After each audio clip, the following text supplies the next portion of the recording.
secretly holding hands with you behind our friend's back. Falling in love that cannot be told to anyone. Volume 2. By Mashiroya Hideoki. Translated by Yuki Kitsuneko. Audiobook by Masquerade at Masquerade Audiobooks. Prologue. This is the story of how we grew up, albeit in a slightly distorted way, a straight tale of our childhood selves. The legendary drummer John Bonham used to do this, smacking the drums with his bare hands, said my best friend, Siren Miyabuchi, as he flailed his hands in the air like a madman. From the context, he was probably miming an imaginary drum set, but since I had no clue who this John-something drummer was, all I saw was a fool desperately trying to swat a fly. Cool, right? So, Junior, wanna give the drums a shot? Nope. Brushing him off, I took a bite of my yakisoba pan and looked up at the vast sky above. The late September-autumn sky was a clear, unbroken blue. Today's sunlight was still intense, so summer uniforms were perfectly fine. The mountain breeze blowing past the back of the school kept us comfortably cool as we ate lunch on the rooftop. Miyamaji High School, located in a quiet rural town, had an open rooftop that served as a relaxing space. For us, having lunch at the bench and table set on the rooftop was part of our daily routine. Hey, what about you, Shintaro? Any interest in playing the drums? Siren turned to our other best friend, who sat across from him at the table. Unlike Siren's tall, broad-shouldered build, Shintaro Tanaka was short and boyish. Munching on the homemade bento he'd brought, he replied, I'm not interested either. Honestly, it's impossible for a complete amateur to learn to play in just a month or so. Siren Miyabuchi, Shintaro Tanaka, and me, Junior Koga. The three of us had been inseparable ever since middle school, joined at the hip no matter what we did. And then, heya. So, Siren, still looking for band members? Ahaha. No luck finding anyone yet? The usual pair of girls strolled up to our table. Siren let out a sigh and shook his head. Yeah, no dice. Honestly, I don't care if it's a girl. Do you two know anyone who'd be up for it? One of the girls, the short-haired one, sipped on a juice box and replied, if I did, I'd have introduced them already. But hey, if it's drums you need, how about I give it a shot? I mean, back in elementary school, I played the cymbals. This was Hinoko Asagiri. She had impossibly long legs for a girl, a towering height, and a model-like figure with all the right curves. Her naturally stunning features were lightly accentuated with makeup, giving her an air of mature beauty. Haha, no offense, Asagiri, but you on the drums? Your rhythm's terrible. We proved that with rhythm games already. I teased her with a smirk. Asagiri set her juice box down on the table and suddenly clapped her hands against my cheeks with a loud smack. Oh, what the heck, lady? Just showing you my cymbal skills, Koga. How was that? Rhythmic and dynamic, right? Bada bam. Alright, I get it. I hope you make it big with those cymbals someday. That's just how Asagiri was, overflowing with energy. People might call her cute if she'd just stay quiet, but I preferred this boyish, carefree side of hers. It made her easier to be around. Haha. Teach, that was a really nice sound. The other girl, Narushima Yoru, offered me a shy smile. Narushima had long, layered black hair reaching her chest, gentle, drooping eyes that gave her a timid look, and a petite figure with an oversized bust straining against her white blouse. She was the epitome of the short and busty type. Hey, Narushima, do you know anyone who can play the drums? No, sorry. I don't really have any friends other than you guys, so I can't be much help. Unlike the outgoing and cheerful Asagiri, Narushima was reserved and introverted. Also, everyone thought. Until this summer, even I believed it without question. The three of us guys, Siren, Shintaro, and I, had been friends since middle school. After entering high school, Asagiri and Narushima joined our group, turning us into a close-knit circle of 5. It had only been about 6 months since we became the 5 best friends, but it already felt like we'd known each other forever. We were the perfect group of equals, gender boundaries irrelevant, sharing everything without hesitation. Nothing had changed, not even after summer ended. Except hair. Narushima glanced at me and let out a faint chuckle, probably remembering the slapstick moment when Asajiri smacked my cheeks. But the smile she flashed wasn't timid. It carried a hint of mischief, a teasing, almost sadistic charm. It was the kind of smile that could utterly captivate a man. The kind of smile only a devilishly charming woman could pull off. It lasted only a second, so brief that no one else likely noticed.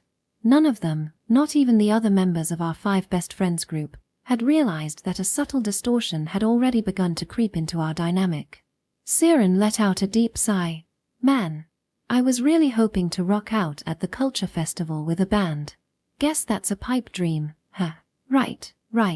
The culture festival. Man, it's gonna be so much fun, don't you think? I joined in enthusiastically, raising my voice. I wanted to drown out the unease creeping into my thoughts with sheer volume. We've got to do a food store for our class, right? Takoyaki, crepes, whatever, it doesn't matter. Running a booth together would be the ultimate high school experience, don't you think? Please, God, I'm begging you. Oh, totally. Personally, I'd love to try doing a maid cafe or something. What do you think, Yoru? Well, maid outfits are a little. I think I'd be too embarrassed. I know this is a selfish wish. Actually, if we're doing a maid cafe, wouldn't it be hilarious if Shintaro wore a maid outfit too? That'd really get the crowd going. Why are you singling me out? Exactly. And if Shintaro's doing it, then Siren should wear one too. We'll handle the makeup for you. Haha. Well, I guess maid Siren could be popular with a certain crowd. Hey, Narushima, did you just say a certain crowd? If I become the class's top maid, you'd better watch out. Please, let this close-knit group of 5 stay as it is, forever. All right, let's just all be maids for the festival. I shouted this with enthusiasm, only to be met with their icy stares. Honestly, Junior seems like the one with the least demand for it. At Siren's remark, everyone except me nodded with mocking agreement, their expressions deadpan. That's way too rude. Beneath the still warm autumn sky, the 5 of us, guys and girls, laughed like fools. This group was incredibly special to me, my most cherished friends. But the one disturbing the balance of this circle was, without a doubt, me. And the one most afraid of that balance shattering was also me. The season was autumn. The green leaves were quietly changing color and beginning to fall, a season tinged with just a bit of melancholy. Amid the ever-shifting seasons, we were slowly becoming slightly warped adults. This is a story of a crooked but straight, secret autumn tale. A tale of betrayal, shameful and hidden, that can never be spoken of. A story of a small love. Chapter 1, Tryst. None of us were in any clubs, so naturally, the 5 of us always walked home together.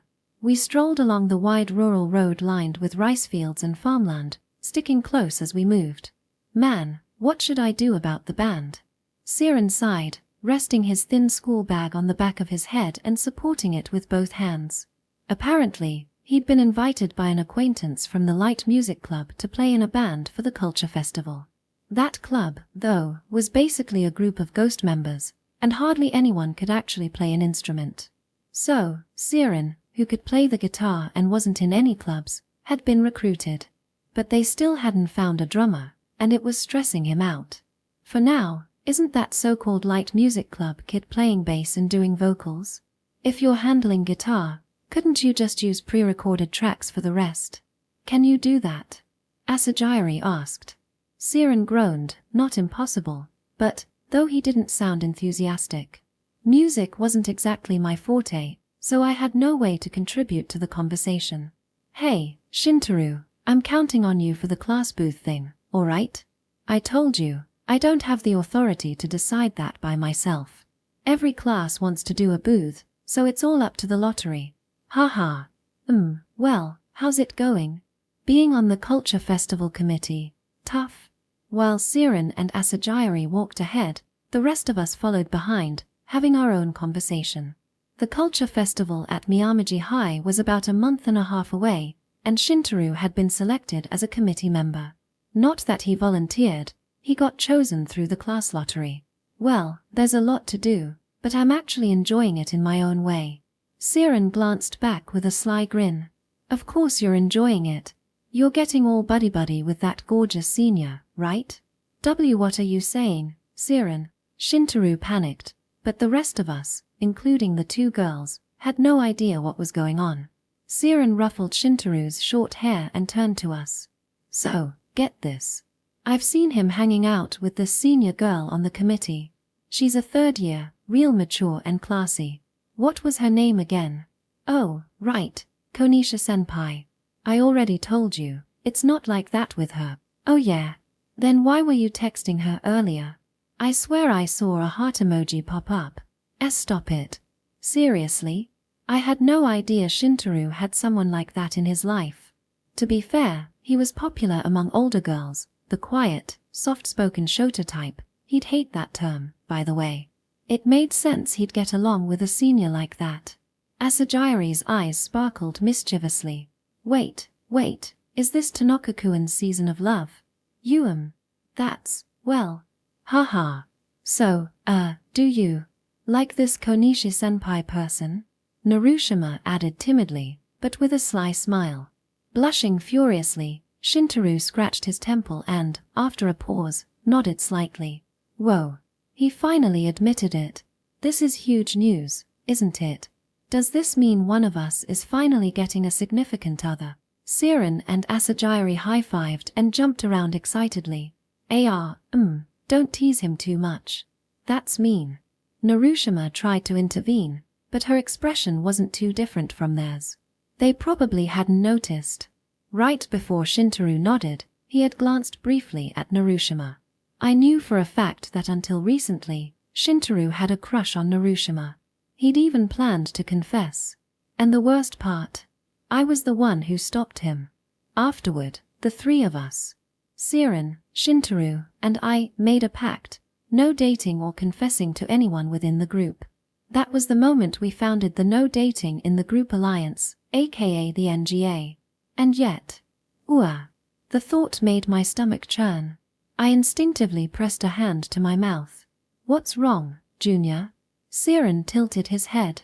It's nothing, I replied. Maybe Shintaro still liked Narushima. Maybe he was just trying to move on by falling for someone else. I didn't know, and I didn't have the courage to ask. All right, I shouted, forcing myself to join in on the high spirits. Tomorrow's a day off, so let's hold a support Shintaro and Konishi-senpai strategy meeting. What? No, it's fine. I'll handle it myself. Admit it, you just wanted an excuse to hang out tomorrow, Siren teased. Haha, totally saw through you, Koga-kun. So, let's meet at the station at 1 p.m. tomorrow, okay? Asagiri chimed in. But only if Tanaka-kun is okay with it. We can talk about it then. Narushima added hesitantly. Amid the lively chatter, we reached the usual intersection where we parted ways. Narushima and I stopped to wave goodbye to the others. See you tomorrow. Bye, everyone. The remaining three waved back, then continued on their way. Everyone knew Narushima and I lived alone in the same apartment complex. But what happened next was a secret only we shared. Once the others were out of sight and it was just the two of us, Narushima slipped her hand into mine. Can we not do this? I gently pulled my hand away, trying not to be too harsh. Why not? Nobody's watching now. It's just the two of us. Even so, I can't. Come on, it's just holding hands. Why are you so against it? She tried to grab my hand again, but I avoided it by putting my hands behind my back. Wow, avoiding me like that. That's the kind of thing that hurts a girl, you know? Emotional DV right here. I'm sorry. Then how about this? Can I smack your cheeks like Hinoko-chan did earlier? That looked so fun. I've been dying to try it. With a wicked smile she'd never show at school, Narushima Yoru tugged at my cheeks with both hands, stretching them like rubber. If I didn't stop her, she'd actually smack my face with a loud slap. Without hesitation. That's just who Narushima Yoru really was. Or, you know, I could settle for a kiss. How about it? Can I kiss you? I've told you before, no more romantic stuff, even if we're alone. I heard you. Then stop pulling on my cheeks while pretending to look remorseful. But. No but. Let go. It seriously hurts. Fine, fine. As you command, Your Majesty, King of the Virgins, ruler of the honorable kingdom of losers. Why do you always have to add an unnecessary comment? And seriously, let go, it hurts. Narushima finally released my cheeks, pouting in annoyance. This pout, too, was an expression she'd never show at school, or, rather, one she'd never show to anyone but me. Narushima Yoru was an introverted, shy girl.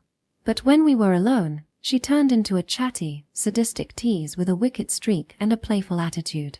In short, she put on a meek and quiet act in front of others. Though, according to her, it wasn't intentional. She naturally became reserved around people she wanted to get along with.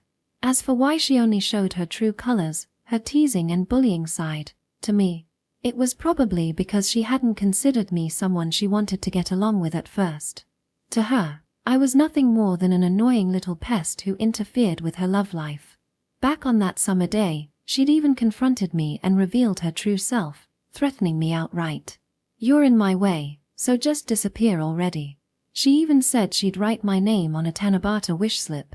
I hope Koga Jr. disappears. Knowing her, she probably did write it. She used to threaten and insult me in all sorts of ways. Just thinking about the Narushima Yoru from back then still gave me chills. And yet, despite all that, somehow, after everything, we ended up falling for each other. It doesn't make any sense. Not to anyone else, not even to me. But I couldn't help it. That day, Narushima Yoru confessed her dark, twisted love to me and kissed me so forcefully that I had no choice but to laugh at how easily I fell for her. The me who used to say, I value my time with friends over romance, so I don't need a girlfriend, with a straight face.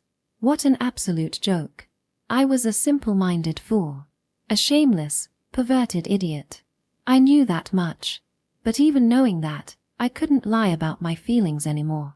I was undeniably in love with Narushima Yoru. But we couldn't be together. We couldn't be a couple. Shintaro had already backed off because of something I'd said. I like our group of 5 as it is. That idealistic nonsense made him step aside and start looking for love elsewhere. And the 3 of us guys, me, Shintaro, and Siren, made a pact. No dating or confessions within the group.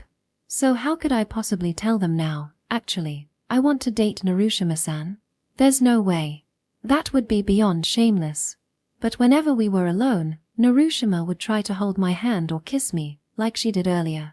Unable to take it anymore, I recently told her, no more acting like we're a couple. The look of sadness on her face when I said that was so heart-wrenching that I almost couldn't stand it. That's when she said, "Then, can I at least come over and cook dinner for you?" Her trembling voice, so full of fear, made it impossible for me to outright refuse. Since then, Narushima has been showing up at my place almost daily, carrying groceries and cooking dinner. I know it's ridiculous. Letting her play house when I don't even have the guts to date her properly. But I wasn't mature enough to push her away. Narushima had been lonely all her life, and she was the girl I'd fallen for. How could I reject her outright? Everyone knows the right thing to do. If you love someone, sometimes you have to let them go for their own good. But actually doing it, that's a different story. If that's what being an adult means, then I might just stay a kid forever. At least for now, I couldn't do it. So, selfish as it may be, I decided to let Narushima keep coming over to cook for me, all while trying to restore our friendship to what it used to be. Whoa, isn't this a bit much? On the low dining table in my apartment, 2 steaming plates of food were laid out. Grilled salted Pacific sori, a tuna mayo salad with Chinese cabbage, miso soup, and chowan mushi. And on top of that, matsutake mushroom rice. The rich, fragrant aroma transformed my shabby one-room apartment into a scene straight out of a noble's estate. Even the dirty backyard outside my window suddenly looked like a serene rock garden. Mufufu. My dad sent it from home. Isn't it elegant? Undeniably elegant. Spring has the dawn, summer the night, and autumn the matsutake. Narushima and I, seated across from each other, mimicked Hionira nobles, joking and laughing like fools. Moments like these, when we joked around like regular friends, were truly fun. This chawanmushi, did you make it yourself? The surface is so smooth. Of course. It's harder than it looks. Now, let's dig in. We pressed our hands together and said, "Itadakamasu," before starting to eat. Narushima's cooking was incredible. Every dish was amazing. Oh, by the way, my dad said he's sending over some wagyu next. Since you only have a takoyaki maker here, maybe we should get a hot plate. Oh, that's a great idea. Then we can have a yakiniku party. I caught myself and quickly corrected, a group yakiniku party. Narushima smiled and nodded, and I was grateful for that. Hey, Koga-kun. A group yakiniku party sounds great, but... She reached over to pick a grain of rice off my cheek, then playfully popped it into her mouth. Are you really still not going to date me? I told you. But you like me, don't you? Yeah, I do. I love her, even the scary parts of her. But I can't say it. If I say it, it's all over. So, hey, she whispered, putting a finger to her lips and smiling mischievously. Why don't we just date in secret? Nobody has to know. This is what truly scares me. My belief that friendship should be prioritized over romance was being shattered by her dangerously enticing proposal, and that scared me more than anything else. Look. I told you, it's not happening. Why not? Narushima tilted her head and pressed a finger to her cheek, feigning confusion. If we just keep it a secret, becoming a couple won't change the dynamic of our group of 5 at all. Her expression was so sincere, like she truly didn't understand the issue. It's just that. I mean it. She cut me off, staring at me with an unusually serious expression. I'm not saying this lightly. I really, seriously like you, Koga-kun. If I didn't, I wouldn't even suggest dating in secret. She's serious. That's what makes it so difficult. So confusing. Her words chip away at my resolve. I don't want to ruin the group either, you know, she added. I knew that already.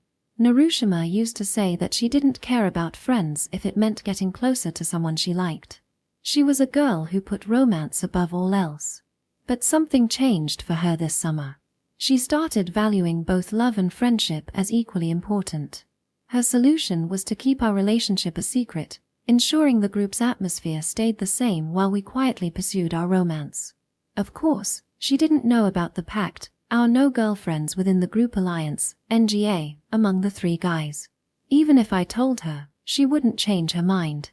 She'd just dismiss it with a simple, then keep it a secret. I know it's selfish to ask, but if you say yes, I'd want to start dating you right away. Don't you want to kiss me, Koga-kun? I don't. Sorry. That's not right. I want to kiss you. I'm holding myself back right now because we're not officially dating. But honestly, it's tough. I am done, thanks for the meal. Really, thanks for cooking today. Unable to withstand her dampened, pleading gaze, I quickly began clearing the dishes. Foo-foo. That troubled face of yours. It's so cute. I really do want to. Her mischievous smile was so intense that I nearly dropped the dishes. I just want to go back to being normal friends. Please don't look at me like that. I'll do the dishes today. You can just relax, Narushima-san. It all depends on you, though, she muttered with a sigh but still helped me clean up. Even as we cleaned together, I knew we were just delaying the inevitable. I couldn't fully reject the girl I'd fallen for. My indecisiveness would eventually lead to an even greater strain on our group of 5. Section. I could only go to Koga-kun's place to cook at night. So, that morning, I ate a simple breakfast alone in my room, just toast. After fixing my hair and applying light makeup, I tapped my loafered toes against the floor of the entryway. It was Saturday, and we didn't have school today. The 5 of us planned to meet at the station at 1 p.m. to hang out. Well, it was supposed to be a meeting to discuss Tanaka-kun's romantic troubles, but calling it hanging out might have been a bit dismissive. Still, I'd never had friends before, so naturally, I'd never had the chance to help with a friend's romantic troubles either. Honestly, I was kind of excited. Hee. Locking my door, I walked past Koga-kun's apartment. We could have left together since we lived in the same building, but Koga-kun preferred not to be seen walking alone with me. People might misunderstand, he said. He was worried someone might figure out our secret just by seeing us together. I thought being so cautious was actually more suspicious, but it made me happy too. Even if he'd never say it out loud, I knew he liked me. It'll be fine. We can stay the same group of 5 while dating secretly. That's what I told him on the day I confessed my feelings and stole that first kiss. After learning how precious friends were, and how deeply I could fall in love, I felt this was the only way to have it all. I wouldn't give up my friends or my love. That's why I wanted to date Koga-kun in secret. He still resisted, though. I really didn't understand why. If we kept it hidden, nothing would change. Am I crazy for thinking this is okay? If so, I wish someone would tell me what's the right thing to do. At the station, I wandered into a large CD shop to kill time before the meeting. Hee. Koga-kun always teased me about liking CDs, saying, who even buys CDs these days? But I just loved the physical format, the album jackets, the excitement of loading a disc, the texture of the liner notes. It all felt so stylish. Someday, I wanted to bring a small stereo to Koga-kun's room and listen to CDs together. R&B ballads, heavy guitar riffs, anything would be fine as long as we listened together. After meeting up, we decided to start the day at a game center near the station. Right now, Koga-kun and Hinoko-chan were battling it out on a drum-based rhythm game. Siren-kun was standing nearby, cheering, or rather, heckling them. Come on, Asagiri. That's terrible. You're messing up on purpose, right? Stop talking to me. I'm serious about this. I messed up again. Haha, looks like the 6th Koga Cup ends with you in last place, Asagiri-san. Meanwhile, I sat on a bench behind them with Tanaka-kun, watching the chaos unfold. The Koga Cup was our own little tournament whenever we came to the arcade. Each of us would pick a game, and we'd compete to determine the overall winner. I had a feeling this would happen. Tanaka-kun sighed, sipping his hot lemon tea.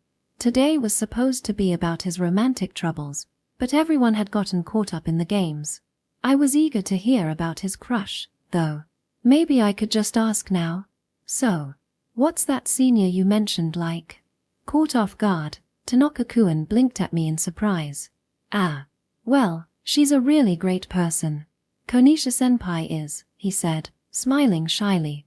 But you know, Tanaka began, his voice tinged with hesitation, she's really nice to me and all, but it feels like she sees me as just a little brother. Haha. Well, Tanaka-kun, you do have that kind of mascot vibe. Wait, I mean that in a good way. Sorry if that sounded offensive. I always worry about saying something that might make people dislike me, so my voice tends to sound timid. It's been a habit of mine for as long as I can remember. There are very few people I can speak to without reservation. Koga-kun included, though with him, it's more that I don't feel the need to hold back anymore. Nah, I'm not offended. A mascot, huh? I wonder if Konisha-senpai thinks of me that way too. But that just means you're approachable, right? You're easy to talk to, kind, and calm. I think you'd be really popular. I was being honest. Everyone in our group was genuinely wonderful. It wouldn't surprise me if any of them ended up in a relationship right away. To be honest, though, Koga-kun, the self-proclaimed king of virgins, is probably the least likely to attract anyone. It's crazy that I fell for that clueless guy so hard. What's wrong with me? Tanaka hesitated, like he was chewing on something tough. Narushima-san, do you think you could see me as a man? Of course. He's a boy, after all. Small and a bit androgynous, sure, but still a boy. I see. Hearing that from you gives me some confidence. I wasn't sure why my words would boost his confidence, but Tanaka-kun seemed more energized. That was a good thing, right? I'll try my best to get closer to Konisha-senpai. Let me know how it goes, okay? Hey, Shintaro. You're up next against Siren. Koga-kun, having just finished his match with Hinoko-chan, called over to us. Well, I guess I'd better go. Tanaka-kun drained the last of his lemon tea and stood up from the bench. Narushima-san, the others probably don't care about my love life, so could I talk to you about it again sometime? Of course. I'd love to hear more. I waved him off with a smile as he headed toward the rhythm game machine. Hehe, so this is what it's like to help a friend with their love life. It's fun, I muttered to myself, feeling content, until a realization hit me. My own love life isn't something I can talk about with anyone. At the game machines, Koga-kun was teasing Siren as the next match began. Bring it, Shintaro. You're not beating me at rhythm games. Too bad. I'm in top form today. I'm aiming for the championship. What do you think, commentator Koga? Shintaro seems pretty fired up. Well, with the song choice being one of Shintaro's favorite anime tracks, I'd say Siren's in trouble. Trying to reconstruct our group's dynamic with the addition of romance would be impossible. It's like changing the recipe of a dish by adding a new seasoning. Even if you try to replicate the original flavor, it'll never be quite the same. That's why Koga-kun is so afraid of revealing our relationship. He doesn't want the warmth of our group to change. And I feel the same way. That's why no one can know. I can't talk about it or ask for advice. No one can find out that love is already part of this group. Even so, I can't stop loving Koga-kun. After the group's free-for-all at the arcade, I pulled Koga-kun aside and led him down to the first floor. Hey, where are you taking me? Just come with me. The first floor was filled with prize machines and photo booths. I found an empty photo booth and shoved him inside. What are you doing? This is kind of forceful, you know. I ignored his protests, stepped in with him, and pulled the curtain shut. Let's take a picture together. We could just do this with everyone. True, but I also want one with just the two of us. Since Koga-kun avoids going out with me alone, these chances don't come up often. If the others find out about this, they're still upstairs. Now, come on, get closer. We whispered as I adjusted the settings on the machine and pressed myself against him. He seemed reluctant, but he didn't pull away. That made me happy. This is a bad idea. What if someone catches us? Oh, please. You're just as flustered as I am. Keep it up, and I'll crush your jaw. The small, enclosed space made my heart race even faster. Happiness swelled in my chest.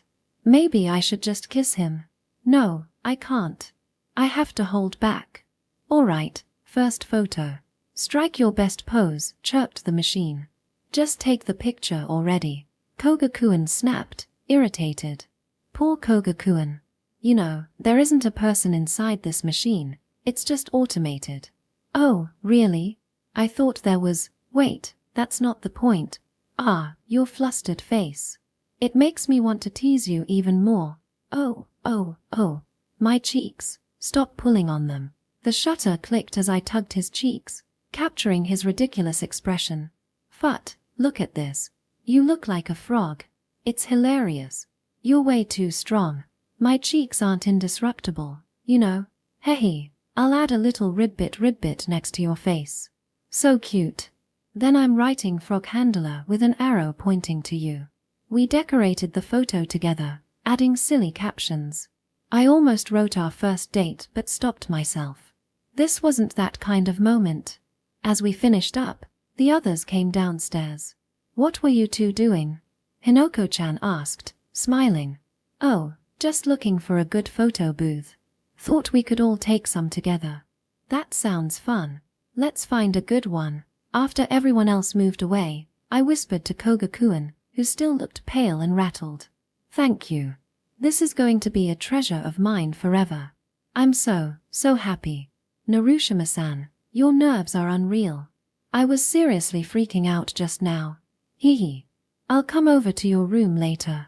Let's cut the stickers up together, okay? I was so happy that words couldn't begin to express it. Having those matching photo stickers with just the two of us meant the world to me. As I watched Koga-kun's retreating back as he followed the others, I gently tucked that precious treasure into my pouch. I love you, Koga-kun. I love you so much. I repeated that forbidden phrase in my heart, the one I could never say aloud in front of everyone, and followed after him. At that moment, I genuinely believed keeping this a secret from everyone was the right thing to do. In reality, if we'd been honest and told everyone back then, the fallout might have been softer, less damaging. But realizing that would come later, our group of 5, at that very moment, was already beginning to change in ways none of us could foresee. Changes we were completely unaware of. Chapter 2, Homecoming. So, unfortunately, our class, Year 1, Group 2, didn't get selected for a food store. What? You've got to be kidding me. It was after school during homeroom. The moment the Culture Festival Committee member, Tanaka Shintaro, explained the situation from the teacher's podium, I couldn't help but shout, "Koga-kun, you're too loud." From her seat behind me, Asagiri threw a piece of torn eraser at me. Of course, I was upset. No food store? Isn't that the standard for any culture festival? In every youth-oriented anime or manga, that's the go-to event, right? Well, maybe not always. That anime Shintaro showed me the other day had the class putting on a play instead. Staying late in the gym for rehearsals, building stage props together. It was the ultimate depiction of youthful camaraderie. And we also didn't get selected for a play. A dream denied. I said, "Quiet down, Koga-kun." This time, the entire eraser came flying at me. It hurt more than I expected, so I picked it up, but kept my grumbling to myself. Besides Shintaro, the other class representative, Hori-san, began writing on the blackboard. Monument creation. Chorus. After the committee meeting, these are the 2 options left for our class. That's our choice. I'm done with this, Asagiri muttered, clearly exasperated. Our class had submitted preferences up to our 5th choice, but the lottery and negotiations with other classes had narrowed it down to these 2. Between the 2, monument creation was the obvious choice. Building something together sounded way more fun than singing. Spending afternoons in the classroom with sunlight streaming in, painting and hammering while people shouted, "Pass me the paint," or I brought snacks, it was peak youth drama material. At least, that's what I thought. But the class seemed to have other ideas. Why not just do the chorus? Making something sounds like a hassle. Yeah, easier is better. With those lukewarm opinions dominating, our class decided by majority vote to go with the chorus. They don't get it. The best part of a festival is the preparation. The harder the work, the more fun it is. And they want to take the easy way out. Talk about missing the point of youth. Well, since it's decided, I'll give the chorus my all anyway. Now, about the accompaniment. Does anyone here play piano? Shintaro scanned the room. No hands went up. I could play acoustic guitar, Siren offered. People who can play guitar always stand out in these moments. If we're using acoustic guitar, one won't be enough. Does anyone else here play guitar? How about Yoru? Asagiri suggested, making the entire class turn to look at Narushima. Ha! Emmy. Yeah, didn't you used to play guitar with your sister? Well, sort of. The class seemed surprised that the usually quiet Narushima had such a talent, and honestly, I was too. I didn't know she could play guitar. Well, she is a music fan.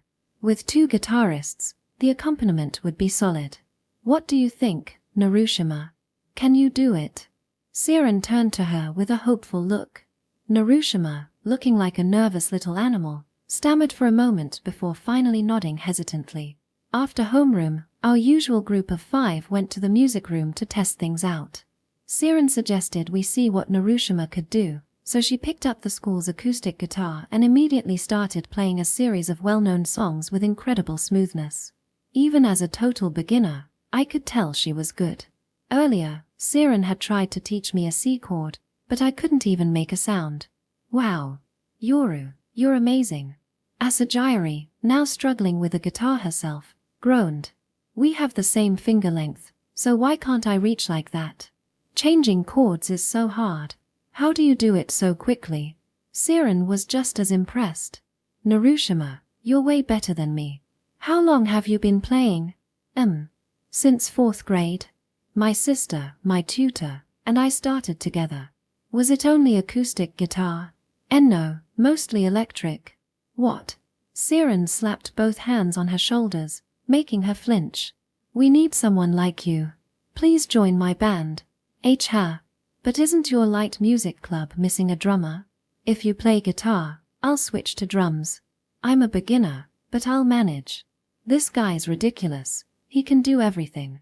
Please, Narushima, I'll let you pick the songs. What do you say? Narushima glanced at me, her eyes pleading for help. This wasn't her usual feigned timidity. She genuinely seemed scared. Shintaro stepped in, sensing her discomfort. If you're not comfortable, you don't have to. The accompaniment for our class is enough. Narushima shook her head quickly. No, I'll do the class accompaniment. But as for the band, I'm sorry. Later, we biked through the sunset-stained streets. Narushima didn't have her own bike, so she was perched on the back of mine, humming some silly tune she made up.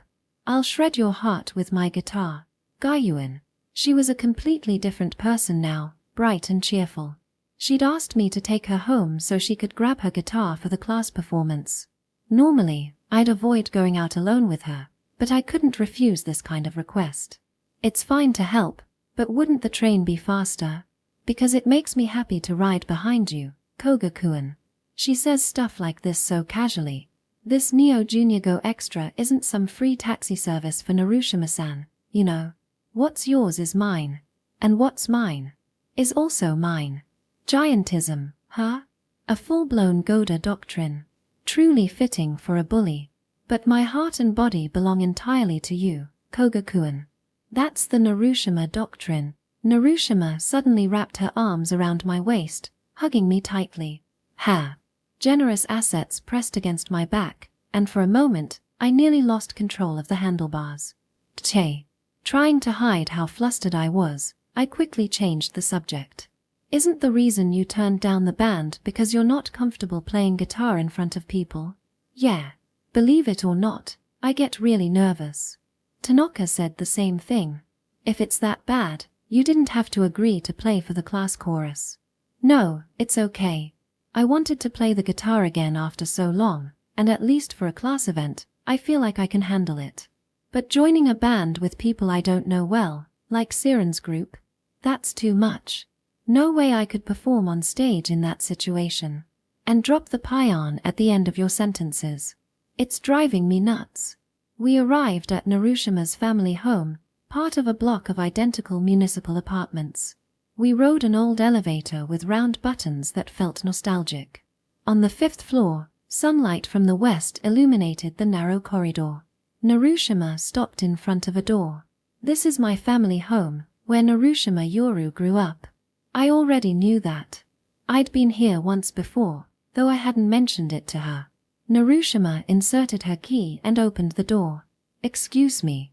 I stepped into the entrance, assuming no one else was home since the door had been locked. Oh. From the living room, a woman in a black camisole peeked out.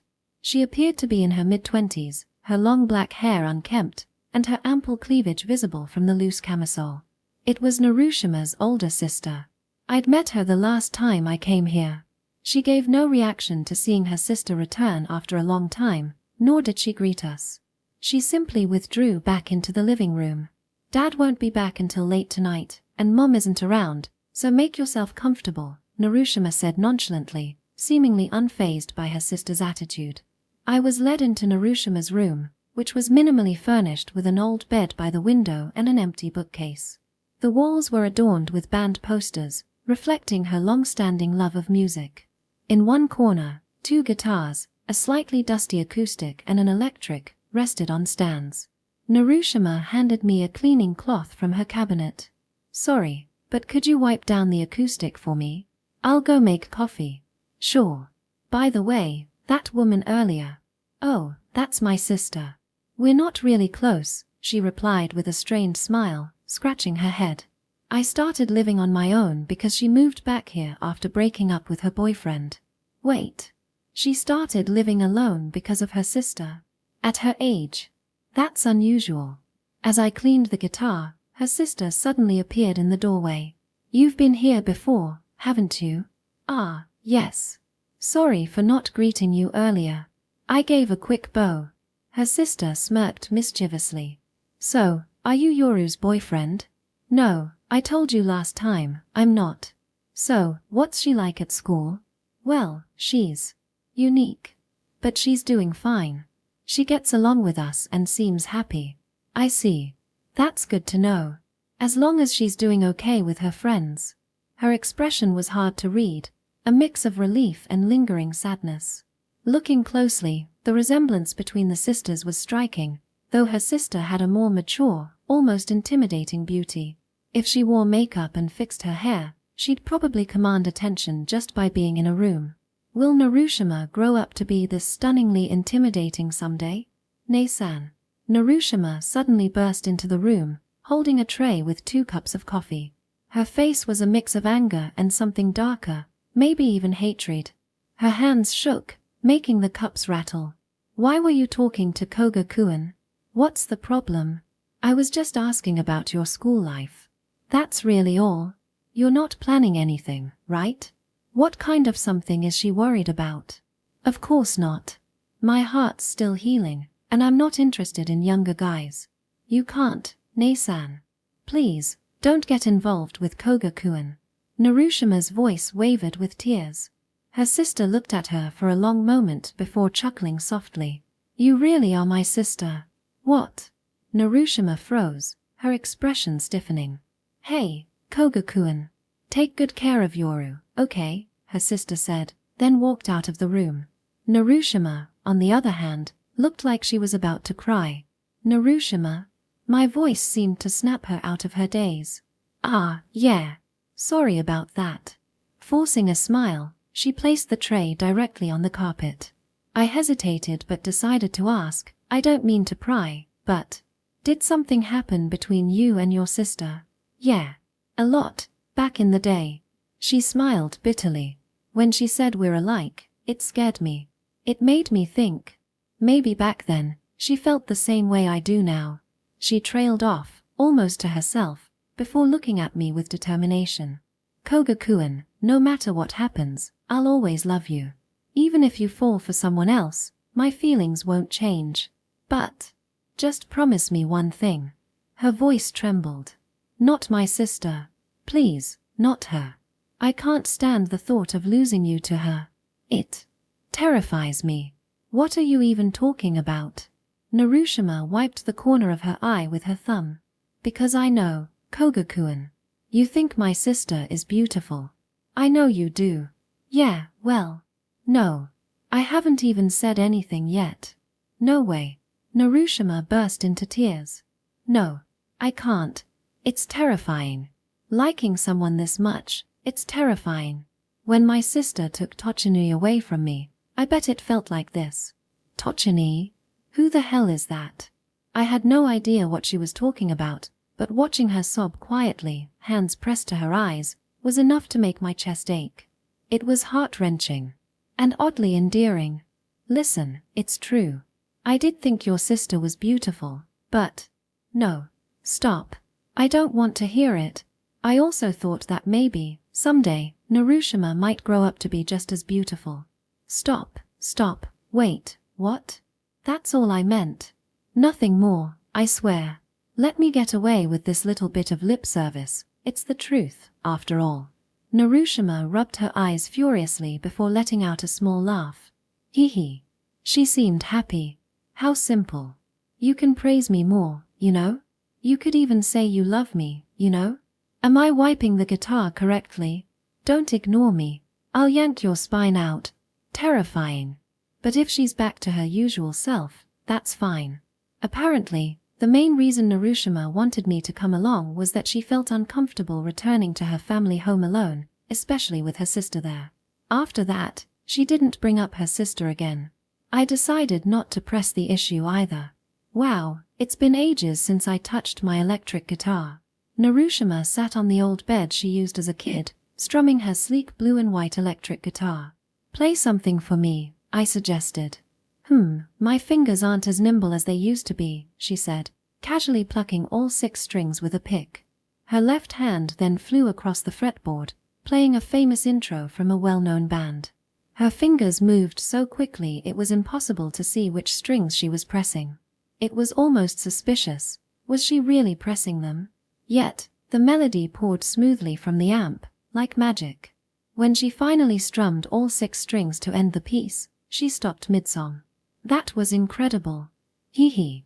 Thanks. But for me, that was pretty basic. That's humble bragging. By basic, I mean I just played the song as it is. But, for example, Narushima began the same song again, her fingers still dancing across the fretboard. This time, she seemed to add her own touch to the performance.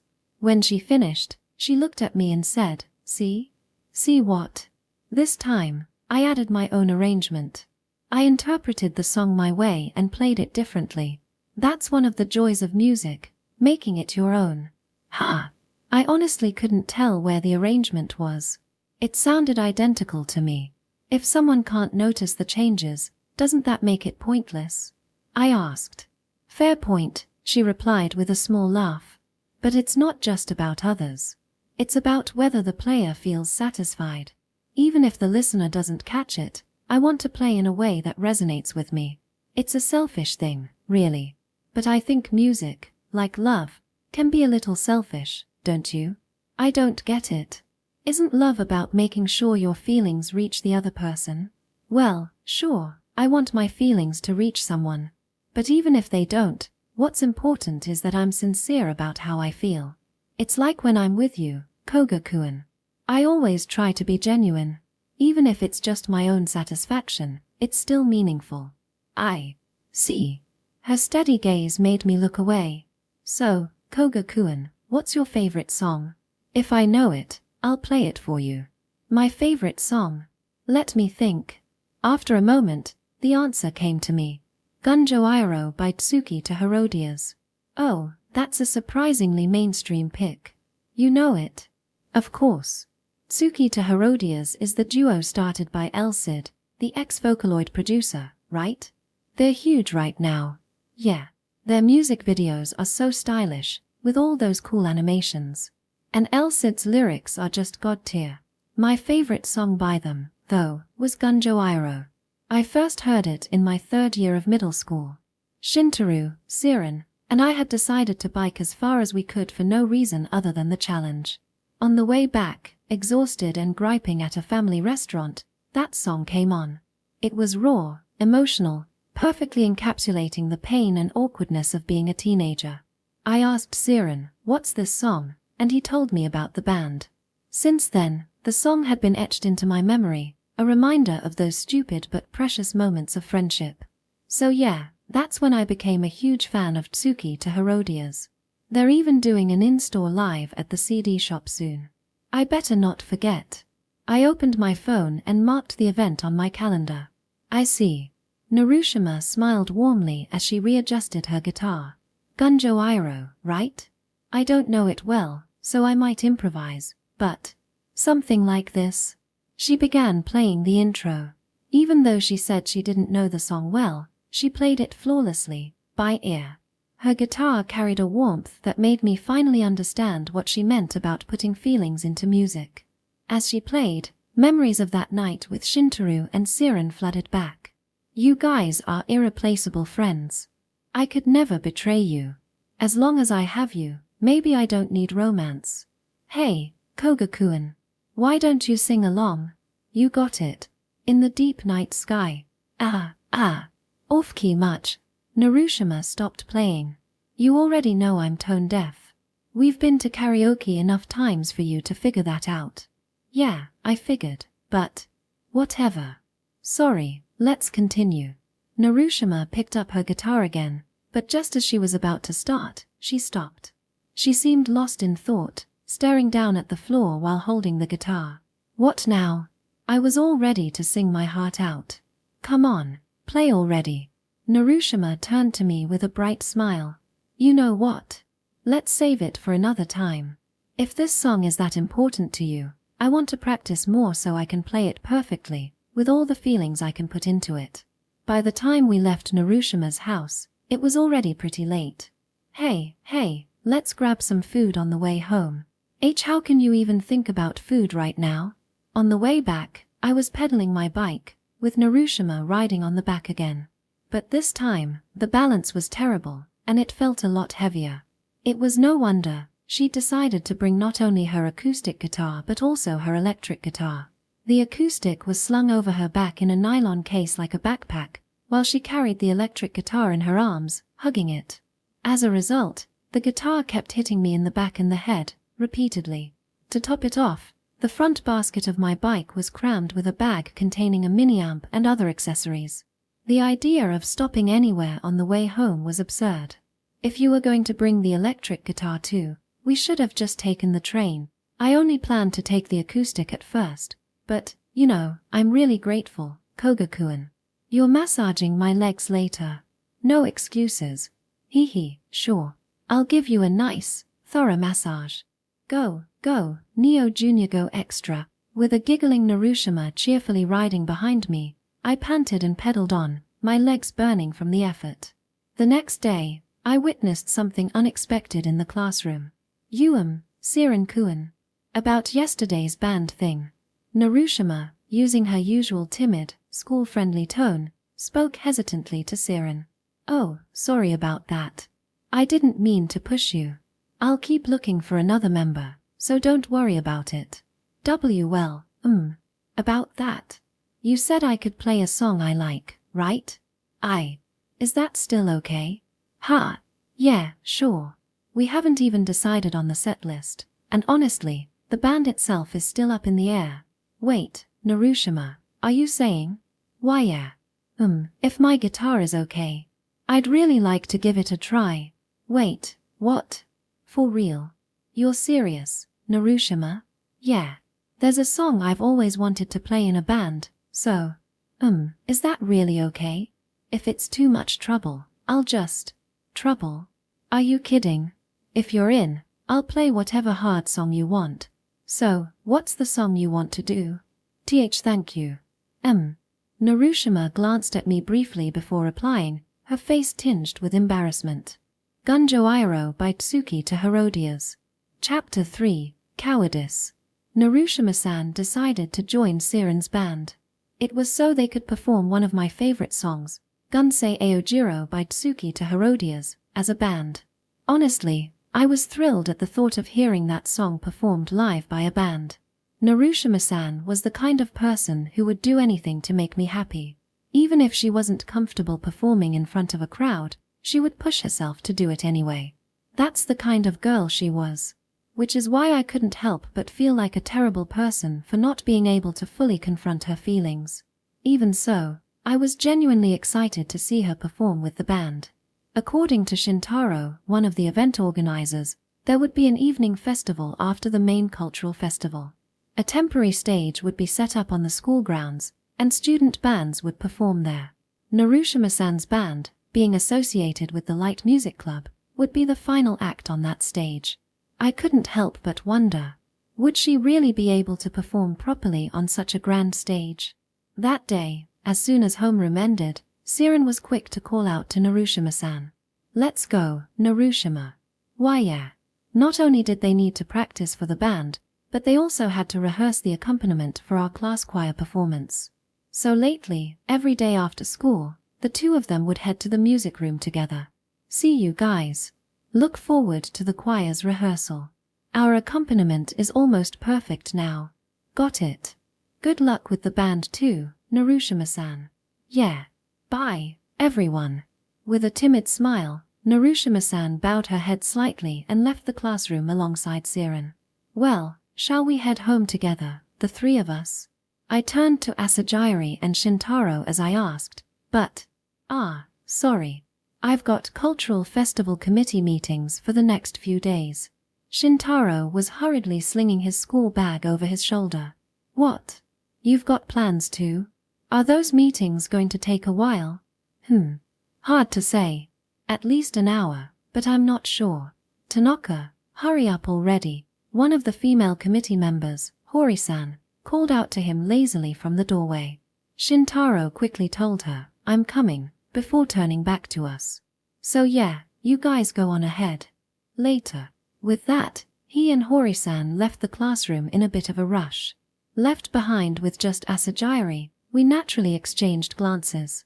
What now, Koga-kun? Well, At that moment, some of the remaining girls in the classroom called out to Asajiri. "Hey, Hino-chan, where was that Crete place you told us about?" "Oh, that one? Ah. I'm not great at explaining directions. Guess we're all splitting up today. Alright, I'm heading out. See you tomorrow." "Ha! Oh, yeah. See you, Koga-kun." Leaving Asajiri behind with the other girls, I stepped out of the classroom alone.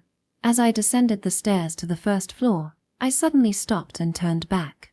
The hallway after school was still noisy as ever. Girls chatted excitedly about the cultural festival, and boys ran past me, talking about their plans to hang out. Normally, I would have been part of that noise. But today, I was alone. Maybe that's why the chatter around me felt unusually loud, almost suffocating. Like I'd been left behind in an unfamiliar school. That childish sense of loneliness crept into my heart. With an odd sense of longing for familiarity, I found myself passing by the audiovisual room where the Cultural Festival Committee was holding their meeting. Peering through the sliding doors window, I spotted Shintaro inside. He's taking it seriously. Sitting next to him was Hori-san and a senior girl I didn't recognize. Could that be Konishi-senpai, the one he's rumored to have a crush on? Muttering a silent good luck in my heart, I aimlessly wandered through the noisy school building again. This time, I ended up in front of the music room. Peering through the sliding doors window again, I saw Narushima-san and Siren seated across from each other, playing acoustic guitars. They seemed to be rehearsing the accompaniment for our class choir performance. We were set to perform 3 trending pop songs. Since there hadn't been a full rehearsal yet, only the accompanists had any practice to do. "I'm so bored," I muttered with a sigh. "Oh, you're Koga from class 2, right?" A voice called out from behind me. Turning around, I saw a guy with a buzz cut wearing stylish glasses and carrying a guitar case. It was Tokiwa Ryoichi from class 5, a member of the light music club and part of Siren's band. Apparently, Siren and Tokiwa hit it off while chatting about music during a chance encounter in the bathroom, which led to them forming a band for the cultural festival. Tokiwa had been struggling to find reliable bandmates since most of the light music club members were inactive. Tokiwa's reason for wanting to form a band? To impress his girlfriend. According to Siren, that's pretty much why anyone joins a band. Thinking about Narushima-san, I felt a bit embarrassed. The Narushima-san you guys introduced me to is seriously amazing. I've never seen a girl so good at guitar before. And she's ridiculously cute, like a goddess. Class 2's been hiding a crazy secret weapon, right? Tokiwa smiled warmly as he jabbed a finger into my chest. "You've got a girlfriend, right?" "Ha! Whoa, wait, what? Are you dating Narushima-san?" "No, it's not like that. Calling a cute girl cute is normal, right? Anyway, don't just stand there. Come inside. We're about to start band practice. Wanna watch? I'll save it for the real performance. Suit yourself. Just wait and see, Koga. We're gonna blow you away with a stage so hot it's chilling." With a hearty slap on my back, Tokiwa entered the music room. A stage so hot it's chilling? I decided not to question his odd phrasing.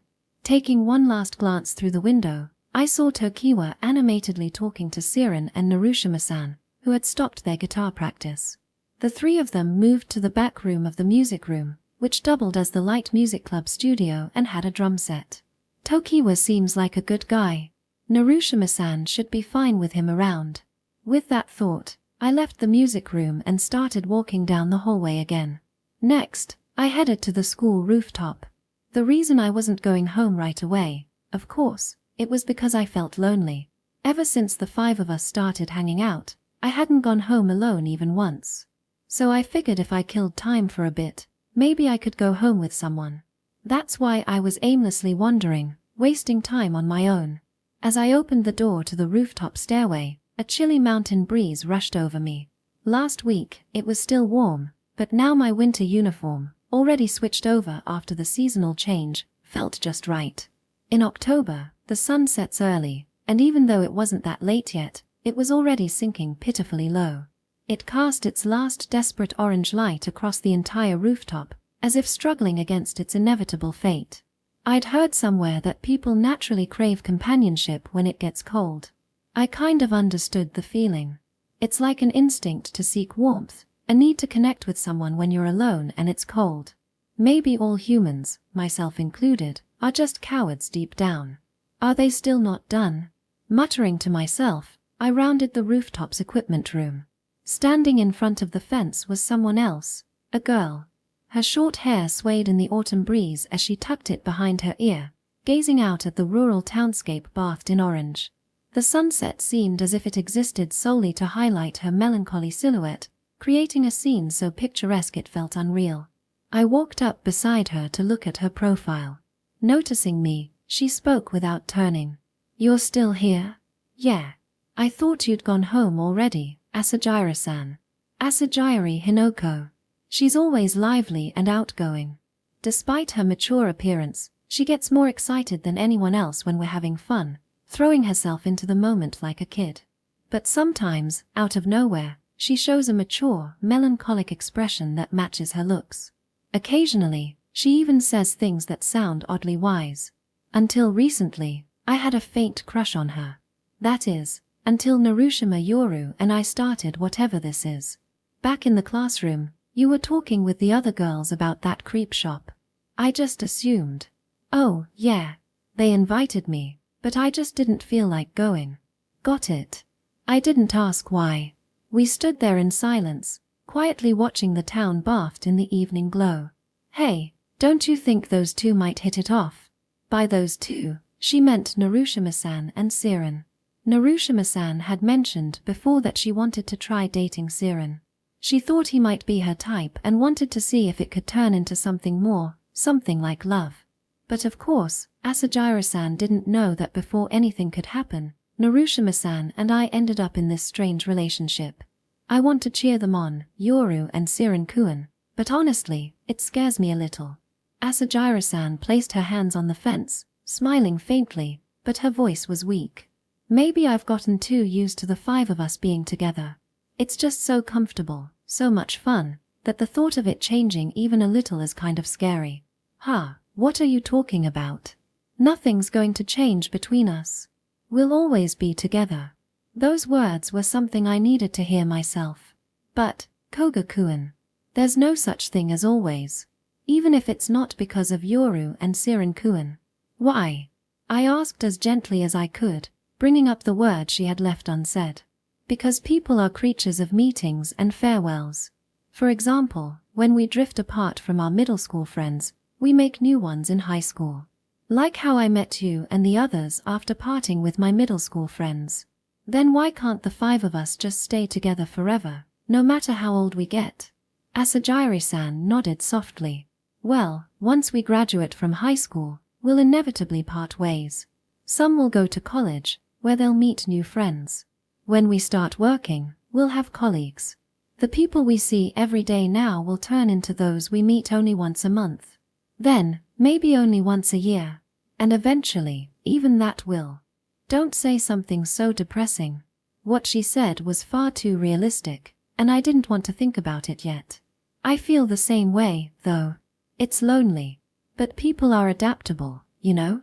Even if you feel lonely at first, you eventually get used to it. You even forget what it feels like to be lonely. That's why we need to cherish this time, when we're all together. What's going on? Asajira-san seemed unusually sentimental today, talking about such lonely things. Haha, sorry. It's still far in the future, yet here I am, ruining the mood. She brushed her windblown hair aside, giving me a fleeting, delicate smile. No. I get it. I know you're right. I forced a smile in return. Even just changing classes makes things different, doesn't it? There's no way we can stay together like this forever. I'm just being childish, refusing to accept reality. That's the truth. Wanting the five of us to stay together forever is just wishful thinking. It's impossible. Eventually, we'll drift apart, make new friends, and gradually lose touch. Even the loneliness I'm feeling now will probably fade with time. Still, I fully intend to keep this group together for life. Well, even if we end up apart, I'll make sure to bring everyone together now and then. And when I do, I'll force everyone to join in on some stupid fun. No matter how old we get, I'll make those moments feel like now again. So stop worrying about it. Foo-foo. Asajira-san tilted her head back, looking up at the vast evening sky, and suddenly burst into laughter. Yeah, that's exactly what you'd do, Koga-kun. I knew it. The melancholy from earlier was gone, replaced entirely by her usual lively self. I couldn't help but smile, too. Asajira-san is definitely best when she's cheerful. Hey, Asajira-san. Looks like everyone else isn't done yet. Wanna just head home together? I was waiting for you to say that. Alright, let's go. She skipped ahead of me toward the stairway. With a twirl, she swung her school bag and turned back to me. Hey, it's gotten pretty chilly. Let's grab some hot oshiruko on the way back, yeah? On our way home, we stopped by a convenience store to buy kondo oshiruko. Sitting on the guardrail by the wide prefectural road in front of the store, we sipped it slowly. It was already getting dark. This rural area had little to block the strong night wind, which made it feel extra cold. Ah, nothing beats hot drinks on a cold night like this. You sound like some middle-aged foreman relocated from the city. Oh, they say that happens a lot around here, don't they? Young people all move to the city, so mid-level employees get sent out to the countryside. Speaking of which, Koga-kun, have you thought about your plans after graduation? Not at all. We're only first years, after all. Same here. I haven't thought about it at all. She stared at the opening of her now lukewarm can as she continued. By the way, when exactly do kids become adults? Like, does it just happen the day after high school graduation? Starting today, I'm an adult or something. That's probably when you'd want a drink, when you feel like having some atsukan, right? Haha, Koga-kun, you say the funniest things. Honestly, I don't really feel like drinking alcohol at all yet. I wonder what kind of mood adults are in when they decide to drink something so disgustingly bitter. Wait a second. Don't tell me you've tried alcohol before, Asajiri-san. Well, everyone has a phase where they want to act grown up, right? I got curious and sneaked a little sip of my dad's drink. She gestured a little with her thumb and index finger, though the gap she showed was surprisingly large. But nowadays, I don't really want to grow up too fast. It just seems like there's too much hassle involved, and I probably wouldn't get to hang out with you and the others as much. I couldn't agree more. If it meant losing the chance to fool around with friends like we do now, I didn't want to grow up either. Hey, Koga-kun, have you ever heard of a film director named Truffert? Never. Now that she mentioned it, I remembered that Asajira-san liked movies. Apparently, thanks to her dad's influence, she watches everything from recent releases to black and white classics. There's this pretty old movie by him called The 400 Blows. It's about a troubled boy and his conflicts with adults. Back when I first watched it, I really empathized with the boy. But when I re-watched it recently, my impression completely changed. I kept thinking, what's wrong with this kid? Why is he so selfish? So your perspective on the boy changed? Exactly. I guess it's because I've grown up a bit myself. It's the worst. I wish I could just stay carefree and innocent, like a kid. I really felt the same way. Oh. So that's it. Alcohol is probably something you drink when you feel like this. Asajira-san stared at me, surprised. With that expression still on her face, she spoke in a strangely calm, low voice. Koga-kun, you really do say the funniest things. Right. We both downed the rest of our oshiruko, which, of course, wasn't alcohol. Naturally, we didn't get drunk. Hey, Koga-kun. What? Wanna kiss? Behind us, a massive truck rumbled past on the prefectural road, spewing dirty exhaust fumes and leaving behind an obnoxiously loud engine roar. Ah. Why? I tried to ask as calmly as possible. I wasn't sure what expression I was wearing, but Asajira-san looked completely normal. There was no blush like in manga or anime, nothing out of the ordinary. Just her usual self. You know how guys sometimes kiss their friends as a joke? I was wondering if we could pull that off too. For a moment earlier, her tone had turned oddly calm and quiet. But now, she was back to her usual lively, bouncy tone. Do people like that even exist? Well, even if they do, I wouldn't kiss a friend as a joke. As I said it, the memory of kissing Narushima-san crept up and hit me hard. What am I even saying? I'm such a hypocrite.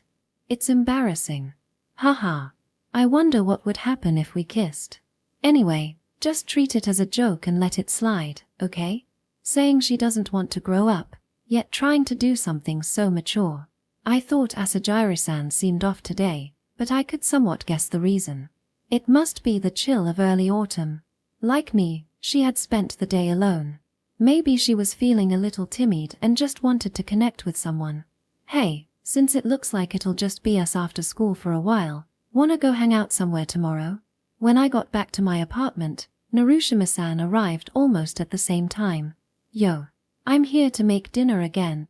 As usual, her energy was completely different from how she was at school. Like an overly hyper, fake introvert with big energy. She was still in her school uniform. Judging by the grocery bag in her hand, she must have stopped by a nearby supermarket on her way here. She put on her personal apron, which she had left in my apartment, over her blazer and immediately started preparing in the kitchen. Beef was on sale today, so I'm making nikujaga. Not Mick Jagger from the Stones, though, just good old nikujaga. That joke's awful, and I don't even know who that is.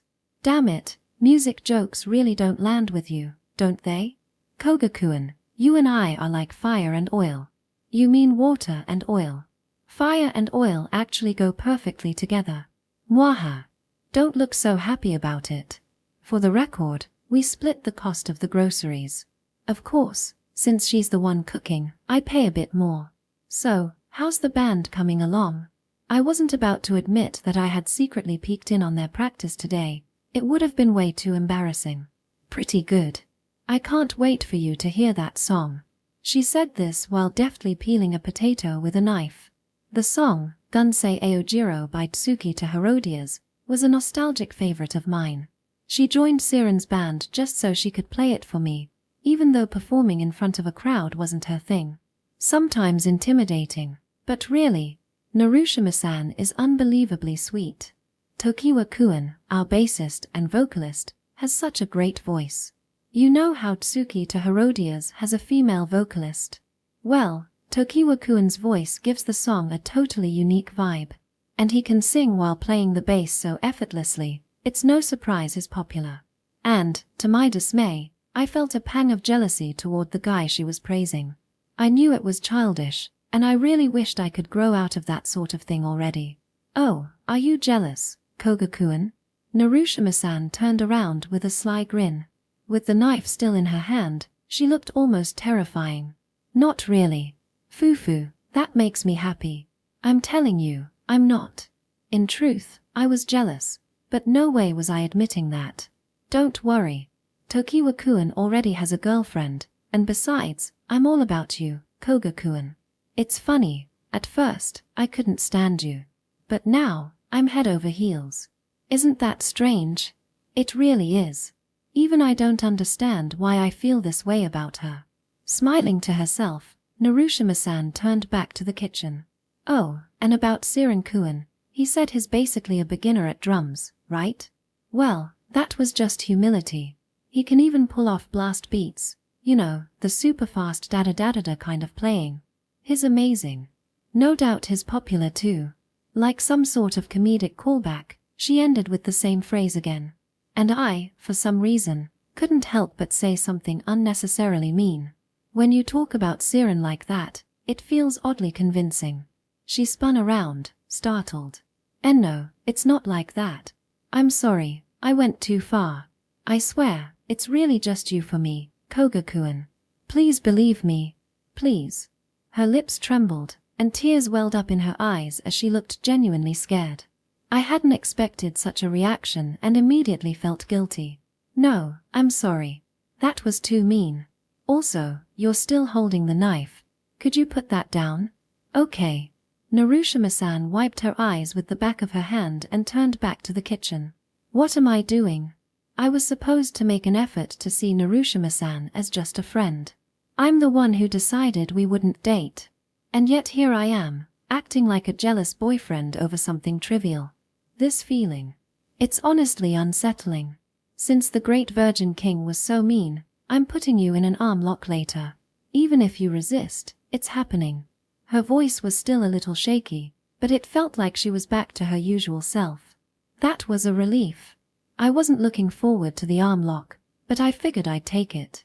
Anyway, back to the topic. Honestly, the riskiest part of our performance is probably my guitar.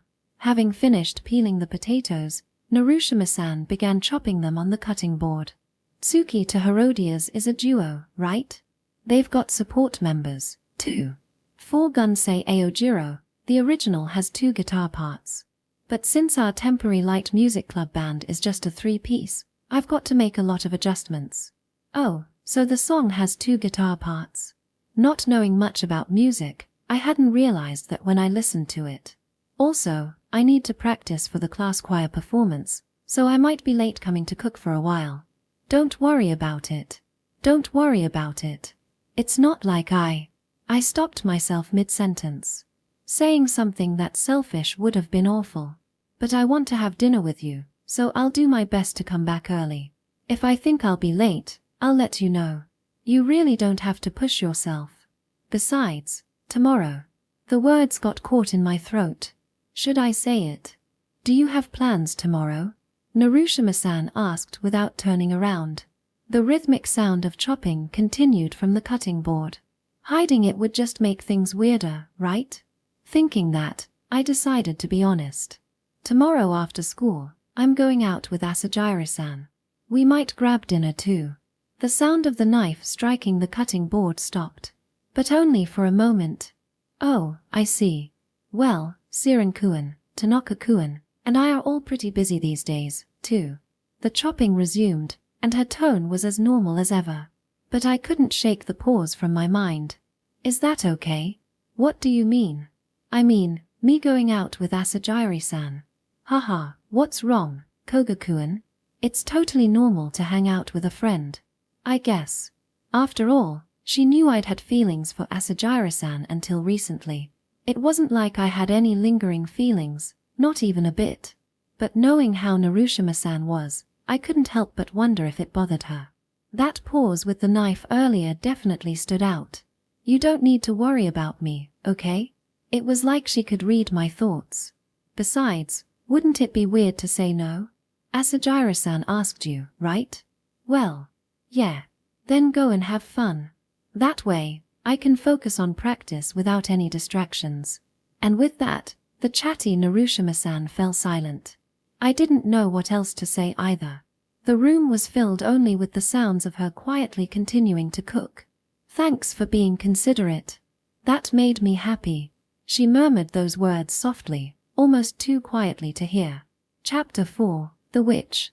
That afternoon, as usual, I was practicing with Siren-kun and the others in the music preparation room, which the Light Music Club uses as both a clubroom and a studio. We were preparing 3 songs for the evening festival stage.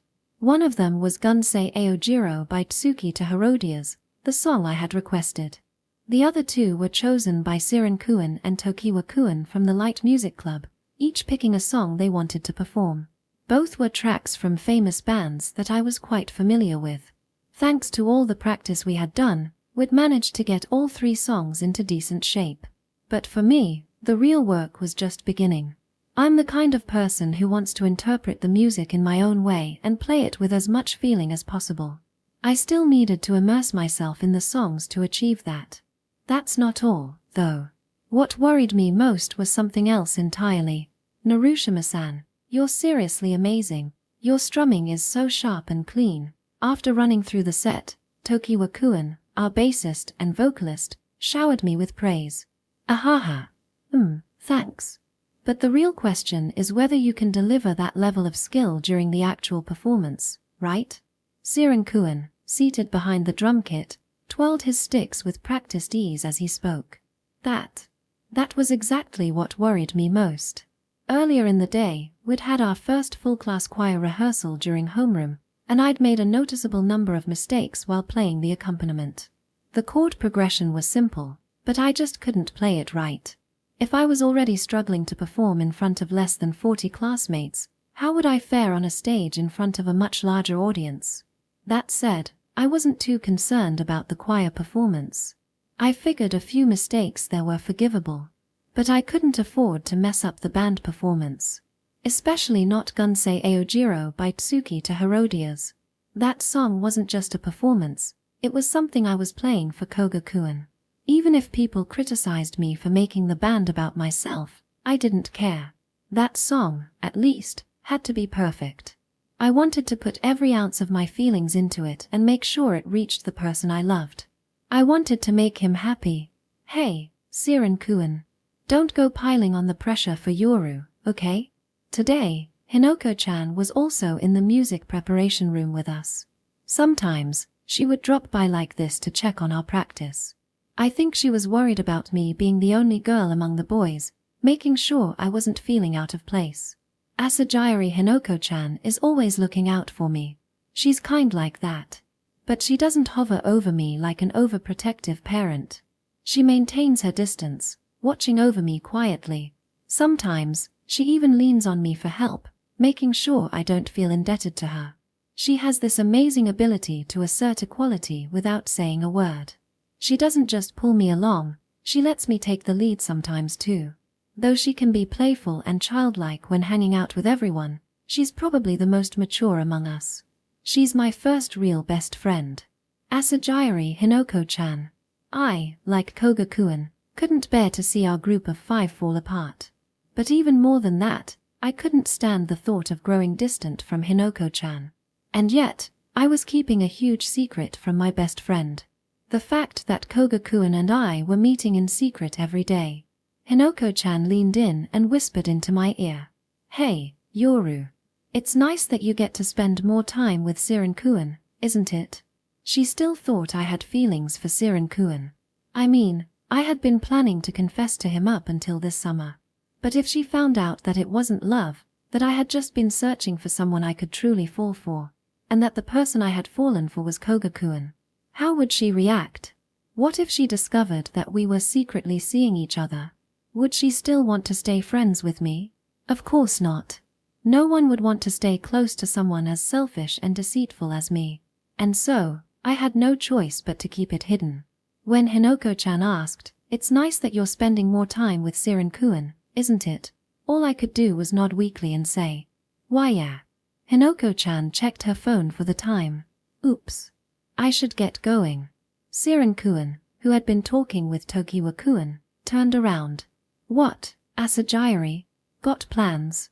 Stay and hang out a little longer. Wish I could, but I've got a thing with Koga-kun tonight. I already knew about that from Koga-kun himself, but of course, I pretended not to.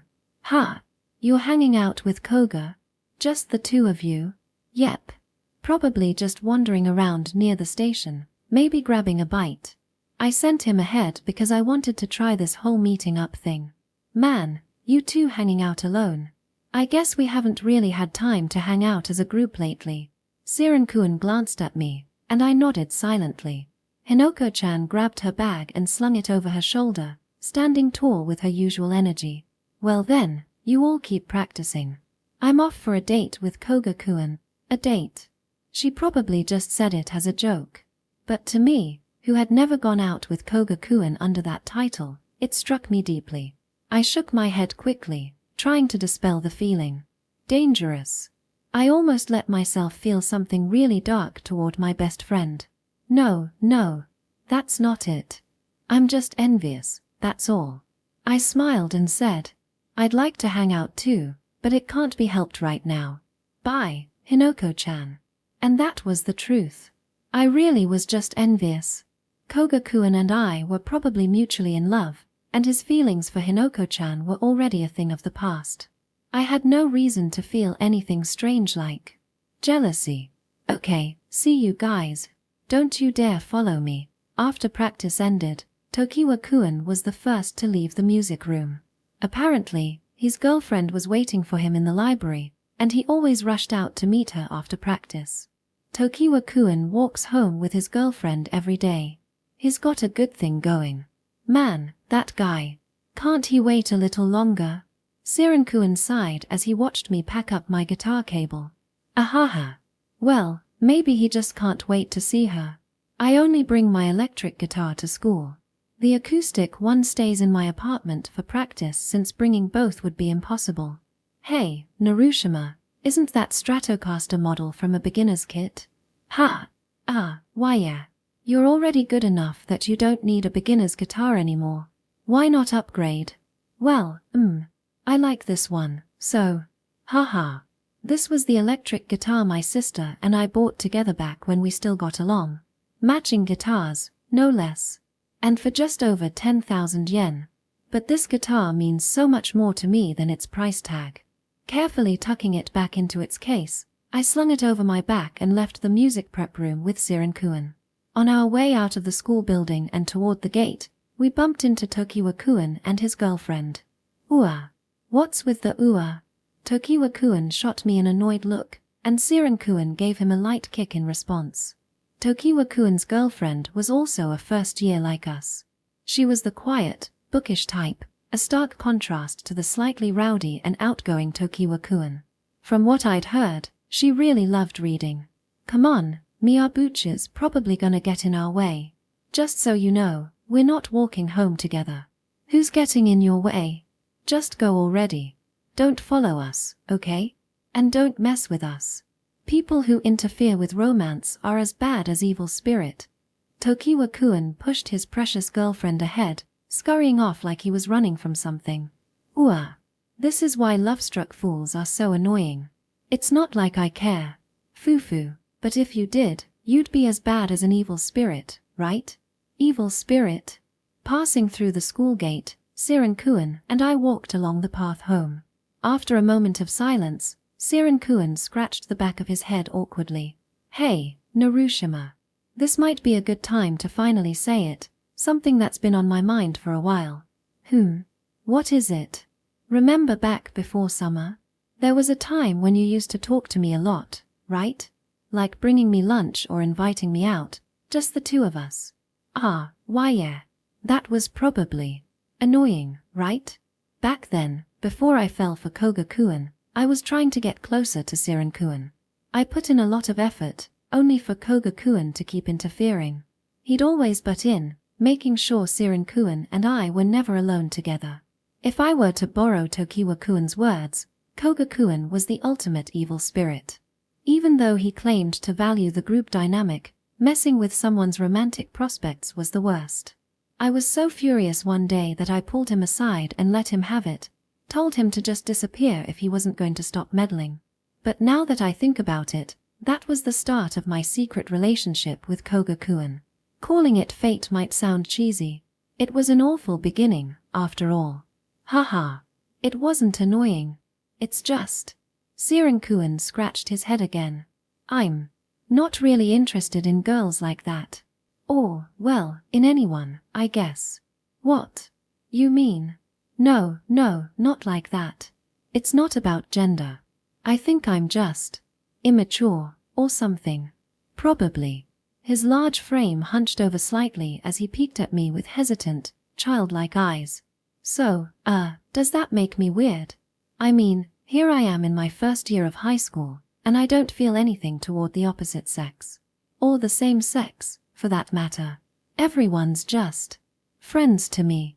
That's not weird at all. Koga-kun feels the same way. Friends are better, right? Why yeah, but I'm not like Junior. I think I might actually be asexual or something. Like, I don't feel anything, even watching. You know. And Junior's love stories? I don't get those at all. Seeing my best friend so small and vulnerable, overcome with teenage insecurity, I gave him a reassuring smile. Even if you are, there's nothing wrong with that. And we're still friends, right? Yeah, of course.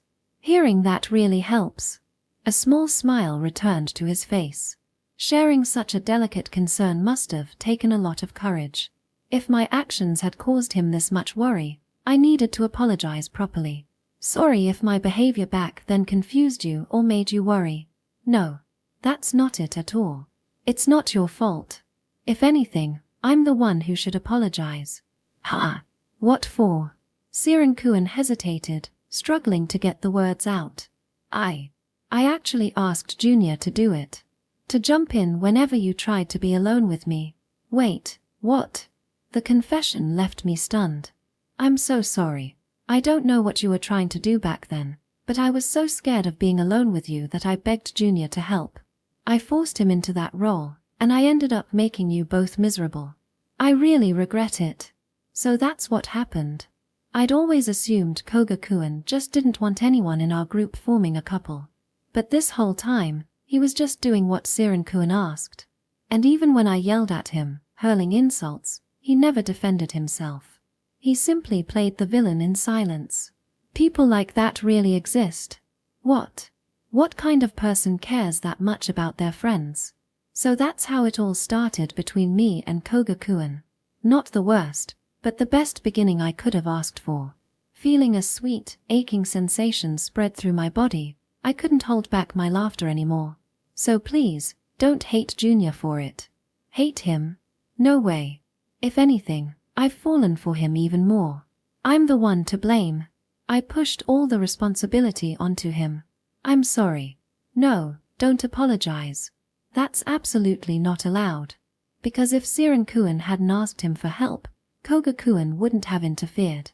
And without that interference, I wouldn't have fallen for him. Apologizing would mean denying all of that. I couldn't allow it. I should be thanking you. Really, Siren-kun. Thank you.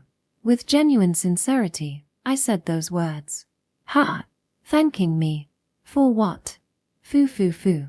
That's why I'm saying thank you for letting Koga-kun butt in. Gosh, it was so annoying. I even thought about sinking him in concrete. Ahaha. Annoying, but thank you. What are you even saying, Narushima? Who knows? What am I saying, really? Ahaha. Ahahaha. Siren-kun looked utterly baffled. Hey. Just to be clear, you don't actually dislike Junior, right? Of course not. What's there to dislike? Well, it's just. Never mind. Either way, this was all my fault. I'm really sorry.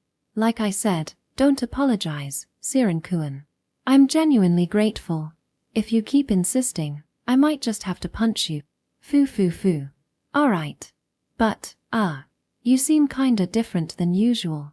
Do I? Foo. After that, Siren-kun and I kept chatting about all sorts of things as we walked home. Hey, Narushima. About what I said, me maybe being asexual, could you, keep that between us? Of course. I won't tell anyone. And if you ever need someone to talk to, just let me know, okay? I was genuinely happy that he trusted me enough to share such a personal secret. As his friend, I wanted to be there for him whenever he needed me. That was absolutely how I felt. But, gym class this time of year sucks. We've got hurdles next week. Like, seriously? Aha. I barely registered the trivial small talk. I just gave automatic, non-committal responses to whatever Siren-kun was saying. Walking alongside my precious best friend, I was completely lost in my own thoughts. It felt wrong, cold and detached, to treat him like that, and I was ashamed of myself. But just for now, I couldn't help it. I promised myself I'd calm down by tomorrow. Please, just forgive me for today. Because my head was so full, so overwhelmingly consumed, that there wasn't even a sliver of room for anything else. Every corner of my mind was consumed by a fierce, all-encompassing love for Koga-kun. If interfering in someone else's love makes you an evil spirit, then I, consumed by my own, might just be a witch. After parting ways with Siren-kun at the usual intersection, I casually checked my phone. Maybe Koga-kun messaged me. That tiny hope pushed me to take a look, and he actually had. What? He really did. Even though he was out on a date with Hinoko-chan right now, he still thought to contact me, even for just a moment. I crossed his mind. I was so happy I could jump, and actually did. I hurriedly opened the message to check its contents. Koga Jr., LCD P is at the CD shop. Koga Jr., Tsuki to Herodias's in-store live is happening today. Foo. That's so like him, sending me something like this. I started typing a reply, but my fingers froze. Maybe I should go check it out. Not because I'm curious about him and Hinoko-chan, of course. I just want to see the live performance myself. After all, they're the ones performing at the school festival's final night stage. Seeing their live would definitely be worth it. I quickly made my way to the CD shop near the station where the in-store live was happening. The message had been sent a little while ago, probably when I was still in the music prep room. If I didn't hurry, I might miss it altogether. Or maybe it's already over. I wish I had brought my bike. I finally reached the somewhat urbanized station area and dashed into the CD shop. It was a large store with 5 floors, the top one designated for events. Not wanting to waste time waiting for the elevator, I bolted up the stairs. By that point, I already knew. There was no sound coming from above, which meant the live was probably over. Even so, I clung to a faint hope as I burst into the event space. Sure enough, the live had ended. The space was empty of attendees, with staff wearing shop t-shirts in the middle of packing up equipment. Panting for breath, I still glanced around frantically. If you're looking for the in-store live, it's already finished, one of the staff pushing a cart of boxes informed me. I see. Of course, it's over. I realized I was more disappointed about not seeing Koga-kun than about missing the live. Well, today was his date with Hinoko-chan. It'd be wrong for me to crash it. Besides, Koga-kun lives right next door. I can see him anytime. Sigh. Dragging my heavy feet toward the exit, I suddenly heard someone call out to me. Excuse me. Are you Yoru-san? I spun around quickly. But it wasn't the person I most wanted to see. Of course, Koga-kun wouldn't call me Yoru-san. He doesn't use my first name. The person addressing me was a slender man in his late 20s, dressed in a crisp white shirt and black slacks. Despite his slightly undone collar, he exuded a refined, artistic charm. And, well, he was an actual artist. I gave him a small nod. It's been a while, L-Sid. L-Sid, the composer for Tsuki to Herodias. He wrote all the lyrics and music, performed as the band's guitarist, and was one half of the duo. Fans often referred to him as L-Sid P. Even though I knew him personally, he wasn't the one I wanted to see today. Noticing the curious stares from the staff, L-Sid casually gestured to them as if to say, "It's fine." Then he turned back to me, looking at my school uniform. "I'm surprised. You're still a student. Sorry for keeping that a secret from the customers. I first met L-Sid when I was in my 3rd year of middle school. Back then, I had a lot going on and ended up working under a shady guy named Masashi. Masashi ran several live houses and clubs, and I worked as a temporary bartender at various venues he managed, serving drinks to customers. Some of those venues included music bars. Music bars played customer-requested live performances and music videos on monitors, functioning like regular bars otherwise. L-Sid was a regular at one of those bars. Of course, L-Sid was his artist name. I never knew his real name. He was a quiet and composed man. Among Masashi's customers, he was the one I enjoyed talking to the most. While everyone there was knowledgeable about music, L-Sid and I shared a particularly similar taste. He had originally gained recognition by releasing music as a Vocaloid producer, but even back then, it seemed the activities of Tsuki to Herodias had already begun. His media presence was always kept low-key, so there was never any commotion from the other patrons. That allowed me, working as a bartender at the time, to have quiet, leisurely conversations with him. The music bar had guitars on hand, and at his request, I even played a few times. Playing in front of a professional was nerve-wracking, but L-Sid was never condescending. His advice was always kind and constructive. After cutting ties with Masashi and quitting the bar, I figured I'd never have a chance to talk with L-Sid again. Yet here we were, meeting once more. Of course, as someone who loves music, this reunion made me happy. Yes, it was a pleasant surprise, but too bad you missed the live performance. Thanks for your support moving forward. I abruptly ended the conversation and turned to leave. After all, if Koga-kun wasn't here, I had no reason to stick around. Haha, still as unique as ever. You're still playing guitar, I see. He gestured toward the soft case slung across my back. L-Sid wasn't stopping me. He was just continuing the conversation naturally.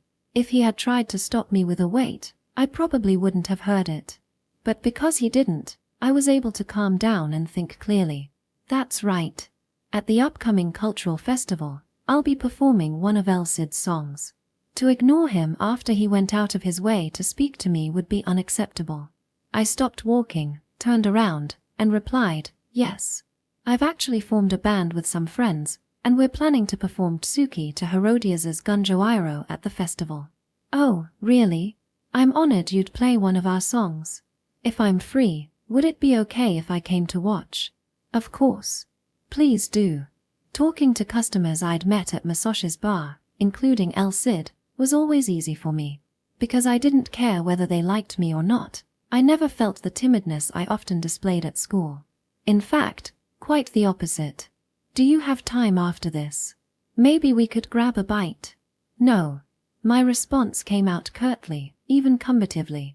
Over time, I'd developed a habit of putting up barriers against overly persistent male patrons who often tried to hit on me. It's just who I am, a person with many facets. It's never intentional. I do have a lot of questions about your music, but I'm just not in the mood today, and I prefer not to go anywhere alone with a man. I realize that's rude considering you're a professional. Haha, no need to worry. Honestly, if you'd agreed too easily, I'd find it unsettling. Even though he hadn't known my age at the time, Elsid had always addressed me respectfully as Yoru-san. That touch of formality made me feel a bit grown up, and it was nice. But that line about not going out alone with a man, it almost sounds like you have a boyfriend.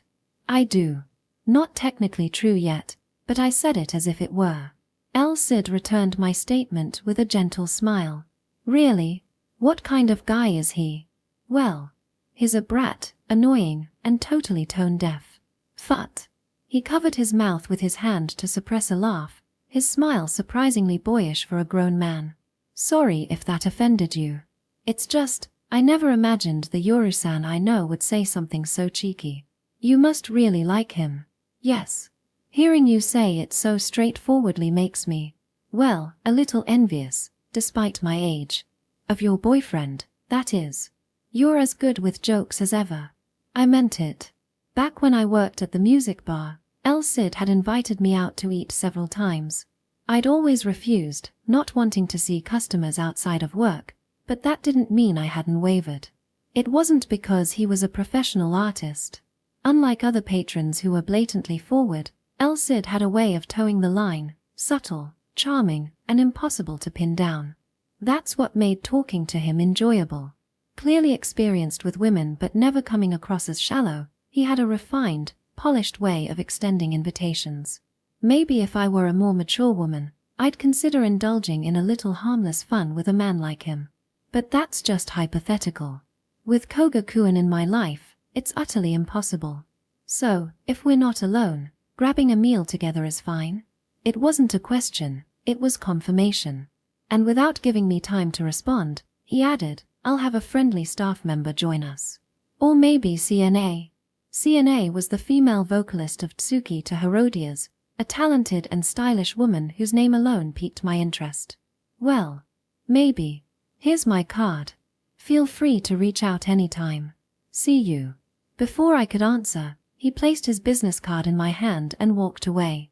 That was classic Elsid. Unlike men who would desperately cling until they got a response, Elsid never stooped to such undignified tactics. Instead, he guided you into wanting to reach out, and then waited. A mature confidence beyond the grasp of any child. The ability to use both push and pull tactics with ease. A gentlemanly player. I imagine many women would fall for his finesse. I admired that mature aspect of Elsid. Just a little. Of course, not romantically. He really does seem popular. The band's name, Tsuki to Herodias, had a refined, clever quality to it. I remember asking him about it once. He told me Herodias was a goddess who led witches on their midnight marches. A goddess revered by witches, and the moon that illuminated everything. Probably a sinister moon, I mused, slipping his card into my pocket. Since coming back to the apartment, I couldn't calm down. My nerves were all over the place. Koga-kun still isn't back yet. Sitting on my bed, I absently patted my favorite bunny plushie. Then, as if unable to sit still any longer, I stood up and wandered aimlessly around my room. Every now and then, I'd decide to step outside and check. I'd walk past Kogakuen's door to see if any light was seeping out. There never was. Then I'd head downstairs, circle around the apartment complex, and return to my room. Back on the bed, I'd resume patting the plushie. I kept repeating the same thing over and over. I had sent a single message to Kogakuen's phone. Enjoying your date? I made it as cheerful and carefree as possible, trying to act nonchalant. Since it was still unread, I refrained from sending anything else. If he was still with Hinoko-chan, too many messages might be annoying. Okay, let's check one more time. Setting the bunny plushie back on the bed, I left my room once again. As usual, I confirmed that Kogakuen's room was still dark before heading toward the apartment's rusty outdoor staircase. And that's when, my breath caught, and I instinctively hid myself. Silently as possible, I crept back into my room, quickly shutting the door behind me. Before even taking off my shoes, I let out a long exhale, trying to steady my racing heartbeat. Just now, Kogakuen was downstairs. He was about to climb the stairs to the second floor where our rooms were. But he wasn't alone. Hinoko-chan was with him. Seeing the two of them together downstairs, I panicked and retreated into my room. They probably didn't notice I was there. Or at least I hoped they hadn't. Click. The sound of a door opening reached my ears. Of course, it wasn't my door. It was the door to Kogakuen's room next door. It's messy, but you don't mind, right? Of course not. But wow, Kogakuen, your room is seriously filthy. He brought Hinoko-chan into his room. They're alone together in there. Just the two of them. My heart pounded wildly, uncontrollably fast and strong. The first thing I did next was grab my phone from where I'd left it on the bed. Kogakuen was alone with Hinoko-chan in his room right now. He might invite me to join them since I live next door. That's what I told myself. But no matter how long I waited, no such invitation ever came. Of course, I knew Kogakuen wouldn't have any ulterior motives. He's such a clueless kid, he probably just didn't think to invite me. If I confronted him about it later, he'd probably shrug and say something like, "Oh, yeah, I guess I should have asked Narushima-san too." What a total idiot. That clueless kid, that stupid, ultimate king of virgins. Right now, I was completely annoyed with him. Surely, Kogakuen wouldn't suddenly give up his title as king of virgins, right? There's no way. I mean, I'm still a virgin. Wait, what am I even thinking? That couldn't possibly happen. After all, Kogakuen liking Hinoko-chan was a thing of the past, wasn't it? Even if that ultimate virgin somehow lost his mind, there's no way Hinoko-chan would allow it. Oh. Now that I think about it, Kogakuen aside, why hasn't Hinoko-chan thought to invite me? I mean, I'm just in the room next door. I shook my head hastily. Yeah, that's it. She probably assumed I wasn't home yet or thought I was tired from band practice and wanted to be considerate. She's always so thoughtful. From the other side of the wall, the unmistakable voice of the King of Virgins boomed. What? Why are you putting sauce in the pot? This apartment was an old building from the Showa era, with walls so thin you could hear everything if someone raised their voice. Before I knew it, I had pressed my ear against the wall separating my room from Kogakuen's. I knew it was wrong, but I couldn't help it. I had to know what they were talking about. Well, I thought I'd use the sauce for the broth. Are you crazy? I don't know much about cooking, but even if that's a thing, you're putting in way too much. Oh, hey, there's olive oil here too. Let's use this. Don't ignore me. Are you even good at cooking, Asajiri-san? I told you, I can cook. By the way, Kogakuen, for someone who says they don't cook, you've got a surprisingly well-stocked kitchen. Well, that's... you know. All right, I'll handle this part, so you can cut the vegetables, Kogakuen. Use scissors. Let's make something fun with scissors. Yeah, right. You can't cut vegetables with scissors. Kogakuen, you're so much fun to be around. They're cooking together. Hinoko-chan is making a meal for Kogakuen. using the ingredients I had prepared for him. She's standing in the kitchen. That's supposed to be my place. Hearing their cheerful conversation through the wall made my chest ache unbearably. Koga-kun. That's so unfair. The pain and frustration welled up inside me, and tears began to spill over. And yet, the more I dwelled on how sad I felt, my feelings for Koga-kun, this deep, dark longing, continued to swell, growing impossibly heavy and overwhelming. I sank to the floor, my back resting against the edge of the bed. My gaze fell to the childish bunny plushie sitting nearby, but my attention wasn't on it. My hand was reaching towards the base of my thighs. I couldn't hold it back any longer. This ache inside me was unbearable. Even though I love you this much, even though you're right next door, you're so cruel, Koga-kun. With my other hand, I reached for the photo sticker left on the table. It was a precious keepsake from when we all went to the arcade not long ago, a sticker Koga-kun and I secretly took together, just the two of us. In the photo sticker, I was pulling at both of Koga-kun's cheeks with all my might. My face looked so happy, filled with laughter. Meanwhile, Koga-kun appeared to be in pain, but there was still a hint of a smile on his face. I love you, Koga-kun. I really do. I love you so much. Chew. As I repeatedly kissed the Koga-kun on the sticker, I vigorously moved my right hand inside my undergarments. In the room next door, Koga-kun and Hinoko-chan were happily cooking together. As I think about Koga-kun, who is smiling with me alone in the sticker, I frantically attempt to keep my voice down and do something dirty like this while I'm separated by a thin wall. NN. Phew. I was aware that I was rather odd. However, I never imagined that I would become so twisted, depressed and irritated. I let a thick, ominous covering of evaporating pleasure to cover those unpleasant emotions. All of a sudden, I was reminded of a picture book I had seen long ago of a witch making a frightening soup. It was eerie, yet I couldn't help but be drawn in by the too dark, black passion. Ah, I love you, Koga-kun. I love you, I love you, I love you, I love you. As I spoke of a love as strong as darkness, I continued to stir my sinister self. Chapter 5, Old Friend. Initially, I planned to eat out. Never did I imagine I'd end up cooking with Asajiri-san. After school, the two of us were wandering near the station when I suddenly remembered that Tsuki to Herodia's in-store live performance was happening that day. We decided to check it out together. The live performance was absolutely incredible. Afterward, I couldn't stop gushing.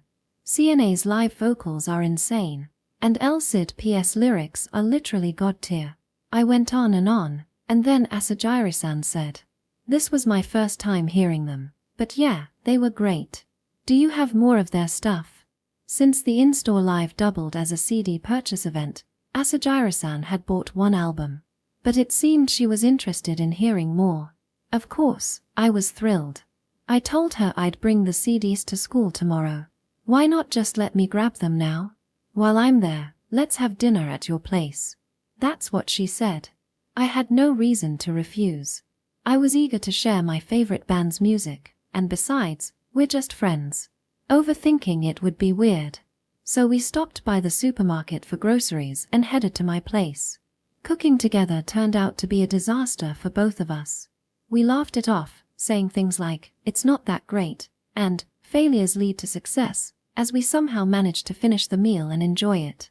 Afterward, I gave Asajiri-san a ride to the station on my bike. Then I pedaled back alone along the quiet country road leading to the apartment. The clear autumn skies from earlier had given way to the sharp chill of nightfall, thanks to radiative cooling. "Cold," I muttered, quickening my pace. "Should we kiss?" That sudden remark from Asajiri-san yesterday popped into my head. It was just a joke, wasn't it? There hadn't been any hints of that mood today. Thinking about it now feels kind of gross on my part. As I mulled it over, I reached the apartment and saw someone. Oh. Hey. It was Narushima-san, seemingly about to head out somewhere. "Where are you going?" I asked as I got off my bike. "I haven't eaten yet, so I'm going to the convenience store," she replied, avoiding my gaze. Was it my imagination, or was she blushing a bit? "What's up with you?" "Well, seeing you right now feels a little." Embarrassing, I guess. Anyway, I'm off to the convenience store. See ya.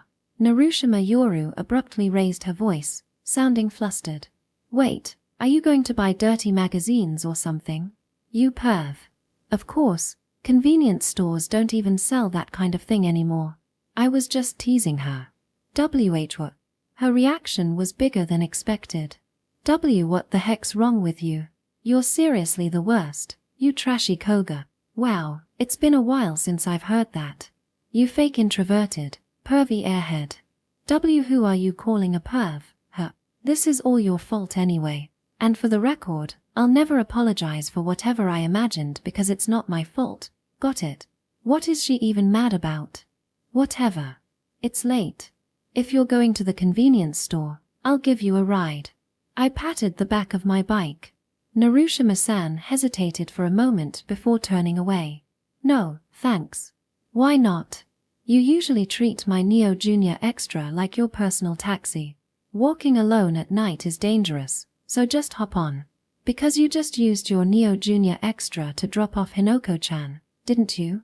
Yeah. It was getting late, so I figured I'd take her. So you gave her a ride. On my seat. Wait, how do you even know Asajira-san was at my place? The walls are thin. Fair point. Oh, I should have invited you too, since you live next door. At that, she started hitting me with her fists. There it is. You said it sober. I knew you would. I saw this coming a mile away. This is why you're hopeless, king of virgins. Hey, that actually hurts. What's your deal? In the end, I gave Narushima-san a ride to the convenience store on the back of my bike. Why did I fall for such a dumb kid? Her arms were wrapped around my waist as she muttered behind me. Being the loser I am, I pretended not to hear. How was practice today? I asked. Normal.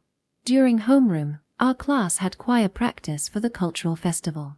Sirenkuen's piano accompaniment was flawless, but Narushima-san's guitar playing was a bit shaky, probably because performing in front of a crowd made her nervous.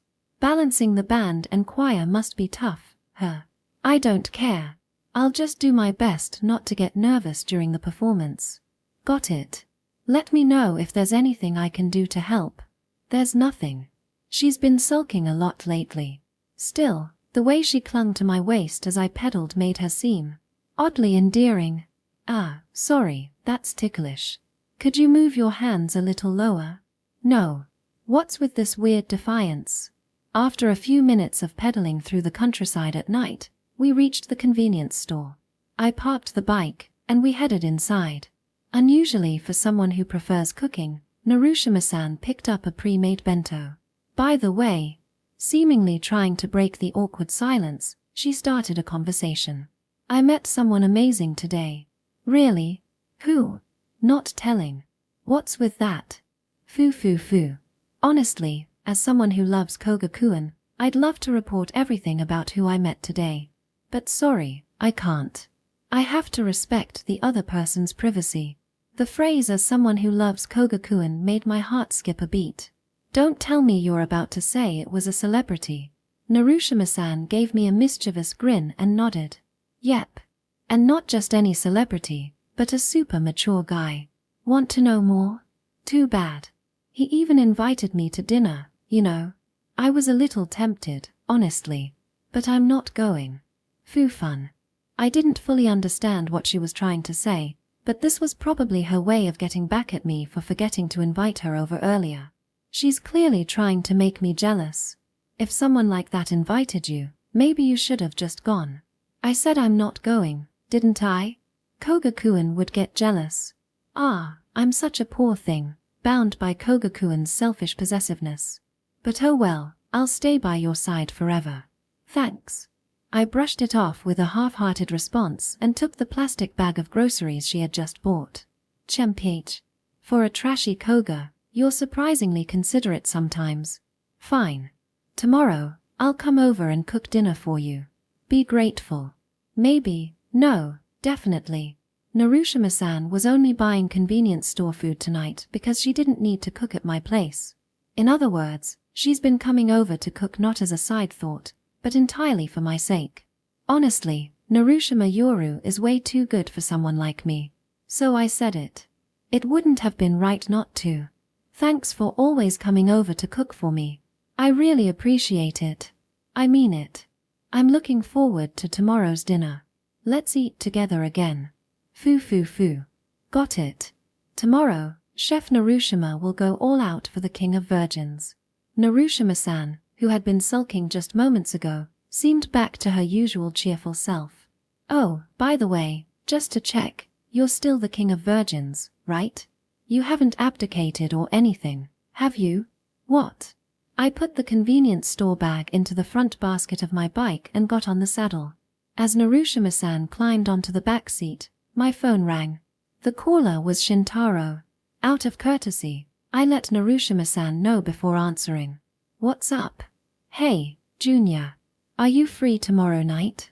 Shintaro sounded a little flustered. What's with the sudden question? If you're free, could you come to the family restaurant near the station at 6? Oh, so you want to grab dinner? If that's the case. I glanced at Narushima-san, who was glaring at me with an accusing look. Sorry, Shintaro. Tomorrow night, I already. Before I could finish, Shintaro interrupted. It's actually about. When he said that, my grip on my phone froze. It felt like my heart had been squeezed tightly. Got it. Tomorrow, 6 o'clock at the family restaurant near the station. I'll be there. I ended the call and let out a big sigh as I looked up at the starry sky. You don't just get to sigh like that. Narushima-san snapped, clearly upset. We just made plans, didn't we? I said I'd cook for you tomorrow. So why are you suddenly going to a family restaurant with Tanaka-kun instead? Sorry. I was going to say no, but something came up. That's awful. So awful. I know you value your friends, and I get it. I feel the same way. But still, today you. She choked back a sob. Toward the end, her voice was already trembling with tears. Narushima-san must have known. She had realized I spent tonight cooking and eating with Asajira-san at my place. And she must have felt lonely, knowing I didn't even think to invite her. That's why she was so determined to make plans for tomorrow. She wanted to make up for tonight and share a meal with me. And yet, here I was, breaking that promise immediately. I'm really sorry. But even so, what Shintaro had told me, there was no way I could ignore it. When he mentioned that name, I just couldn't bring myself to say no. Narushima-san wiped her eyes with the back of her hands. Sorry. I was being selfish and childish. No, this is totally my fault. But, it's fine. She gave me a brave smile. I can always cook for you another time. Go eat with Tanaka-kun tomorrow. And so, I ended up declining Narushima-san's visit for 2 nights in a row. The next day, after school, I killed time here and there before heading to the designated family restaurant at 6 in the evening. Junior, over here.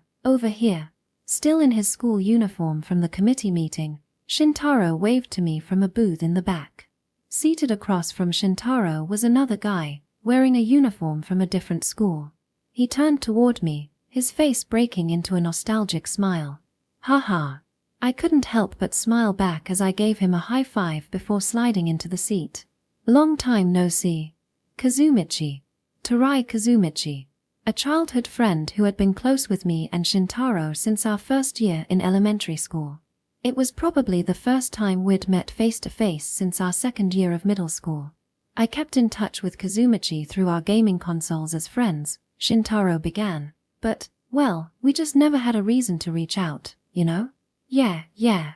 We kinda knew what games the other was playing, though. Hey, Shintaro, wasn't it you who kept grinding that indoor FPS game? Every time I checked, it said you were playing. Seriously, dude, I was worried. Thought you might be addicted. Oh, by the way, that game's getting a huge update next month. Let's all play together sometime. Just listening to their banter made a wave of nostalgia well up inside me. I felt like I might cry. As we snacked on the dishes we'd ordered at random and swapped stories about our recent lives, the conversation eventually shifted to the real reason we were there. So, Kazumichi, is it true you broke up with Megumi? The whole reason we'd gathered tonight was to talk about that. Everyone had been hesitating to bring it up, so I ended up taking the lead. Kazumichi's face fell as he nodded slightly. Yeah. We were originally a group of 4. Me, Shintaro, Kazumichi, and my childhood friend from way back in kindergarten, Maeda Megumi. The 4 of us had been inseparable. From our vague memories of first grade, we'd always been together. Same classes, walking home from school, summer and winter breaks spent side by side, every single day. They were more than friends, they were like family to me. But everything changed in middle school, when Kazumichi and Megumi started dating. Back then, I naively thought that even if they became a couple, the 4 of us would still hang out as usual. I clung to them constantly, oblivious to the fact that I was probably ruining their dates. I was just a dumb kid with no sense of boundaries. By the time I realized what I was doing, there was already a bit of distance between us. Our group of 4, friends as close as family, had completely fallen apart. After that, Shintaro and I grew closer to Siren and eventually met Narushima-san and Asajiri-san in high school. Kazumichi, meanwhile, went to the same high school as Megumi. Though we drifted apart, I always figured they were getting along just fine. But yesterday, Shintaro's phone call had turned that assumption on its head. Kazumichi said he wants to meet us after a long time. He broke up with Megumi. That's why we were here now.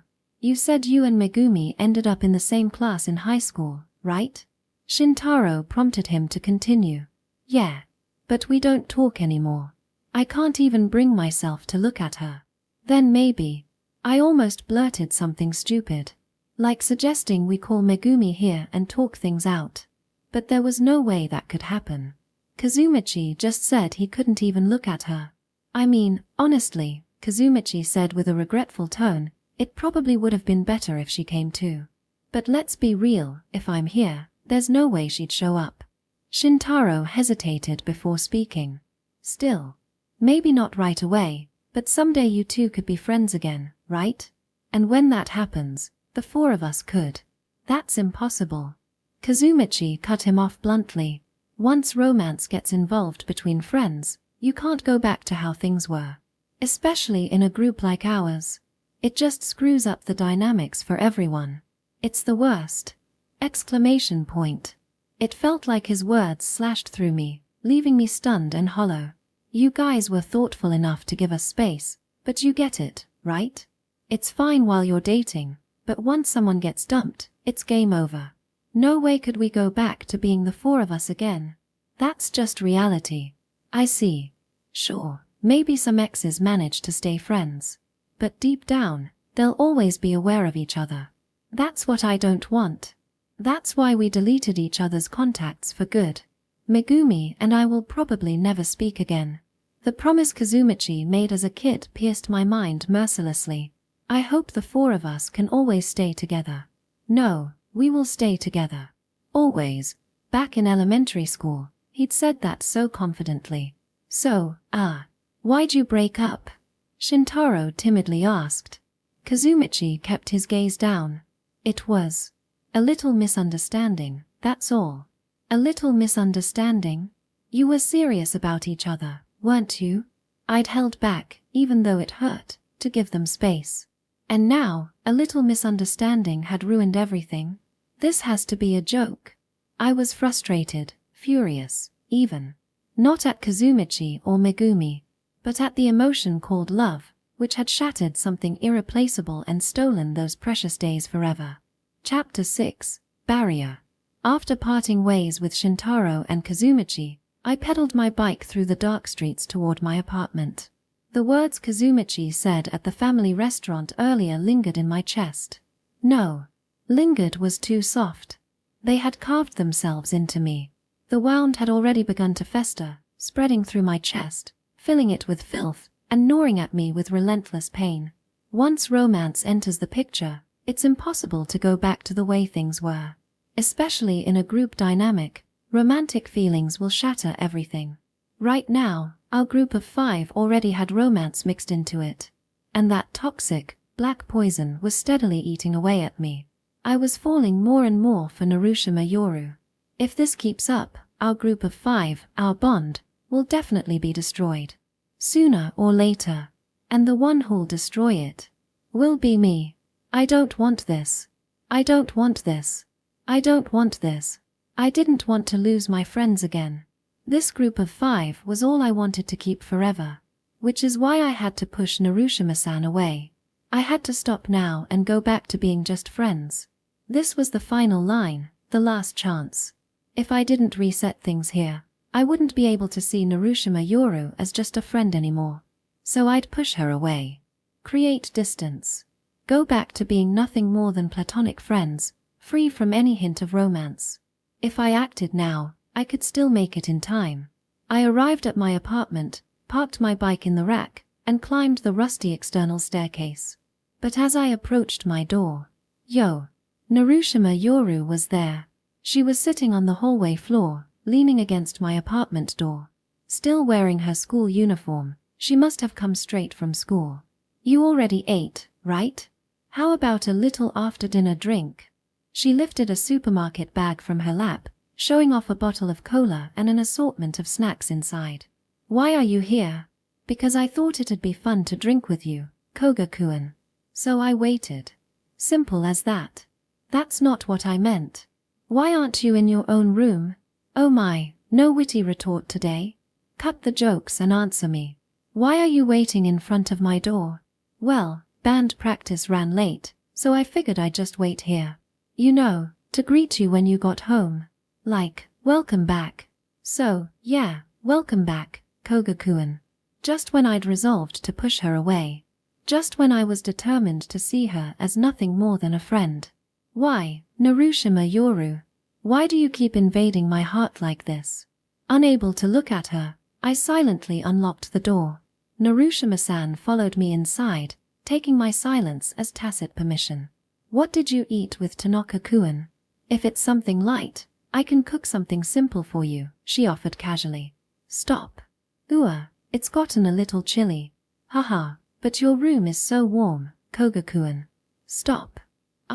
Don't mind me. I was the one waiting, after all. For someone I love, it's honestly a joy. Stop it. I snapped. Before she could turn on the lights, I leapt at her. Pinning her down on the bed, I held her wrists firmly against the sheets.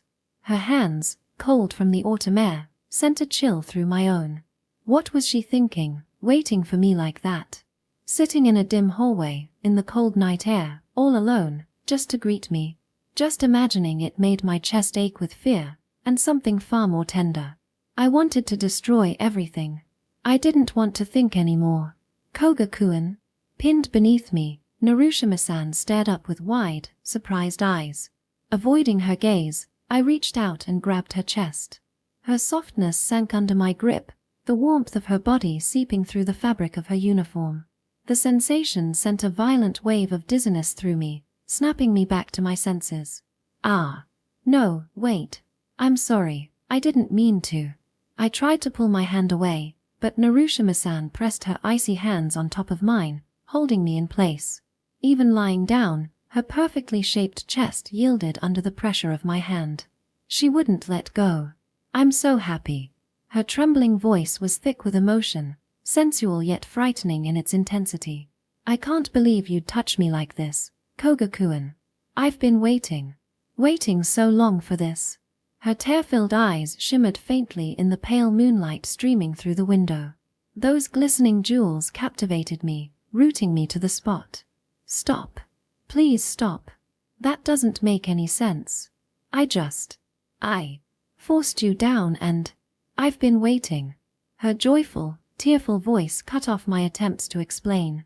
This is insane. I tore my hand away from her chest. I was about to do something unforgivable. I wasn't thinking straight about you, about anything. I almost treated you like an object. And so what? What? I was genuinely terrified. Because she was smiling. Her hands cupped my cheeks with a gentleness that didn't match the situation. I already told you. I'm yours. Treat me like an object if you want. Do whatever you like with me. Stop it. My heart's pounding so fast right now. This feels like a dream. Like the happiest moment of my life. Please. Just stop. This isn't right, Narushima-san. As I hovered over her, tears fell from my eyes, landing on her face. They were my tears. Tears of fear and helplessness. I'm the worst. Treating a friend like this. I just want to disappear. You're wrong, she whispered. Every time you show me that face, Koga-kun, I fall even deeper in love with you. Why? Because whenever you look like you're in pain, it's when you're torn between your relationship with everyone else and your relationship with me. That's how seriously you're thinking about the group of 5. It shows just how much you truly value your friends. That's your kindness, Koga-kun, the kindness of someone who genuinely treasures their friends. No, that's not it. That's not it at all. I'm still betraying everyone, even now. You're hurting because everyone is so important to you. And because I'm just as important to you, it's even harder. That's why I love you, Koga-kun. I'm sorry for being such a twisted woman. Narushima Yoru reached up, pulling my head toward her with both hands. She guided me closer, until our lips were about to meet. I couldn't resist the strength of her grip. And once again, I kissed her. It was the forbidden kiss I had sworn I'd never repeat after that summer day. A kiss with someone who was supposed to be my friend. Once again, I was doing something I had to hide from the others. Koga-kun, it's been so long since we last kissed. I've wanted this for so long. For so long. The act was despicable, utterly unforgivable. An act of betrayal so profound it made my head spin. Yet, this secret kiss was impossibly, inescapably sweet and bitter. I love you. I really do. I love you so much. Fu. Even though Narushima Yoru's voice, preaching love like a curse, sent chills of terror through me. I love you. Love you. Love you. Love you. Love you. Love you. Love you. Love you. Love you. Love you. A wave of overwhelming ecstasy crashed down on me, obliterating every other feeling. Just moments ago, I was sure I hated love. Now, I couldn't even muster the will to remember why. Narushima-san's soft lips. Narushima-san's sweet saliva. Narushima-san's warm breath. Every part of me was being completely and utterly destroyed. Why is Narushima-san kissing me with such passion? We're supposed to be friends. It feels so good, it's making me stupid. Suddenly, our positions shifted. Narushima-san reversed our roles, pinning me down instead. I can't take it anymore. I love you so much, I feel like I'm going to lose it. Straddling me, she stared down with a gaze so sultry it was palpable even in the dimly lit room where the lights remained off. Her wet eyes, her glistening lips, her ragged breaths, everything about her was unbearably provocative. And the searing, damp warmth pressing against my waist. Her lower abdomen radiated heat that felt feverish and moist. All of it made me acutely aware of her as the opposite sex. It awakened base instincts I despised, primal urges that clawed their way to the surface like a beast set loose. The forbidden desires I should never harbor toward a friend, desires I loathed, feared, and shunned, left me trembling in both terror and exhilaration. Koga-kun, let's just do it already. Straddling me, Narushima Yoru slipped off her blazer with careless abandon. She pulled the ribbon from her white blouse, then began ripping at the buttons as if to tear them off. No, stop it. I shouted at the top of my lungs. Grabbing her arm as she tried to undress, I screamed until my throat felt like it would give out. At the last possible moment, I barely managed to suppress the hideous, monstrous instincts threatening to overwhelm me. That's really not okay. The beautiful woman perched on top of me. The predator held my gaze in silence. Then, after a pause, honestly, Koga, the lascivious, sinister aura that had surrounded Narushima Yoru disappeared. In its place was the usual friend who cracked light-hearted jokes and gave me that familiar, teasing smile. Are there really guys out there who'd turn down a girl at a time like this? You know, I do get hurt by stuff like that. I'm sorry. Narushima-san got up from the bed, turning her back to me as she straightened her blazer. Koga-kun, you really want to see me as just a friend, right? I couldn't respond. I should have said it clearly. Yes, that's right. But something within me, an ugly emotion that still smoldered faintly, stopped me from getting the words out. I despised it. From the depths of my soul, I hated the uncontrollable force of this love, this dark emotion, and the weakness within me that succumbed to it. Well, I guess it can't be helped. That's exactly why I fell for you, Koga-kun. My feelings won't change, but I'll try not to say I love you anymore, at least for now. I mean, it's not like I don't. I almost said something, let something slip, but in the end, I couldn't. This doesn't feel like the right mood for drinks, does it? I'll head home for today. With those words, Narushima-san spoke over her shoulder before walking out of my room, her steps slow and filled with a lonely weight. After Narushima-san returned to her room, I remained in the dark, unlit corner of mine, hugging my knees. I want to preserve our group of 5 forever. I want to stay friends with Narushima-san. And yet, I've fallen in love with Narushima Yoru. Even though Shintaro, Siren, and I formed the GKD, Group Koibito Dame, or no relationships within the group alliance, I've still fallen for her. Narushima-san keeps being honest with her feelings, throwing them straight at me. Of course, I can't reciprocate. And that's what makes it so painful. It felt like I was lost in a maze with no exit, my mind on the verge of breaking.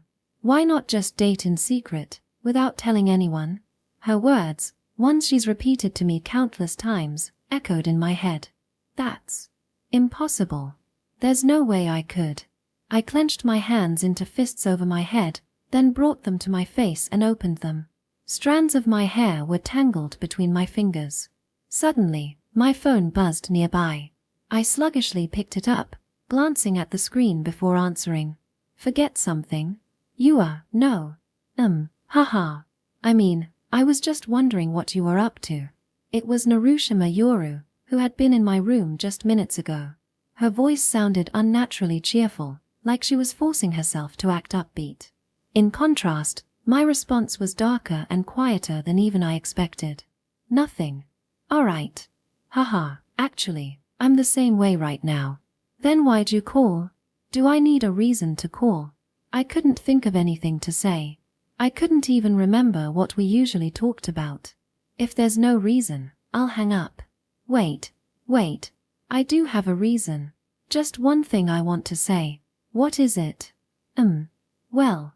She hesitated, then finally blurted it out. I'm really sorry for earlier. Her loud apology blasted through the phone, and at the same time, I heard a thump from the other side of the thin wall. What was that noise? Oh, nothing. Don't worry about it. Did she just bow her head against the wall? Toward my room? Why? And why was she apologizing? From the other side of the phone, I heard the faint sound of her sniffling. I'm really sorry. I did something terrible to you, Koga-kun. What are you talking about? I truly didn't understand. If anything, I should be the one apologizing. Because I forced myself on you. What? I kissed you again, even though you didn't want me to. Her trembling voice, soaked in tears, confessed something I never expected. And then, I tried to force you to do something. Really indecent. I'm such a filthy girl. I bet you hate me now. Is she an idiot? It was me. It was me who pushed her down. It's not like that. If anything, I'm the one who should be apologizing. I'm the one who... No, that's fine. That's totally okay. It's not okay. I was seriously. That's not the point.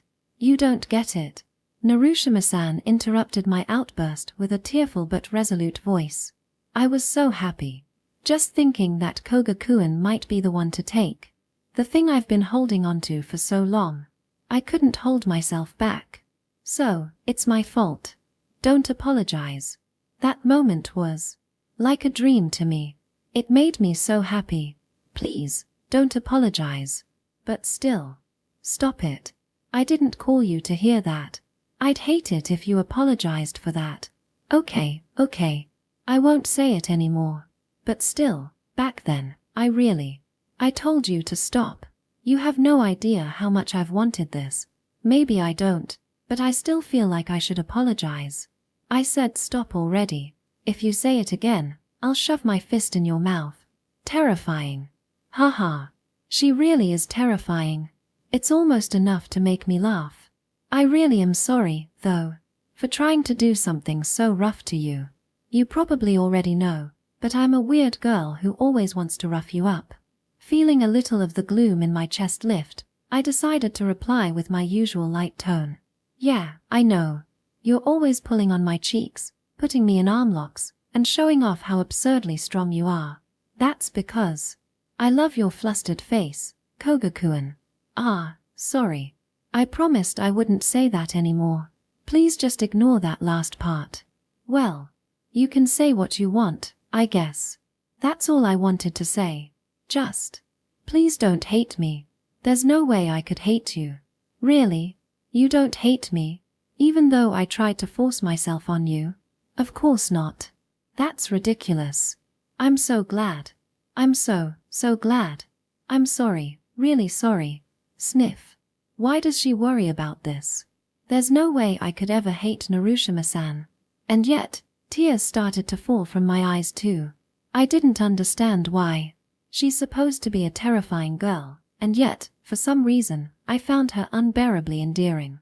You know, I was actually wondering if I should come back to talk to you directly.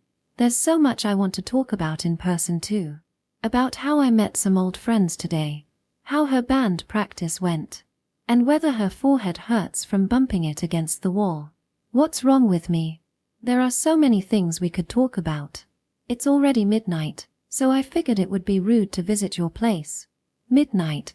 I hastily checked the clock on my desk. The hour and minute hands overlapped perfectly at the top. I know calling this late is probably annoying too, but I was alone in my room, and I got really scared that you might hate me. I couldn't wait until tomorrow to apologize. Wait, it's really midnight already. I had been sitting in the corner of my room, hugging my knees, completely oblivious to the passage of time. Finally, I turned on the lights. The artificial white glow filled the room, almost blindingly bright. For some reason, it made me laugh. I'm sorry, Koga-kun. You were probably about to go to bed. I'll let you go. Just, let's stay friends, okay? No, I wasn't sleeping yet. I'm just surprised how fast time flew. Hearing the tears in Narushima-san's voice, I subtly stopped her from hanging up. You're not sleeping yet? Then, could we talk a little longer? Haha. Honestly, I was thinking the same thing. I kind of wanted to keep talking with you. Maybe it was the contrast to the darkness I'd been sitting in earlier, but my mood had lifted considerably. Foo-foo. Oh, right. There's a video I've been wanting to show you. Oh, what is it? Let me grab my tablet. I picked up the tablet PC lying around my room, opened the video app, and kept the call going. So, what should I search for? Manzai King Championship. A comedy show. Foo-foo-foo. There's this comedian I'm obsessed with right now. Oh, let me start up my laptop too. We stayed on the phone, watching the same video on different devices. It wasn't just the comedy videos Narushima-san recommended. We watched clips of her band too. Then I shared videos of my favorite streamers, and we watched those together. This comedian's hilarious. This streamer's ideas are so good. This band is seriously cool. We talked like that as we watched one video after another. Even though we were only separated by a thin wall. Even though we were watching the exact same videos. We weren't in the same room. We were so close, yet so far. So far, yet still undeniably close. Between us was a thin barrier. A fragile wall that kept us from crossing the line between friends and something more. Eventually, we got bored of watching videos and switched to casual conversation. Even after what had just happened, neither of us brought it up again. We talked about nothing important, an aimless, long phone call. And it was genuinely fun. Despite the delicate distance between us, the undeniable connection we shared made me truly happy. You know, Narushima-san said, Siren-kun always says it's all about getting used to it. Not being nervous playing in front of an audience. Exactly. Whether it's playing for a choir or a band, you have to get used to performing in front of people. I know that, but I get stage fright so easily. so it's not that simple. Yeah, playing in front of a crowd would make anyone nervous. Right. Oh, speaking of, they say writing the kanji 4-person on your palm helps you relax. Fwa. On the other end of the line, Narushima-san let out a big yawn. Looks like someone's tired. Should we call it a night? Yeah. Wait, no, Koga-kun, check the time. Ha! I glanced at the clock. 5 o'clock. The sun was still down, it rose late in autumn, but the clock hands clearly pointed to 5 in the morning.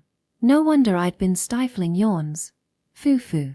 We sure stayed on the phone for a while. Seriously. And we're in neighboring rooms, too. But maybe it was precisely because of the barrier between us that we were able to talk so freely tonight. Neither of us was consumed by the dark emotions of love. Instead, we could just be incredibly close friends, almost like lovers, but not quite. 3 hours until school. 4. Don't remind me. I don't need a reality check right now. Alright then, Koga-kun. I'll see you in 3 hours at school. Even though we lived in the same apartment complex, we never went to school together. Yeah, see you. Sorry for keeping you up so late. No, I had a great time. Good night. Good night. Hey, hang up already. You first, Koga-kun. We ended up saying, let's hang up on 3, but even then, neither of us could bring ourselves to end the call. We wasted another 5 minutes, pointlessly cutting into our precious sleep. It was just hard to let go of this long, enjoyable moment we'd shared. Fwa. After finally hanging up, I let out a massive yawn and crawled into bed. Talking with Narushima-san had completely lifted the weight off my chest. Of course, I didn't want to ruin the group of 5. But worrying about it right now wouldn't solve anything. For now, I'd just focus on cherishing our time together and making plenty of dumb, youthful memories. I felt like the best answer for my relationship with Narushima-san would come naturally along the way. I even started thinking more positively. The last thing we'd talked about was her guitar performance, how it's all about getting used to it. Getting used to it, huh? Wait. An amusing thought crossed my mind, one that felt uniquely mine. Haha. Yeah, I'm not really the type to sit around brooding, am I? Chapter 7, Gold. Ha. I stifled yet another yawn as I peeled off my gym uniform in the girls' changing room. It's my fault for staying on the phone with Koga-kun until 5 in the morning. Or, well, technically today at 5 in the morning. I was practically a zombie now. To make things worse, my least favorite subject, PE, had to be first period today. It was like the universe was out to get me. Sorry, sensei, but I'm totally taking a nap during second period. Just a quick one. Probably. Thinking about how Koga-kun was probably just as sleep-deprived made me feel a little guilty, though. Still, last night's call was worth it. It was so much fun. Honestly, I'd wanted to just go to his room and chat in person, but for yesterday at least, staying behind the safety of a thin wall and talking through our phones had been the perfect setup. After what had happened, that little bit of distance was probably what we needed. We laughed. We talked, no awkwardness. I think he'll act normal around me now. At least, I hope he will. Looking back, though, I was such a mess yesterday. He told me, no more kissing, but I still went for it anyway. And worse. I tried to take things even further. When he said no, and stopped me, I actually thought about ignoring him. I was that far gone. If I'd gone through with it, if I'd forced things, I'm sure he'd hate me now. The thought of Koga-kun hating me, just thinking about it makes my chest tighten with fear. I rubbed at my eyes to keep the tears at bay, but the chatter from the girls by the next locker pulled me out of my spiral. So, culture festivals coming up. You doing the Romance Magic Hour Legend thing? I'll pass this year. Don't have anyone to confess to. The Romance Magic Hour Legend. It's an urban legend, or maybe a charm, passed down at this school. Magic hour, as I learned from Hinoko-chan, is a term used in photography and film. It refers to the time just before sunset, when the sun dips low and the sky is painted in hues of indigo and amber.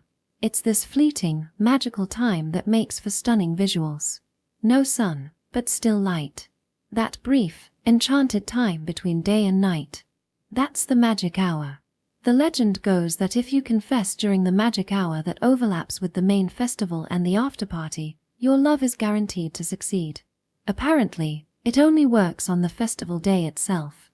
Well, I guess that's how all student legends work, random and specific.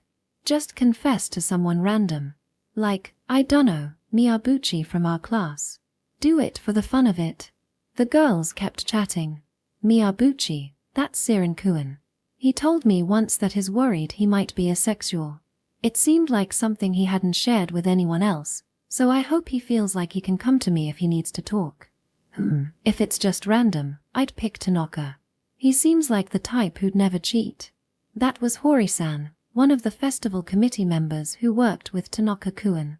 Considering how often they talk, maybe she's serious about him. It's funny, though. Even as Miyabuchi and Tanaka's names come up, Koga-kun's name never does. Makes sense. It's not like he's the type of guy anyone would fall for, except for me, of course. Heh. That reminds me of something we joked about on our late-night call. Koga, all girls are just into looks. They totally choose guys based on their faces. Me, Koga-kun? You're really saying that to me? Koga, what's your point? Me, don't tell me. Do you actually think you're handsome? Koga, what are you getting at? Just thinking about it makes me laugh. But my smile faded when Hori-san and her friends continued. Confessing at such a beautiful time, making a beautiful romance happen. Ah, I really want a boyfriend. Totally. It's so romantic. Love is just so beautiful, isn't it? Is it, though? Oops. The words slipped out before I could stop them. Love's not always so pretty, I muttered under my breath. It's more damp, shadowy, full of secrets. What was that, Narushima-san? Hori-san and her friends turned to me, their faces openly annoyed. Oh, no, nothing. I'm sorry. I bowed deeply, apologizing quickly. I hadn't meant to offend them or ruin their romantic ideals. After all, everyone's entitled to their own views on love. But I'd been thinking about my own complicated relationship with Koga-kun. That's why I said what I did. It wasn't meant for them. Still, I felt bad. Too bad Hori-san and her friends weren't about to let it go. You're always hanging around Koga and the others. So, who are you after? What? No one. Is it Miyabuchi? Or Tanaka?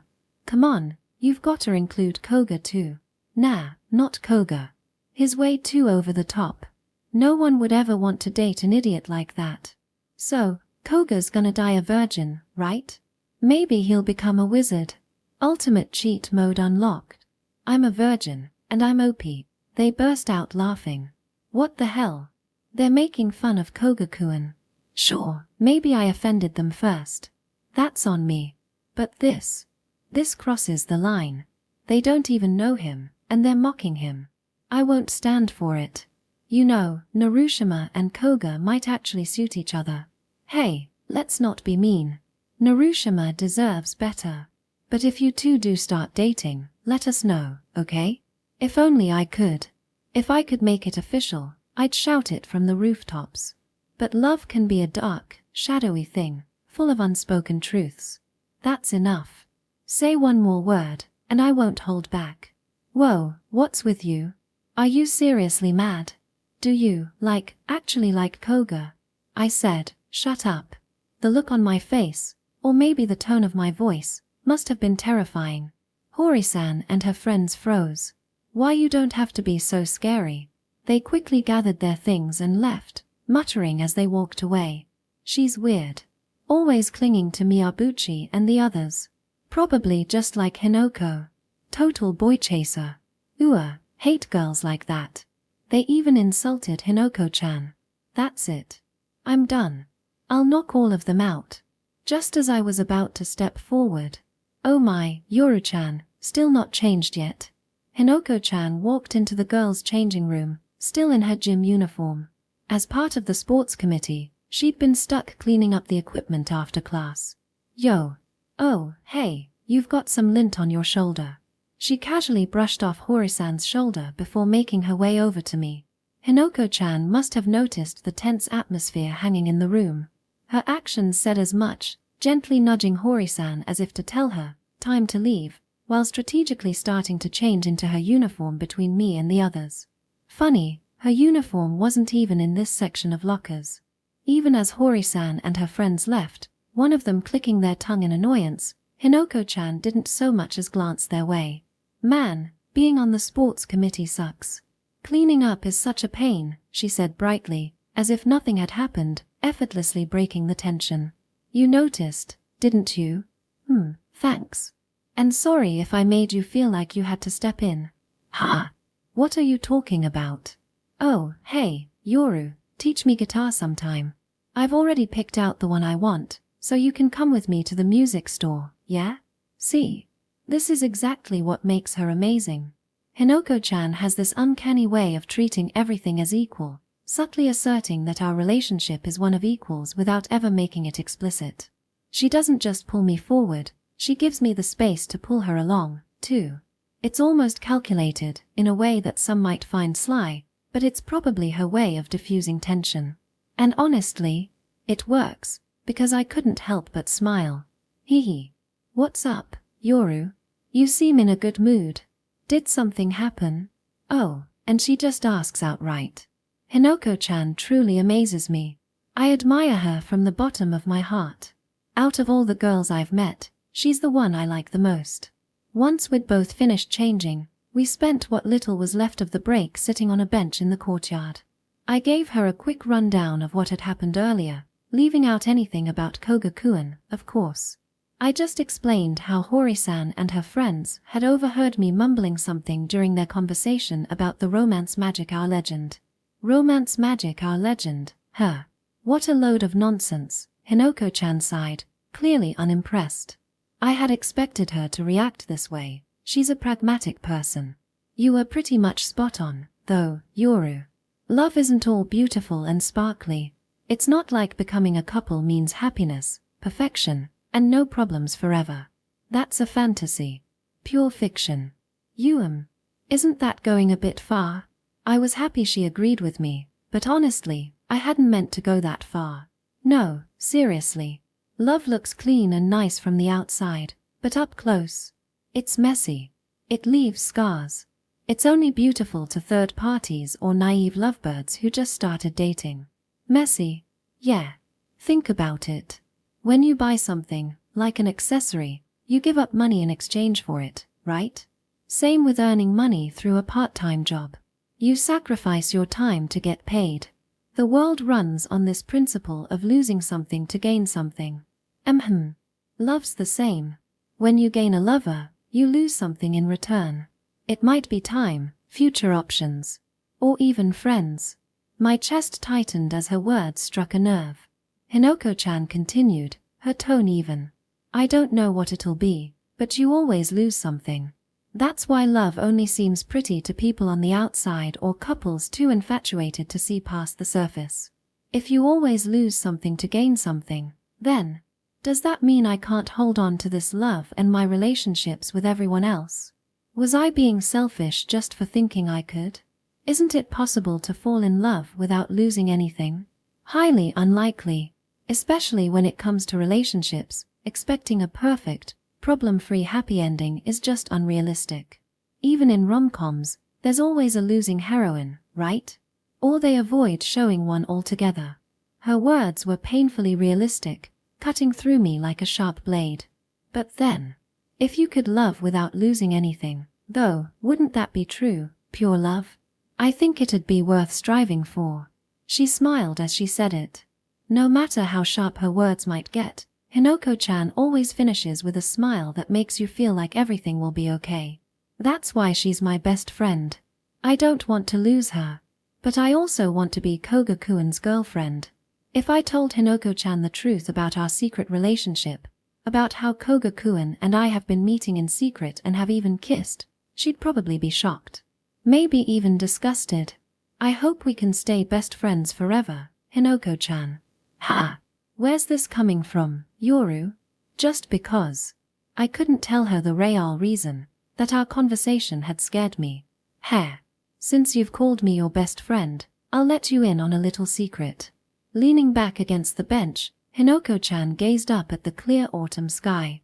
You know, Yoru, you're actually my first girl best friend. What?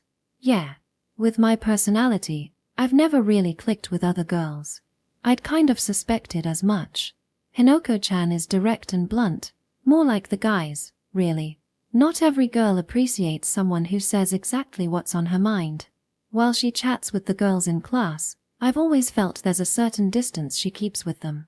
So yeah, I was always closer with the guys. But then, in middle school, boys stopped talking to me too. They suddenly got all awkward around girls, you know? Either that or they'd randomly confess to me out of nowhere. It was like, what the heck? Wait, you mean, boys you thought were your friends confessed to you? Yup. Happened a lot. And no, this isn't me bragging, it was honestly depressing. I saw them as friends, but they saw me as a girl. It's insulting, really. Honestly, I wish I'd been born a guy. Haha. That's so like you, Hinoko-chan. Oh, wait. She caught on immediately. Yup. When we started high school and ended up in this class, there was this loud, rowdy guy who treated everyone equally. He didn't care about boys or girls, just treated us all as friends. Koga-kun. She nodded with a smile so dazzling even I, as a girl, found it captivating. And since you were already hanging out with him and the other two idiots, I figured I can probably get along with this group. That's why I approached them. Honestly, I didn't expect to become best friends with you back then. Sorry about that. No, it's okay. I didn't think we'd become best friends either. At first, I only got close to Koga-kun's group because I wanted to befriend Siren-kun. Suddenly, Hinoko-chan's gaze turned skyward again, her face taking on a rare, wistful expression. I used to think I could be friends with anyone, regardless of gender. But now, I'm just a girl. I'm not a kid anymore. What do you mean? Before I could ask further, both of our phones buzzed simultaneously with incoming messages. Someone had posted in our group chat, the one the 5 of us shared. Hinoko-chan and I both took out our phones at the same time and read the message simultaneously. Koga Jr., emergency mission. Everyone, clear your schedules for after school today. Koga Jr., Shinta and Siren are already on board. It's been a while since the 5 of us went all out. Koga Jr., also, Narushima-san, bring an acoustic guitar. The school's one will do. Emergency mission? What the heck is that? And why do I need to bring a guitar? Ha ha ha.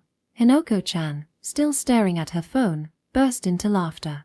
Koga-kun really cracks me up. I have no idea what he's planning, but it's probably something ridiculous. I couldn't argue with that. But what stuck with me more was her earlier offhand remark, it just wouldn't leave my mind. When I confronted Koga-kun in the classroom, all he said was, just wait for after school, refusing to explain further. Siren-kun and Tanaka-kun seemed to be in the know, but they wouldn't spill anything either. It turned out the only clueless ones were Hinoko-chan and me. When the time came, I figured the whole bring a guitar thing probably meant we were heading to karaoke for some practice. Simple enough. Oh, how wrong I was. Our self-proclaimed king of virgins had cooked up something far more absurd.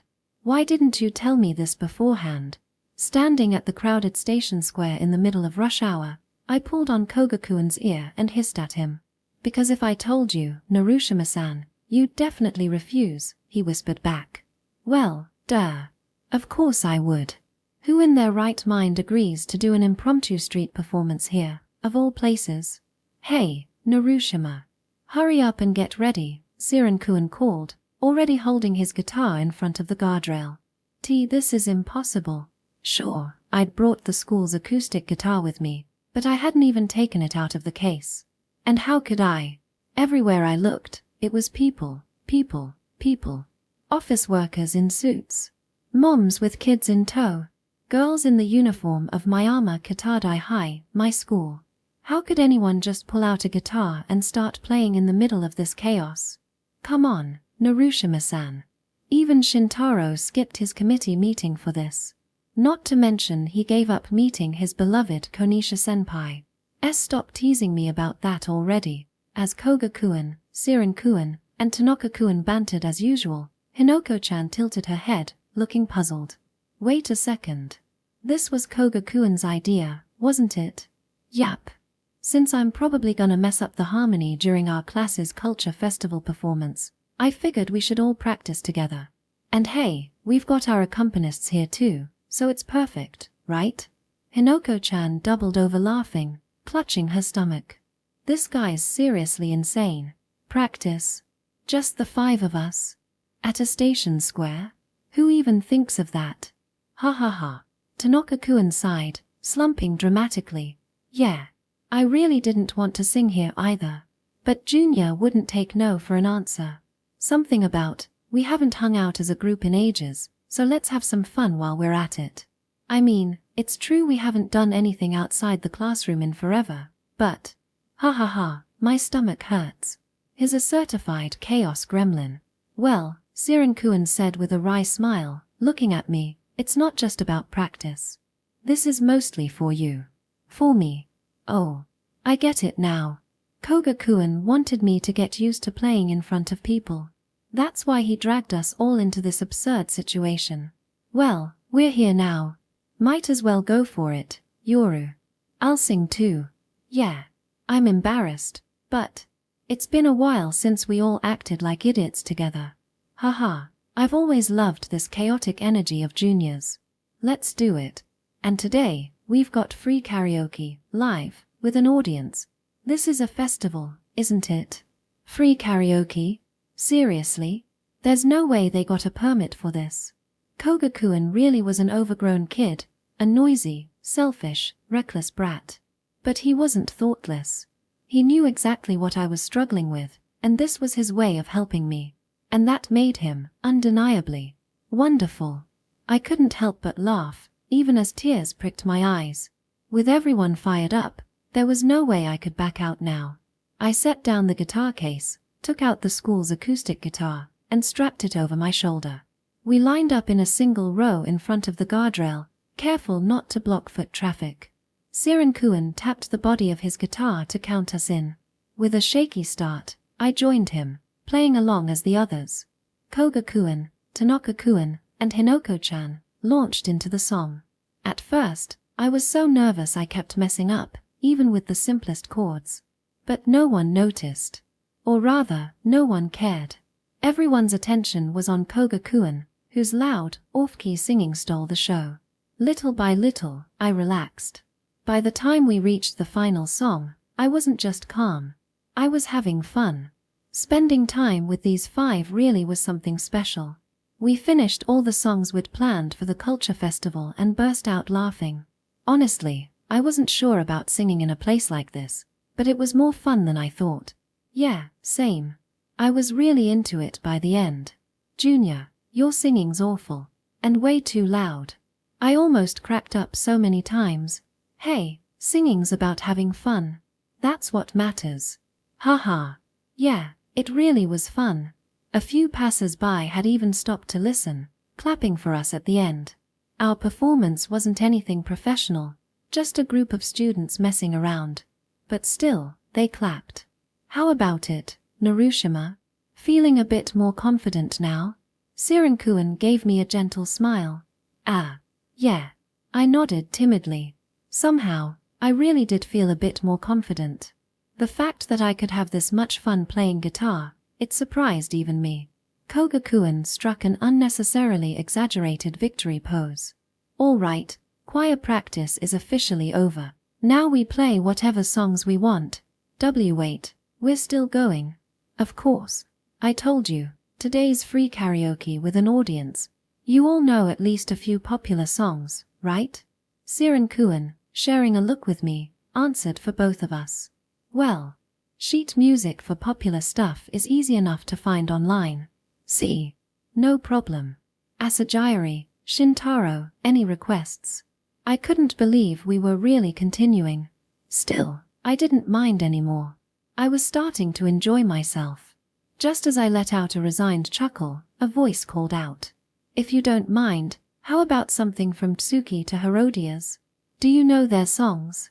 A passerby who had been watching from a distance stepped closer. He wore yellow sunglasses and a flat cap, giving him a completely different impression, but I immediately recognized his voice. I couldn't help but be shocked. What was he doing here? Apparently, Koga-kun hadn't realized yet. Oh, I love that band too. Siren, think we can handle something by Tsuki to Herodias? Maybe something acoustic. Let me check. As Siren-kun started browsing his phone, the man turned his gaze elsewhere. Oh, too bad. Looks like you're out of time. You should probably pack up and leave. See ya. With a casual wave, he walked off. What the? Tanaka-kun, following the man's line of sight, suddenly exclaimed in a panic. The police are coming. What do? We all spun around. Through the rush hour crowd, a uniformed police officer was making their way toward us. Koga-kun shouted at the top of his lungs. Retreat. There wasn't even time to pack the guitar back into its case. Slinging it over my shoulder, I took off running with the others, weaving through the crowd, desperately trying to keep up. Run, run, run, through the sea of people. Eventually, the 5 of us slipped into a narrow alley between 2 buildings, finally stopping to catch our breath. Panting heavily, Tanaka-kun managed to wheeze out, ha, ha. So, street performances really do get you in trouble, right? Well, we didn't have a permit. Siren-kun replied, calmly putting his guitar back into its case, much like me. Getting chased by the cops for an impromptu street performance. Not an experience you have every day, he added, shooting a glare at Koga-kun. The mastermind himself wiped sweat from his brow, looking genuinely flustered. Yeah, that even scared me for real. His face was so earnest that I couldn't help but laugh. Well, it was your idea, Koga-kun. Exactly. Thanks to you, we've got another gem for our collection of cringeworthy stories. Hanging out with Junior always ends up like this. Geez. Despite their complaints, Hinoko-chan, Siren-kun, and Tanaka-kun were all laughing along with me. But you all had fun, right? Koga-kun grinned mischievously, like the troublemaker he was. And really, there was no way any of us could deny it. Seriously, how do we find this fun? We're just a bunch of oversized kids. Ha ha ha. Being a dumb kid is way better than being a smart adult, isn't it? That cheeky, reckless logic. Yeah. I think we all agreed with it, including me. Hee hee. Ha ha ha. The 5 of us were laughing like fools. In a dingy back alley, we rolled with laughter like carefree children. Above us, the sky marked the start of the magic hour, painted in breathtaking hues of golden amber. In that clear autumn evening, as the golden light began to fade, I said goodbye to Hinoko-chan, Siren-kun, and Tanaka-kun, those headed home by train. Now it was just Koga-kun and me, walking side by side toward the apartments. Sorry for springing the street performance on you, he said. It's fine. I had fun, and I think it'll help me do better at the culture festival. It wasn't just because I'd made a fool of myself in front of so many people. It was because I'd come to realize something, how much I wanted Koga-kun to hear me play. My music, my feelings, if I focused on expressing them, maybe I wouldn't feel nervous anymore. Koga-kun might insist on treating me as just a friend, but that's okay. I don't want to ruin what we have as a group, the 5 of us. So if he wants us to stay just friends, I'll respect that. I'll play along. Even if I know I'll never fall for anyone else, I'm okay with being seen as just a friend. Because just being by his side, keeping those moments with the 5 of us alive, that alone makes me unbelievably happy. Hey, Koga-kun. Do you mind if I come over and cook dinner tonight? You know, as a friend. I wouldn't tell him I liked him again, not after promising yesterday that I wouldn't. Haha, of course. Koga-kun's smile, bathed in the golden evening light, was so radiant it practically stung my eyes. Honestly, I've been looking forward to your cooking every day. So, I'll count on you again. Ahihi, right? I'll make something extra special tonight. But, Koga-kun, if the day ever comes when our little group drifts apart, when we're not all together as often, and there's no longer a need to keep our secret relationship under wraps, would you let me tell you I love you one more time? Until then, can I stay by your side? I know I can't say that now. I don't even want to think about us growing apart. But even so, I can't help it. I love you, Koga-kun. I love you so much it's overwhelming. There's no one else. There never will be. From the bottom of my heart, I love you. So even if it's just as a friend, would you let me keep these feelings? Let's stop by the grocery store on the way back. Sure. Oh, and about yesterday, we didn't get to have our drinks. Still got some cola left, right? Really? Yay, I'm hyped.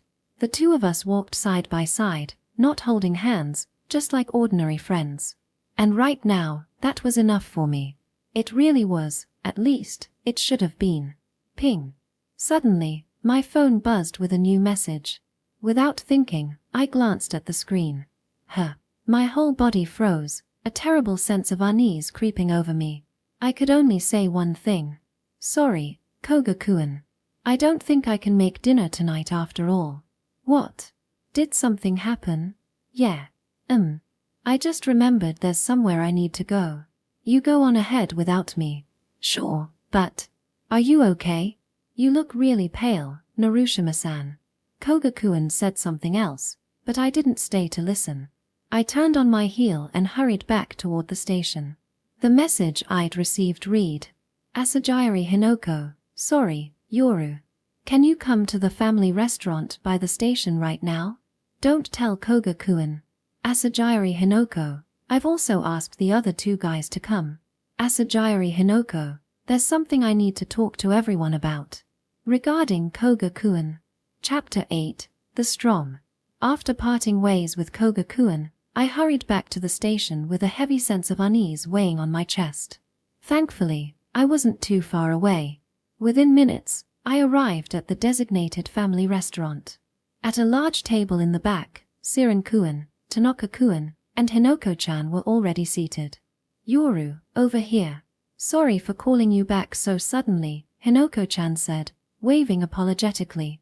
The seat next to her was open, and since it'd feel weird to sit between the guys, I slid into the spot beside her. Siren-kun took the school's acoustic guitar from me and placed it carefully by the sofa. It seemed they hadn't ordered yet, so I quickly scanned the menu and picked something to eat. So, what's this about, Asagiri? Siren-kun asked. Is this something Junior shouldn't hear? Added Tanaka-kun. Both of them looked at Hinoko-chan, who sat there with her head slightly bowed. It seemed they hadn't been told the reason for this meeting either. But I had a feeling I already knew. Or at least, I thought I did. No, I'm just overthinking this. It's all in my head. There's nothing to worry about, right? After all, this is Hinoko-chan we're talking about. Earlier today, after gym class, I'd overheard her mutter something under her breath. I thought I could be friends with anyone, regardless of gender. But once we became high schoolers, it stopped being possible. In the end, I'm just a girl. Not a kid anymore. Those words had planted a fear in me, a fear I'd forgotten during the sheer joy of our impromptu street performance. That's why, just moments ago, I'd been able to think, if Koga-kun wants to stay just friends, I'll support him. But that calm mindset only worked because I hadn't factored in the appearance of a rival. And now, I was terrified that my first ever best friend might turn out to be my fiercest, most formidable rival. No, that can't be it. It's just paranoia. There's no reason to worry, right? Because, after all. So, the reason I asked everyone except Koga-kun to come here. Hinoko-chan began hesitantly, even if Hinoko-chan turned out to feel that way about him. First, I'm sorry. I really love spending time with all of you, but I just can't. That's not something she'd ever say in front of everyone, right? At today's street performance, I finally realized my feelings. Because if she said it out loud, then the bond between the five of us. Like Koga-kun. She said it. Hinoko-chan really said it. Out loud. Even though she knew it could disrupt the delicate balance we'd maintained as a group. She still said it, clearly and openly, for everyone to hear. She's so strong. The first to speak was Tanaka-kun. Wait, so you mean, you like Junior as, like, more than a friend? Why yeah. I tried convincing myself that he was just one of my close friends, but I couldn't lie to myself anymore. It's not just friendship, it's love. Her gaze dropped as she continued. I'm really sorry, everyone. I know we all thought we'd stay just friends forever. I wanted that too, more than anyone. But now, this. Well, Junior's a hilarious guy. Makes sense someone'd fall for him, Siren-kun said, exchanging a glance with Tanaka-kun. The two began whispering back and forth. What about the GKD thing? We'll have to scrap it, obviously. I didn't know what they meant by GKD, and honestly, I didn't care. Hinoko-chan, perhaps misunderstanding, gave a weak, apologetic smile. Don't worry. Even if he turns me down, I'll make sure we stay friends. I'll never make things awkward for anyone. At least, I'll try. You idiot. Tanaka-kun blurted. If that's how you feel, it'll be fine, right, Shintaro? Why yeah. No way something like this could mess up our group. Junior wouldn't want that either. Hinoko-chan whispered a soft thank you before adding. So, I've decided. By the end of the year, I'm going to confess to Koga-kun. Right at that moment, a completely oblivious waiter arrived with our food. Siren-kun and Tanaka-kun, clearly desperate to shift the mood, immediately dove into their meals, devouring them with gusto. Haha, well, if your confession works out and you two start dating, we'll still hang out as a group sometimes, right? Yeah, exactly. I mean, things might change a little, but come on, Asajiri, you gotta make time for us. Hinoko-chan smiled faintly, a hint of sadness in her expression. I just feel bad, like I'm taking Koga-kun away from you all. I'm sorry. Don't be an idiot. Of course, your boyfriend comes first. We can manage without you now and then. Just promise we'll still hang out occasionally, okay? Haha. Honestly, I'll probably get rejected anyway. If that happens, I hope you'll all throw me a better luck next time party without him. Is this okay? I guess. This is the right way to do things. For anyone else, this would seem obvious. But for someone like me, who'd never had real friends before, the idea of disrupting this precious bond over my love felt terrifying. Too terrifying. That's why I tried to date Koga-kun in secret, thinking it was the only way to keep the group intact. But Hinoko-chan didn't hide. She laid her feelings bare, even knowing it could shift the group dynamic. She faced her love head-on, and now, she's standing miles ahead of me. She's not my rival. I've never even stepped onto the same field. So, yeah, that's the deal, Yoru. Hinoko-chan looked at me, her gaze steady. Even though we were sitting side by side, it felt like we were worlds apart. There's no time to think. If I'm going to declare my feelings for Koga-kun, it has to be now. If I miss this chance, it'll feel like I'm cutting in line, or worse, stealing. I get it, Hinoko-chan. I understand how you feel. I have to say it now. Right here, right now.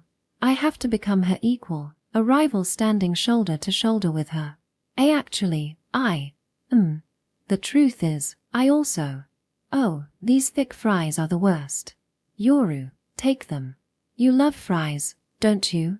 What kind of tragic woman can't eat fries, Asajiri? Siren-kun muttered, shaking his head. After parting ways with everyone, I found myself sitting alone on a bench in a park near the station.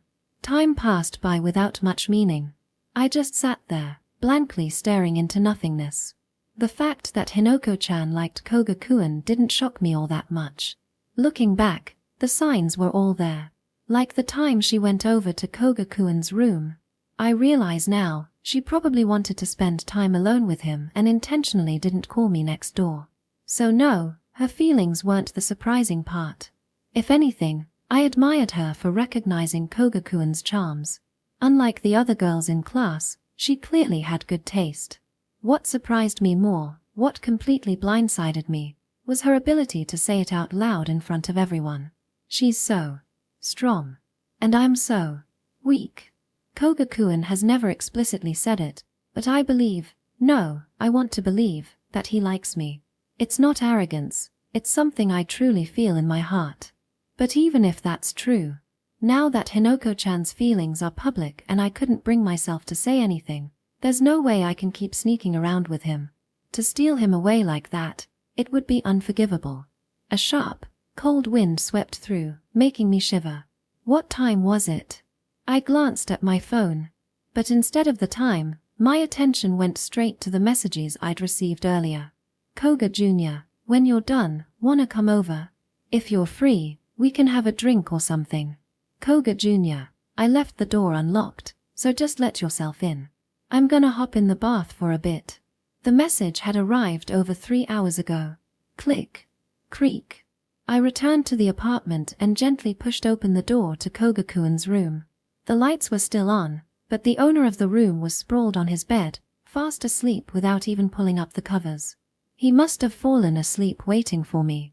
It seemed he was the type to wear proper pajamas at night, even in this season. The sight of him in his childish sleepwear, completely at ease, brought a small smile to my face. Carefully, I tiptoed over to the bed, trying not to wake him.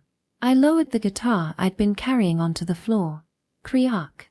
I climbed onto the bed, placing my knees on either side of his sleeping form. Hovering above him, I reached out and gently began undoing the buttons on his pajamas. Pop. Pop. One by one, I worked my way down the row of buttons. A tear slid down my cheek and landed softly on his. Koga-kun stirred slightly, brushing his cheek in his sleep. Panicking, I scrambled backward off the bed, my legs giving out as I collapsed to the floor. What am I doing? It's too late. For everything. I've been running away from my feelings, too scared to lose anything. But by the time I reached out, it was already too late.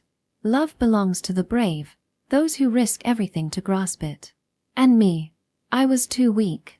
I'd already lost the greatest love I could ever hope for. Pulling the covers over him and turning off the lights, I quietly left his room, wiping my eyes as I stepped out.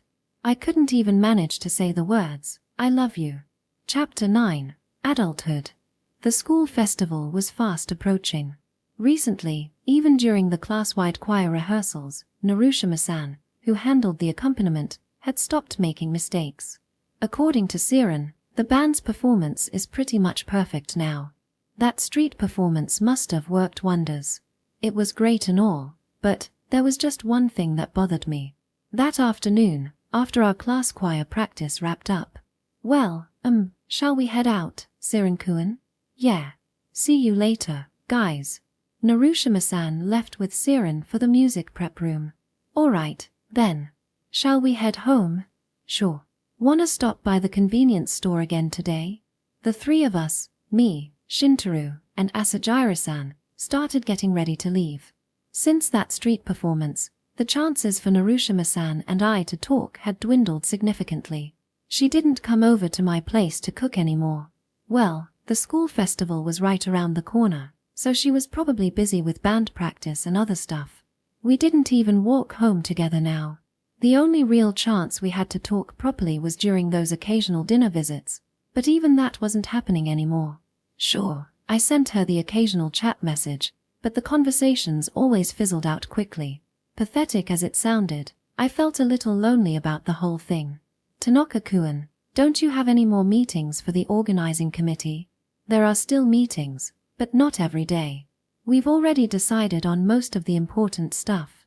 "Oh, right. Never mind that. What's your plan, Tanaka-kun?" "Ha! Plan for what?" "The romance magic our legend. Are you gonna confess to that, senpai?" "Konisha-senpai?" "Oh, that." Shintaro muttered. "Probably not."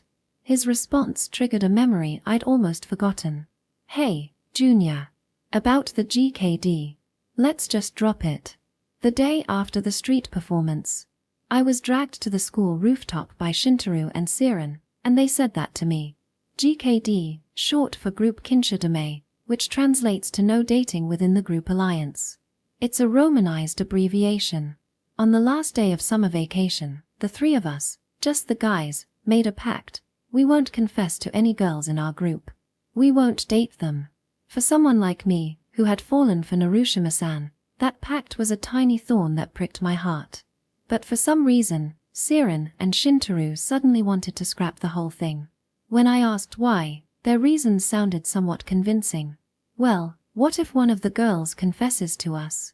It's not like we can reject them just because of some pact, right? Or using that as an excuse to turn someone down would be kind of mean, don't you think? I'll admit, it eased my heart a little. But whether the pact existed or not, I still felt I should stay just friends with Narushima-san. So I said, well, I don't really care, either way. It didn't entirely sit right with me, but for some reason, both Siren and Shintaro seemed ridiculously happy about my response. But Tanaka-kun, you're into Konisha-senpai, right? Asajiri-san teased him with a mischievous grin, and Shintaro sighed.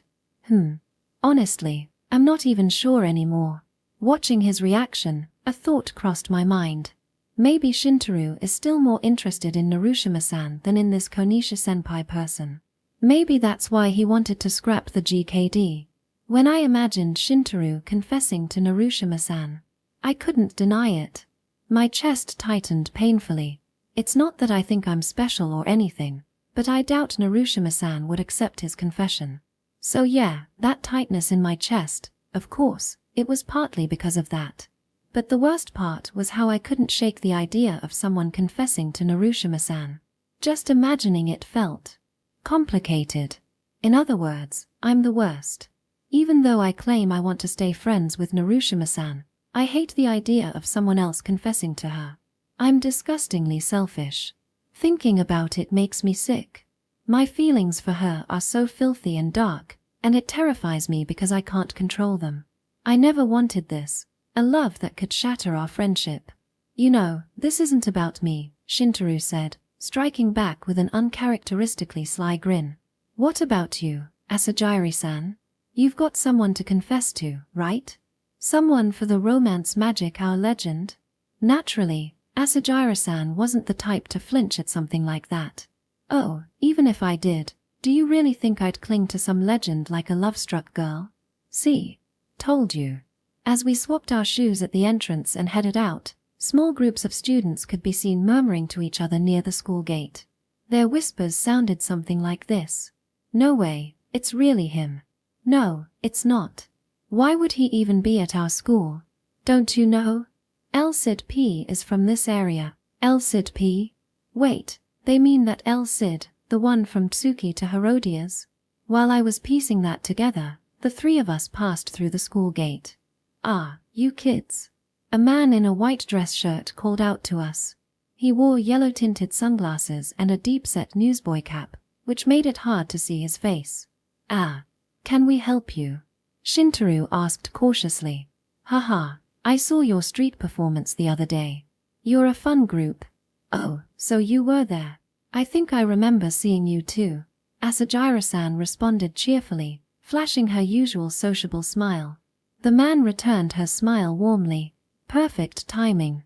Narushima-san is still on campus, right? Your friend. Wait, you mean Narushima Yoru? Ah, so her name's Narushima. I didn't know her surname. But since I saw the uniform, I figured she was from this school. I've been waiting, but she hasn't shown up. Can you call her for me? Asajiri-san and Shintaro both turned to me with troubled expressions. I get it. Leave this kind of thing to me. Excuse me, but what's your relationship with Narushima-san? He might be an acquaintance, but not knowing her surname seemed fishy. If there's any chance this might bring trouble to her, I'd better handle it now.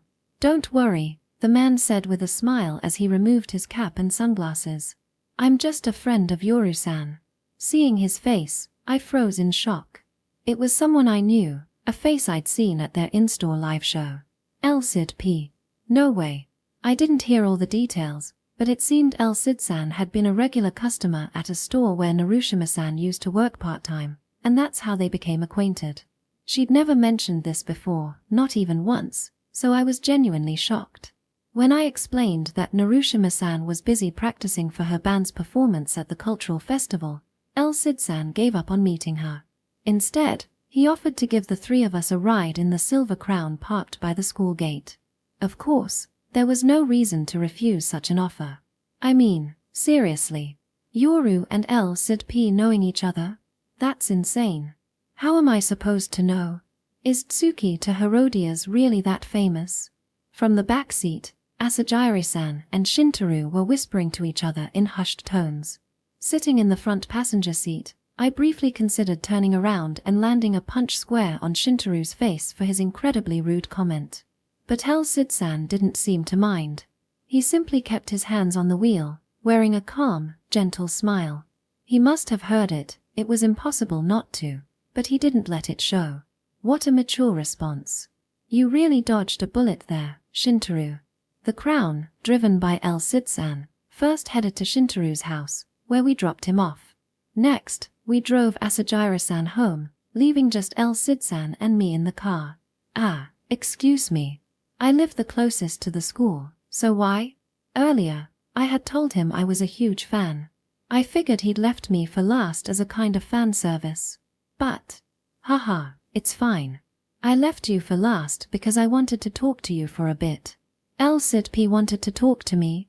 As a fan, that should have been an incredible honor. And yet, for some reason, a sense of unease overpowered my excitement.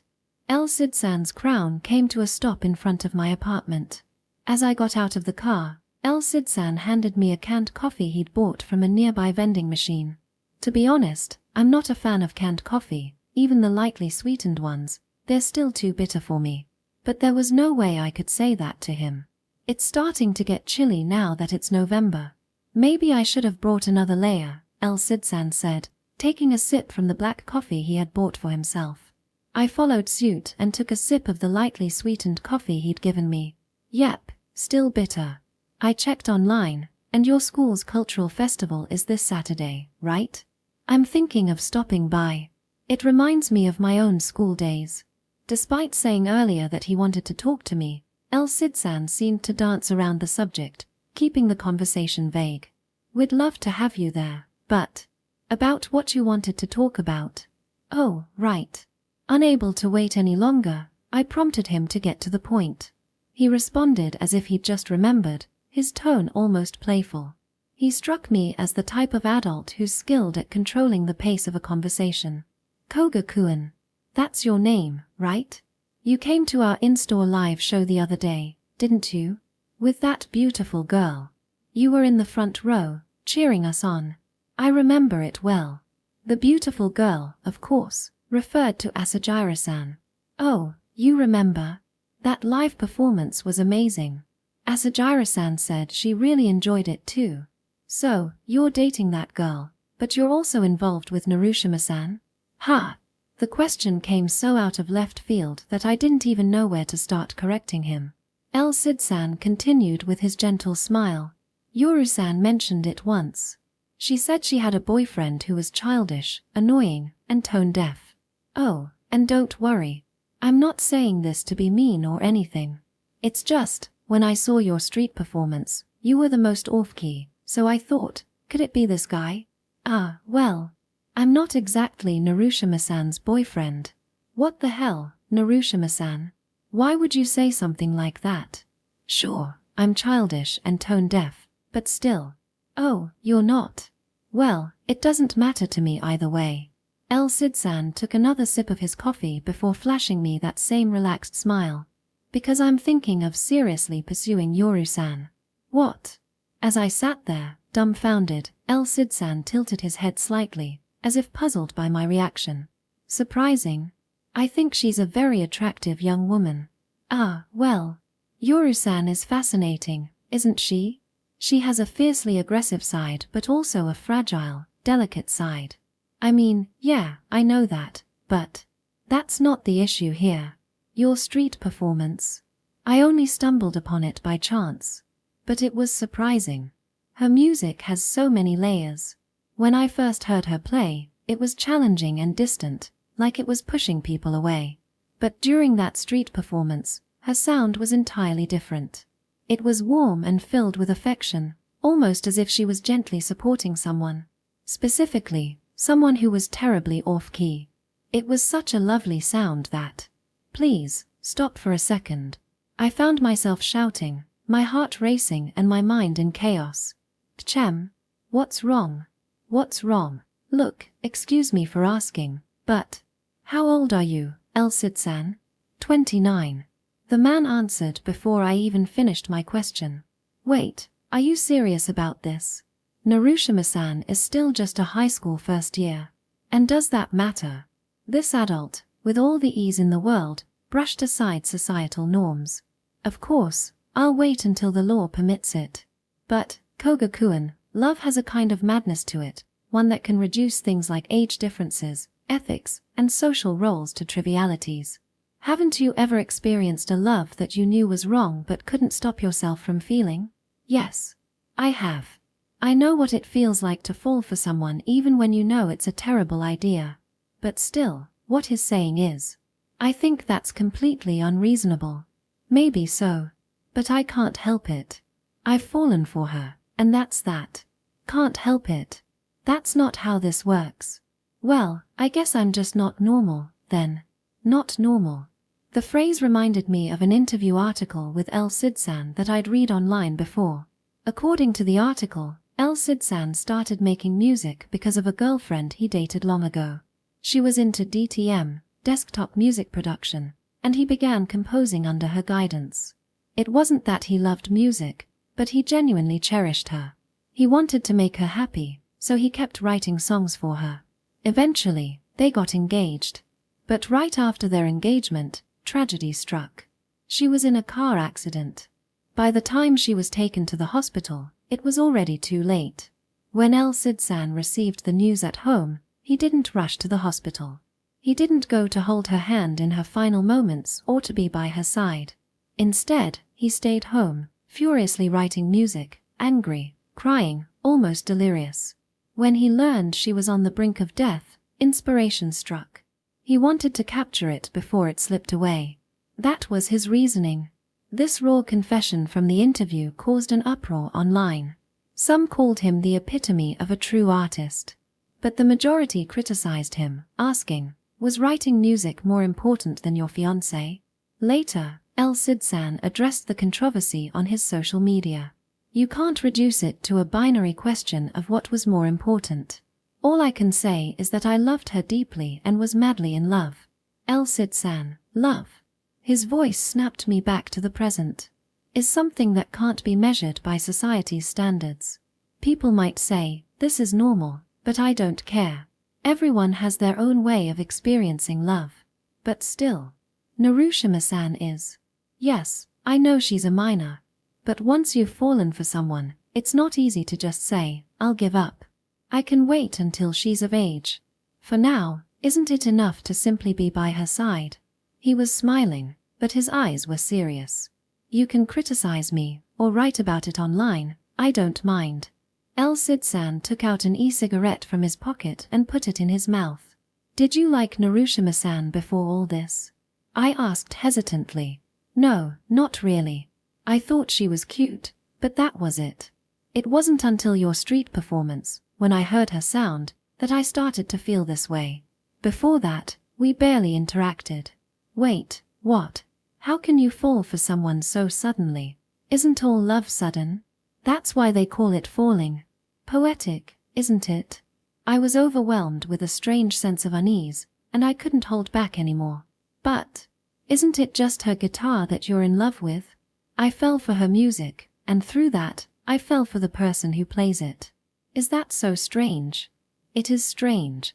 You barely even know her as a person. Have you ever heard the story of a male guitarist whose female fans committed suicide after hearing news of his death? Those girls didn't know him personally, but they loved the music he played on his guitar. That was real love. The feelings of fans and romantic love are fundamentally similar. I became a fan of Narushima-san's guitar, and that led me to fall for her. You can relate, can't you, Koga-kun? You said you were my fan earlier, didn't you? Up until now, haven't you liked me unconditionally, even though you don't know me? I couldn't deny it. Earlier, I got angry when Shintaro made that rude comment about El Cid-san. Even though I didn't know him personally, I admired him because I loved his music. And from that, I started liking him as a person. El Cid-san exhaled a thin trail of smoke, his smile fading. Koga-kun, have you realized it yet?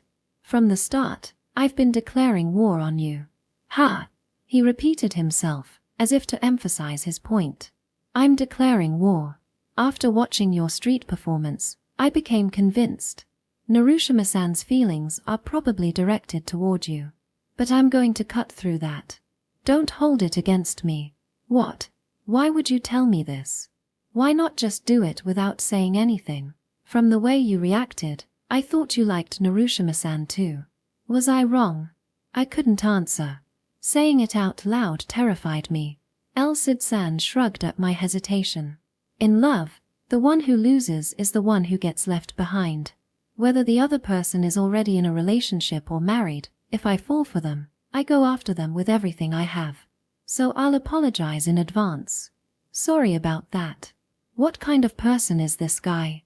He's honestly starting to scare me. Well, it's getting colder. Oh, Koga-kun, want another drink? Elcid-san pulled out a sleek-looking wallet from the back pocket of his slacks. Despite declaring war on me, he maintained his friendly demeanor. That composed confidence of his was terrifying. It made me feel like I wasn't even close to being in the same league as him. And just then, ha! Why are Koga-kun and Elcid-san? Narushima-san, carrying her guitar case on her back, returned from band practice. Elcid-san, with his sharp instincts, noticed Narushima-san's puzzled expression and immediately figured it out. Could it be? You two live in the same apartment complex? Yes, that's right. I was the one who answered. Maybe it was a strange desire to get one over on him in some small way. Even so, Elcid-san laughed it off with the composure of an adult. Haha, what an interesting relationship you two have. But Narushima-san isn't dating Koga-kun yet, right? Narushima-san fixed him with a sharp glare, one even I had never seen before. I won't apologize for lying. Don't give me that look. Just one piece of advice. If you're thinking about starting a relationship within your friend group, you should reconsider. If you want to stay friends with everyone like you always have, you're better off finding a partner outside the group. Thank you for the advice. But that's none of your business. Well, I wouldn't say it's completely unrelated to me. Elcid-san's expression turned serious as he locked eyes with Narushima-san. Because I'm in love with you. This man. He can say something like that without hesitation, even right in front of me. Ha! Wait. Even Narushima-san was visibly taken aback. I'm being serious. I really want to date you, Narushima-san. I know my reputation as a flirt precedes me, and you probably don't believe me, but I mean it this time. Faced with such a direct confession, Narushima-san hesitated. Well, she faltered. She didn't cut him down immediately. She faltered. And that hesitation stung. It's getting cold. I'll head home now. I'll wait for your reply. With that, Elcid-san quickly got into his crown. He raised one hand in a casual wave through the window before driving off, leaving the sound of his engine in his wake. His exit was swift and flawless.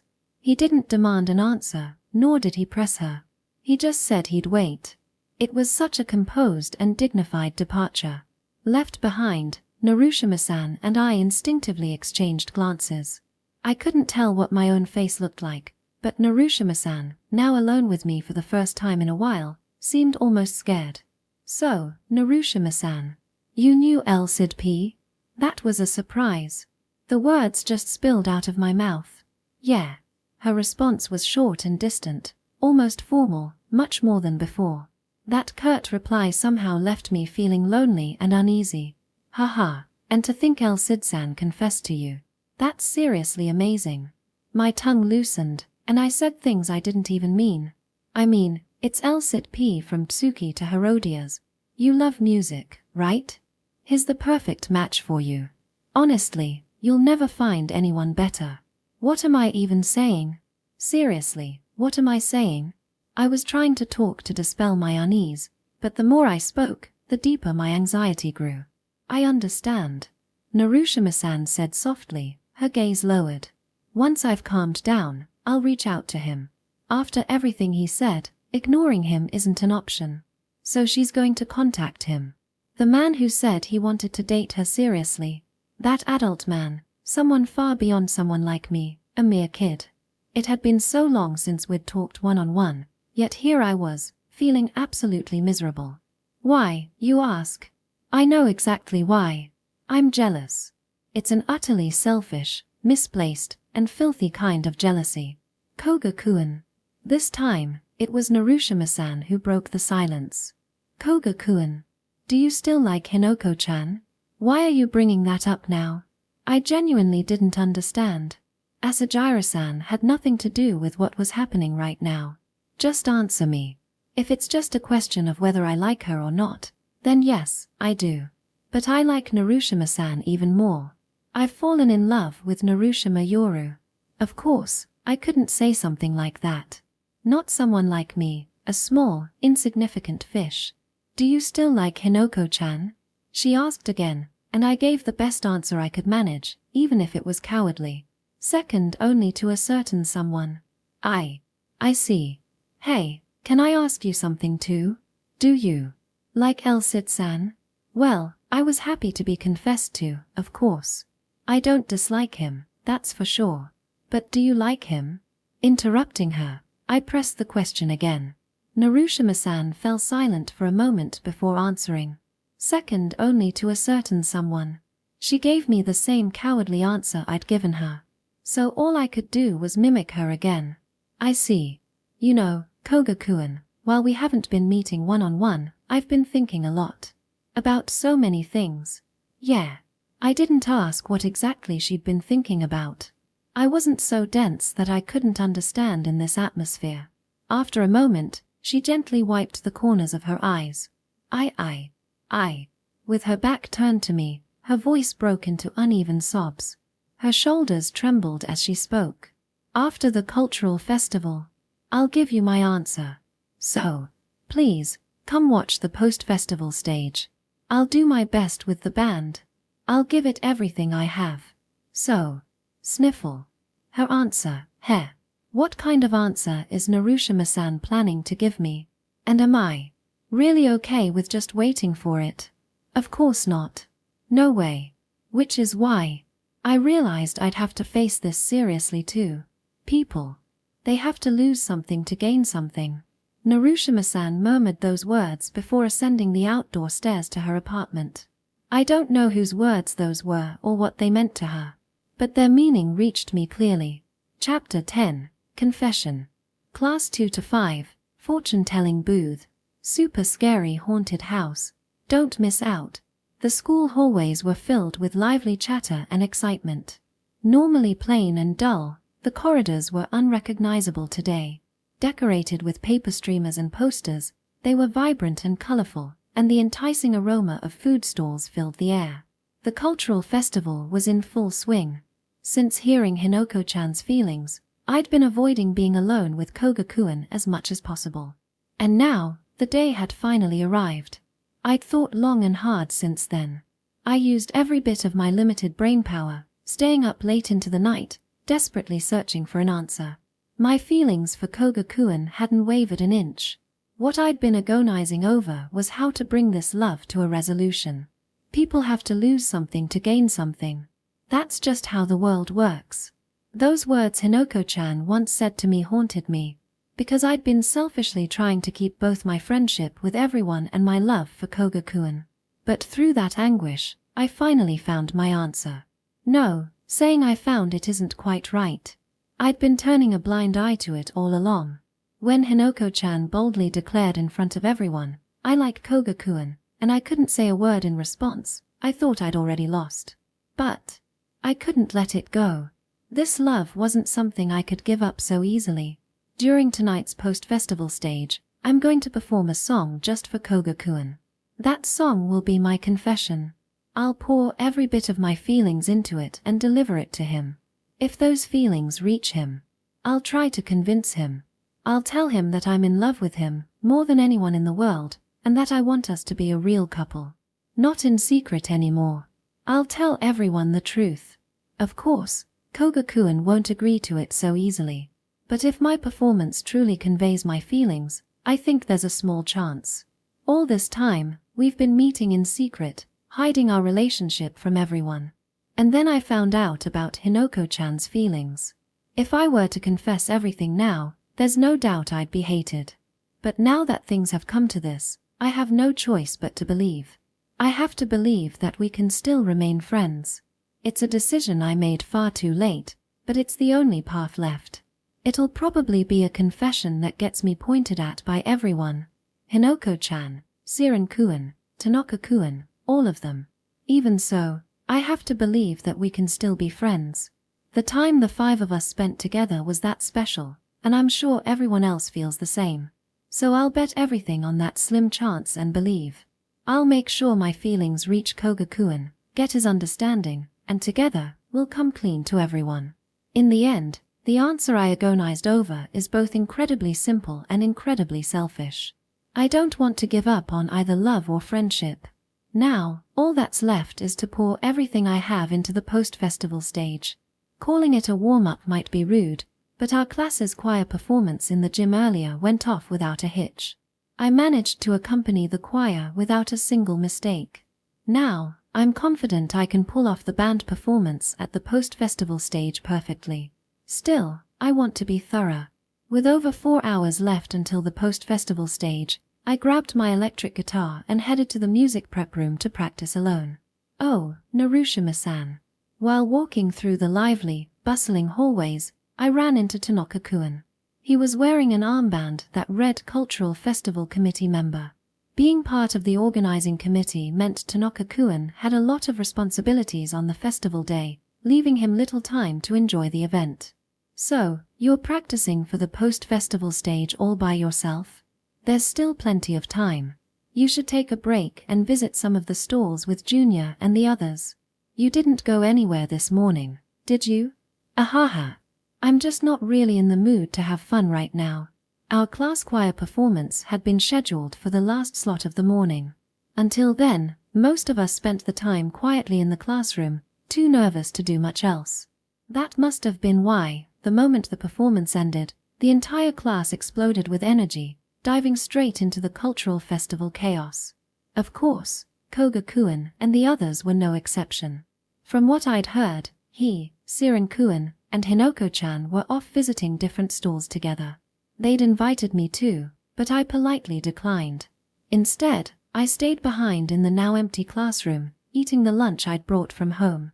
And now, here I was. I see. You've got it rough, huh, Narushima-san? No, not at all. We're both doing our best. Well, I should probably. As much as I wanted to save every second for practice, I hesitated as Tanaka-kun spoke up again. Oh, right. I ran into Junior earlier, and it was absolutely hilarious. Ha! A funny story about Koga-kun? I urged him to continue. No matter how pressed for time I was, if it was a story about him, I couldn't ignore it. So, when we passed by the third-year maid cafe, Junior came tumbling out in tears. Apparently, he tried their super spicy menu and was yelling, "This is a chemical weapon." Ahaha, seriously? Koga-kun can't handle spicy food at all. Such a kid. Hee. And yet, he still tries to challenge himself. He's hopeless, isn't he? His face was a total disaster, all covered in tears and snot. Siren thought it was so funny he snapped a picture with his phone. And even though Junior's face was a mess, he still gave a big peace sign for the camera. Ahaha. Oh no, Koga-kun is such a literal snot-nosed kid. So, what happened next? Then, Asajiri-san. Oh, sorry, Narushima-san. I just realized I have to get going. Tanaka-kun checked the time on his phone. Realizing I'd kept him chatting for over 5 minutes, I felt a bit guilty for holding him up. Right. Sorry for keeping you. Thanks for the fun story. Good luck with your committee work. I gave him a friendly pat on the shoulder and smiled as naturally as I could to send him off. But Tanaka-kun didn't leave right away. He just stood there, staring at me with a slightly dazed expression. What's wrong? Aren't you going? Well, I don't know how to say this, but I've been thinking this whole time. Today, Narushima-san, you seem, a little brighter. Like, your mood feels lighter. Hee. Really? I was aware of it. Hearing so many funny stories about Koga-kun had eased my nerves and put me in a great mood before my final practice. Yeah. Somehow, you seem even more charming than usual. Wait, what am I even saying? Haha. Hehe. But hearing you say that makes me genuinely happy. Well, I shouldn't keep you any longer, so I'll get going now. Bye-bye. Noticing that Tanaka-kun still didn't seem eager to leave, I turned on my heel to be the one to end the conversation. Oh, wait, Narushima-san. Tanaka-kun called out to me one last time. Junior and the others were saying it too, but since we didn't get to hang out together during today's festival, let's make sure to have a big celebration for your birthday next time. Yeah, thanks. I'm looking forward to it. Once the festival is over, my birthday will come soon after. I'll be another year older. By then, what will our group of 5 be like? Thinking about it still makes me a little scared. The main cultural festival ends at 4:30 p.m. Students are free to go home at that point, but most of them don't. That's because at 5 p.m., the highly anticipated post-festival celebration begins. Some of the outdoor food stalls continue operating, there's a live outdoor band stage, and finally, the evening wraps up with a folk dance around a campfire. It's an event meant to bid farewell to the cultural festival, but for many, it feels like the real main event. For me, it certainly is. At the outdoor special stage set up on the school grounds, I'm about to perform with Siren-kun and Tokiwa-kun from the Light Music Club. The 3 of us will showcase the results of all our practice. Right now, we're in the performer's tent next to the stage, spending some quiet moments before the show. Nervous, Narushima? No, I think I'm pretty calm. Maybe. I gave Siren-kun a proper smile in response to his kind concern. To be honest, I was surprised at how calm I felt. Even though I'd seen the crowd gathered in front of the stage before coming into the tent, it didn't faze me at all. I was just too excited about finally getting Koga-kun to hear my music. If you make a mistake and your fingers freeze up, don't panic. We'll cover for you. Just take your time to recover. Exactly. And if that happens, this bass soloist, Tokiwa the Chopper, will start the show. So go ahead, Narushima-san, make all the mistakes you want. Wait, don't. Or, don't hold back. Our bassist and vocalist, Tokiwa-kun, was as high energy as ever. Still, it was clear he was looking out for me in his own way, and both of them gave me a lot of confidence. Thanks. I might cause some trouble, but I'll count on you if I do. No trouble at all. If anything, I'd thank you for the spotlight, Yano? Gratitude, or gansho, get it? That's the worst pun I've ever heard. Just die already, Siren muttered, rolling his eyes. Then, he leaned over and whispered in my ear. Tokiwa's just Tokiwa, but I'll seriously back you up, so don't worry. You're the only friend I've ever confided in about my struggles, Narushima. When I told you I might be asexual, and you said, we're still friends no matter what, that meant a lot to me. I thought back to when Siren-kun opened up to me about his worries. Yeah, I've always wanted to stay friends with you. I truly meant it. Including Siren-kun, the 5 of us are irreplaceable to me. Even if Koga-kun and I reveal our secret relationship, I hope we can all stay friends. Oh, hey, you two. What are you whispering about? Tokiwa-kun had snuck up behind us and threw an arm around both our shoulders. We've still got time before we go on stage, so how about a game of cards? Ever heard of Jokerless Old Maid? I made it up myself. Play for an hour, and I swear you'll start tripping. Boo-ha-ha. Tokiwa-kun seemed even more hyped than usual. The performer's tent was filled with student bands, and the air was tense with anticipation. Yet Tokiwa-kun was completely unaffected, as if nerves didn't exist for him. He was probably excited to show off in front of his girlfriend. I could understand that feeling, just a little. Hee. There are 5 student bands performing on the post-festival stage, including ours. The time slots are scheduled from 5 p.m. to 6:40 p.m., and as a light music club band, we're slated to close the show. If the schedule stays on track, we're set to go on around 6:20 p.m. In the meantime, I plan to enjoy the other band's performances and learn from them. Koga-kun texted me earlier, saying he'd be at the back of the audience. It seems he's already here, planning to watch all the bands.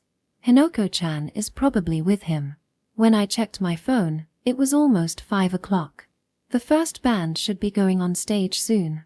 But none of the people in the tent looked like they were getting ready. Siren-kun seemed to notice as well. Hey, isn't it about time the first band started setting up? Why yeah. What's going on? Tanaka-kun, a member of the cultural festival committee, burst into the tent alongside a female student I didn't recognize.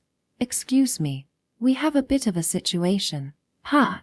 What's going on, Shintaro? Siren-kun asked, looking concerned. Tanaka-kun nodded at Siren-kun before addressing everyone in the tent. The band scheduled to go first had an accident during the festival. It seems one of the members got injured, so they've had to withdraw at the last minute. The tent filled with murmurs of what, as the performers exchanged worried glances. So, we were hoping to move the timetable up. Would that be okay? Tanaka-kun turned his attention to a group of 4 boys standing nearby. Judging by the context, they must have been the second band on the schedule. Whoa, wait a second. You're telling us to go on stage right now? That's way too sudden. Why yeah, we're not even mentally prepared yet. The 4-member band looked pale and visibly anxious. I understood how they felt. We were all just amateur student bands, not professionals. If this was their first ever stage performance, it was only natural to feel overwhelmed. Tanaka-kun seemed to understand too. He didn't push them, instead glancing nervously at the girl beside him, who was also wearing a festival committee armband. Konisha-senpai, what should we do? So this was the infamous Konisha-senpai, the girl Tanaka-kun had a crush on. She had brown hair braided with a ribbon, giving off a slightly Gyaru vibe. She also had a great figure. I couldn't help but smile a little. Tanaka-kun sure had a type. We've already got an audience gathering, so we need to keep things moving somehow. Maybe we could try doing a comedy skit. This is no time for jokes, senpai. Haha, she's a funny person. It was probably just her way of lightening the mood, but I had to admit Tanaka-kun had found himself a good one. Well then, is there any band willing to step up and perform as the opening act instead? Konisha-senpai asked. The opening act referred to the first band scheduled to perform. With the original band withdrawing and moving up the timetable being difficult, it seemed they needed to reshuffle the order. We can go first if you want. The one who raised his hand was none other than Tokiwa-kun. What? Wait a minute. Of course, I panicked. While it was true that Koga-kun was already in the audience, I wasn't mentally ready yet. Our performance wasn't supposed to be for another hour. Whoa, we've got some enthusiastic guys here. I like that kind of energy, Konisha-senpai teased as she turned her gaze to me. Although, this one here looks a little scared, doesn't she? Well. Don't worry about it, Narushima-san, Tokiwa-kun said enthusiastically, slapping my arm with a grin. Our final sound check earlier was a perfect 6 stars out of 5, right? Let's blow everyone away as the opening act and make it impossible for the others to follow us. Tanaka-kun looked at me apologetically. A light music club band might be the best option here, but Narushima-san, are you sure about this? Siren-kun, noticing my unease, redirected the conversation. Don't worry about Tokiwa. We were supposed to be the finale anyway. Then he gave Tokiwa a sideways glance. Besides, weren't you about to start that jokeless old maid game? Why not just stick to that? What? What's so fun about that? Are you stupid, Miyabuchi? That's rich coming from you. Anyway, I just wanna get on stage already. No one else is volunteering, right? As Tokiwa-kun pointed out, none of the other bands in the tent seemed eager to step up. No one was voicing an interest in taking the first slot, which left me with no choice. Oh okay, let's do it. Yes, that's what I'm talking about, Narushima-san. Tokiwa-kun jumped up from his chair, grinning ear to ear. Alright, you guys, we're going to show you what real music sounds like. Get ready to fry yourselves in your own sweat, 'cause it's gonna be tempura time. Boo ha ha. He taunted the other bands, even though some of them were upperclassmen. Tokiwa-kun truly had no fear. It'll be fine, right? Koga-kun said he's already in the audience, after all. Just in case, I quickly typed out a message on my phone. Narushima Yoru, change of plans, looks like we're opening the stage. Narushima Yoru, you're already in the audience, right? Gunsei Aojiro, the last song by Tsuki to Herodias, is the closer. Narushima Yoru, you better not miss it, or I'll break your spine later. Alright, sorry to rush you, but can you start getting ready now? After nodding at Tanaka-kun, Tokiwa-kun picked up his bass, I grabbed my guitar, and Siren-kun took his drumsticks. Together, the three of us left the performer's tent. Of course, I couldn't bring my phone on stage, so I left it behind in the tent. That meant I couldn't check if Koga-kun had seen my messages. When we stepped onto the stage, cheers erupted from the crowd. The outdoor special stage set up on the school grounds gave us a clear view of the audience. It was packed with students, so finding Koga-kun's face in the sea of people was impossible. Above us, the sky was painted in a stunning gradient of pale indigo and warm crimson, the magic hour. There's a legend that confessions made during the magic hour of the cultural festival and post-festival celebration are destined to succeed. I don't really believe in that. After all, we're just the opening band for the post-festival stage. But still, the idea of playing at this perfect moment, of delivering my feelings to Koga-kun through music, it made me feel just a little bit happy. Section. Asagiri Hinoko stood alone in her first year, Class 2 classroom. Though it was a familiar space, the weight of what was about to happen left her feeling unsettled. She couldn't bring herself to sit, so she remained standing. The school building, bustling with noise just moments ago, was now eerily silent. Except for the outdoor stalls, all the mock shops had closed for the day. She gazed out the window without much thought. The courtyard below revealed a few remaining stalls and some lingering students. From this first-year building, the view didn't extend to the school grounds, but she knew that the band stage was about to begin there. The final performance was one she couldn't afford to miss. Two of her closest friends would be performing. And soon, another dear friend would arrive in this very classroom. Koga Jr. The boy who, out of all the boys she'd met, matched her energy and wit the best.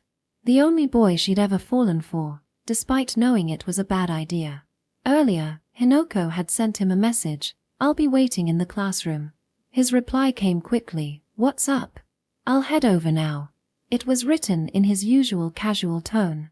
November sunsets came early. The upper sky was a soft indigo, while the lower horizon shimmered with radiant crimson. It was the twilight hour, a time caught between day and night. The magic hour, when the sky seemed enchanted, its beauty unparalleled. The fleeting moments between the cultural festival and the post-festival celebration were known as the magic hour of love. Even though she had summoned him at such a symbolic time, Hinoko knew Junior wouldn't realize the significance. His obliviousness was so typical of him that she couldn't help but smile. But what amused her even more was herself.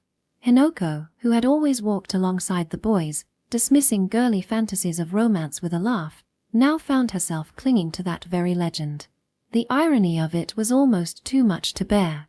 Eventually, the door opened. Koga Jr. entered, wearing his usual carefree smile. Sorry. I was over at the school grounds, so it took me a while." "No worries. Sorry for calling you out like this." Though nervous, Hinoko managed to smile naturally. Somewhere along the way, controlling her expressions had become second nature. Her emotions, however, were another matter entirely. "You're planning to watch Narushima-san's stage, right?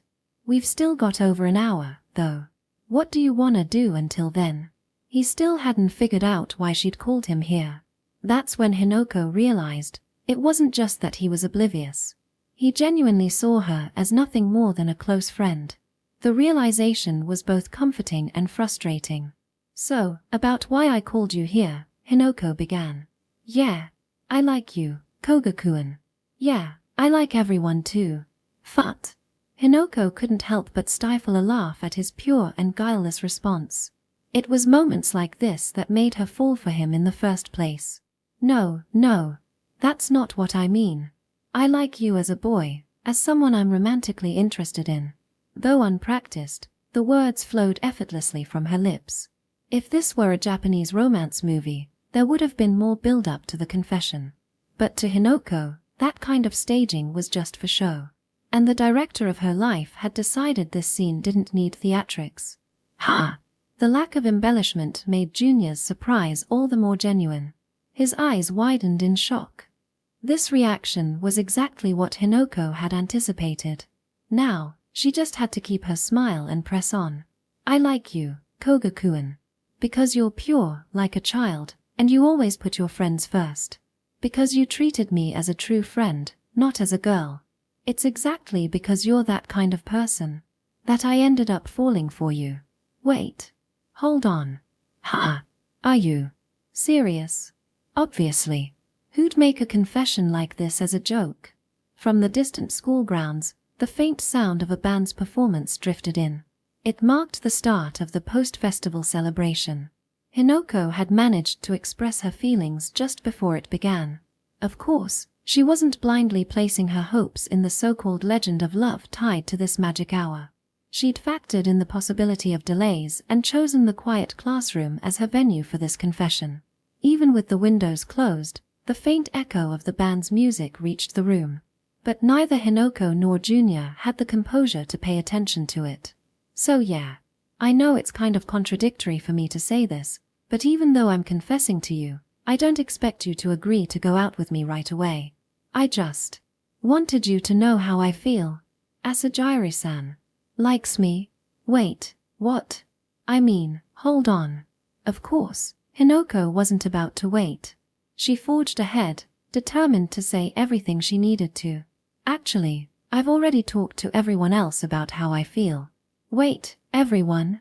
Like, everyone? Yep. Tanaka-kun, Siren-kun, and Narushima. Alright. And, what did they say? They said even if we start dating, we should still hang out as a group of 5. Though, haha, I guess I'm jumping the gun here since I haven't even heard your answer yet. Hinoko scratched her head with a self-deprecating smile. She was mocking herself. The words she'd just said weren't entirely accurate, and the fact that she could lie so smoothly irritated her. To be precise, what her friends had actually said was, even if you two start dating, we can still hang out as a group of 5 sometimes. But there was no need to say it that way. She knew Junior loved their group of 5, so presenting it this way was more effective. Hinoko couldn't deny how manipulative she was being. For someone who resented the idea of growing up, she was using the same sly tactics as an adult playing power games. Manipulative, cunning, dishonest. And yet, Hinoko was prepared to use any underhanded means necessary to make this love a reality. If there was an opening, she would exploit it without hesitation. Of course, if you and I became a couple, I know things wouldn't be the same with the 5 of us. There would probably be some distance between us all. She slipped in a dose of reality.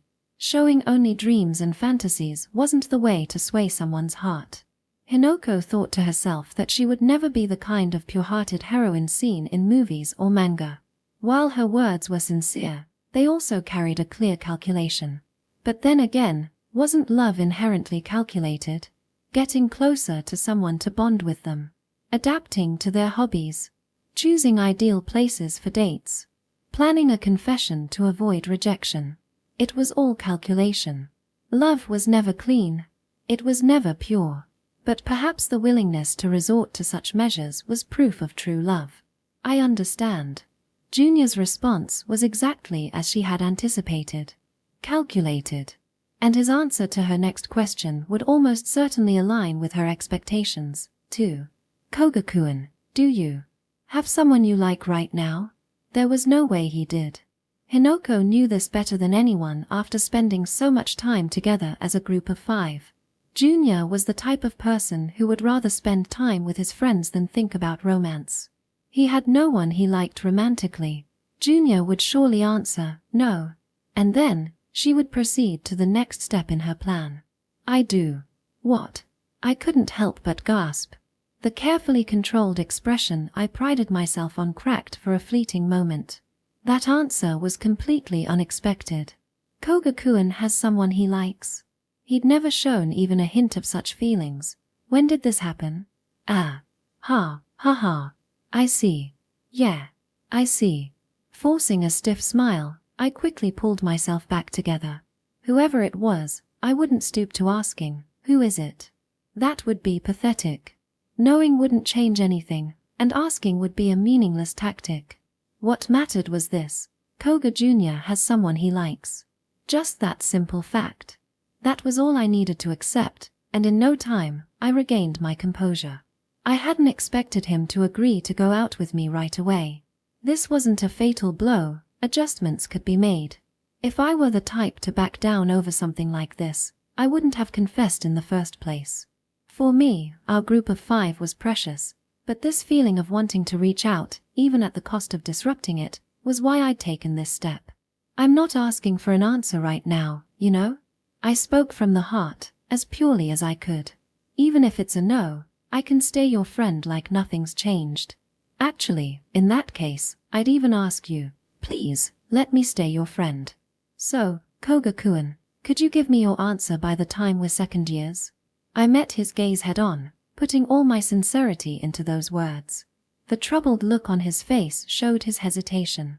The silence that followed allowed the band's music from the festival stage to reach us more clearly than before. Even so, I couldn't make out the song's title.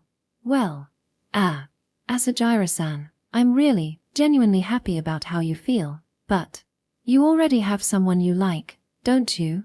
I cut him off before he could finish. But like I said, these are my feelings. Until we're second years, could you let me keep liking you? Or do you think, after hearing this, you wouldn't even be able to stay friends with me anymore? I knew how manipulative and underhanded those words were. After all, there was only one possible answer he could give. That's not true at all. That's not true at all. His words perfectly echoed what I knew he'd say. Ha. Oh, thank goodness. That's such a relief. That's a lie. I'd never worried about it in the first place. I knew Koga Jr., someone who cherished his friends above all else, would never say otherwise. It was obvious. When did I become such a cunning grown-up woman? I used to dream about romance with a boy from another world. Surely there was a time when I was innocent like that. Hinoko had never been in love before. Growing up, she hadn't fit in with other girls and had only male friends. She'd always wanted to stay friends with them, but when she was confessed to, she'd been deeply uncomfortable. She'd cursed her femininity, crying into her pillow, wishing she'd been born a boy. She thought she'd be fine living without love. She even wished the concept of gender didn't exist. But sometimes, gods grant gifts that defy the paths we desire. Hinoko had never experienced romantic love, but she wasn't naive about it. Quite the opposite, her ability to charm and draw men in with her words was an innate talent, one that could only be called a gift. She was a genius at seizing the love she wanted. Without even realizing it, Hinoko possessed that power. She, who had always believed in and craved friendships that transcended gender boundaries. For Asajiri Hinoko, who despised the barriers that gender created in friendships, it was deeply ironic. Hinoko had always been a natural-born romantic conqueror, embodying womanhood more than anyone else from the very beginning. Well, for now, I'll just keep treating you like a regular friend. I'll ask you again when we're second years, so if you're going to reject me, at least wait until then, okay? But come on, I told you, I don't want to hear it now. Besides, if I heard your answer now, it'd just be a guaranteed loss for me. A guy this clueless about love isn't going to win anyone over. Though, I guess it's not really my place to say that. Haha. Asajira-san, you're always so full of energy, aren't you? Obviously. Because, of course, she couldn't let herself sink into gloom here. Hinoko knew that all too well. And she also knew that Junior had no choice but to agree with her. All right. I don't know what else to say, but no matter what happens, hearing you say you still want to stay friends means a lot to me. Thank you, Asajira-san. This person can still say thank you to someone as manipulative as me. Such a pure, childlike person. Please, Koga-kun, stay just the way you are. Even as guilt swirled in her heart, Hinoko refused to apologize. Ha. Well then, let's head to the band stage. Yeah. With her usual demeanor, Hinoko playfully smacked Junior on the back, and the two of them left the classroom together. By the time they stepped out of the school building, It seemed the first band's set had already finished, and the music had gone quiet. Section. Audiobook by Masquerade at Masquerade Audiobooks. Chapter 11. Defeat. I was completely shocked. After giving it my all on stage, feeling satisfied that I had delivered my best performance, and hoping my sound had reached Kogakuin, I returned to the performer's tent and checked my phone. What greeted me was a message from Kogakuin that left me speechless. Koga Jr., wait, you're serious? The performance order changed. Narushima-san's band already finish. I froze in disbelief, and then a wave of irrational anger surged through me. I immediately replied, Narushima Yoru, don't tell me you didn't watch. You said you were already in the audience. Koga Jr., sorry. Something urgent came up, so I had to step away for a bit.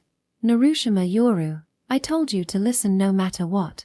I said I'd give it my all. Koga Jr., I didn't think your band would go first. I'm sorry. Narushima Yoru, that's awful. What was so urgent? Koga Jr., I can't say. Sorry. Narushima Yoru, you jerk. I'm seriously going to break your spine. I'm calling the ambulance in advance.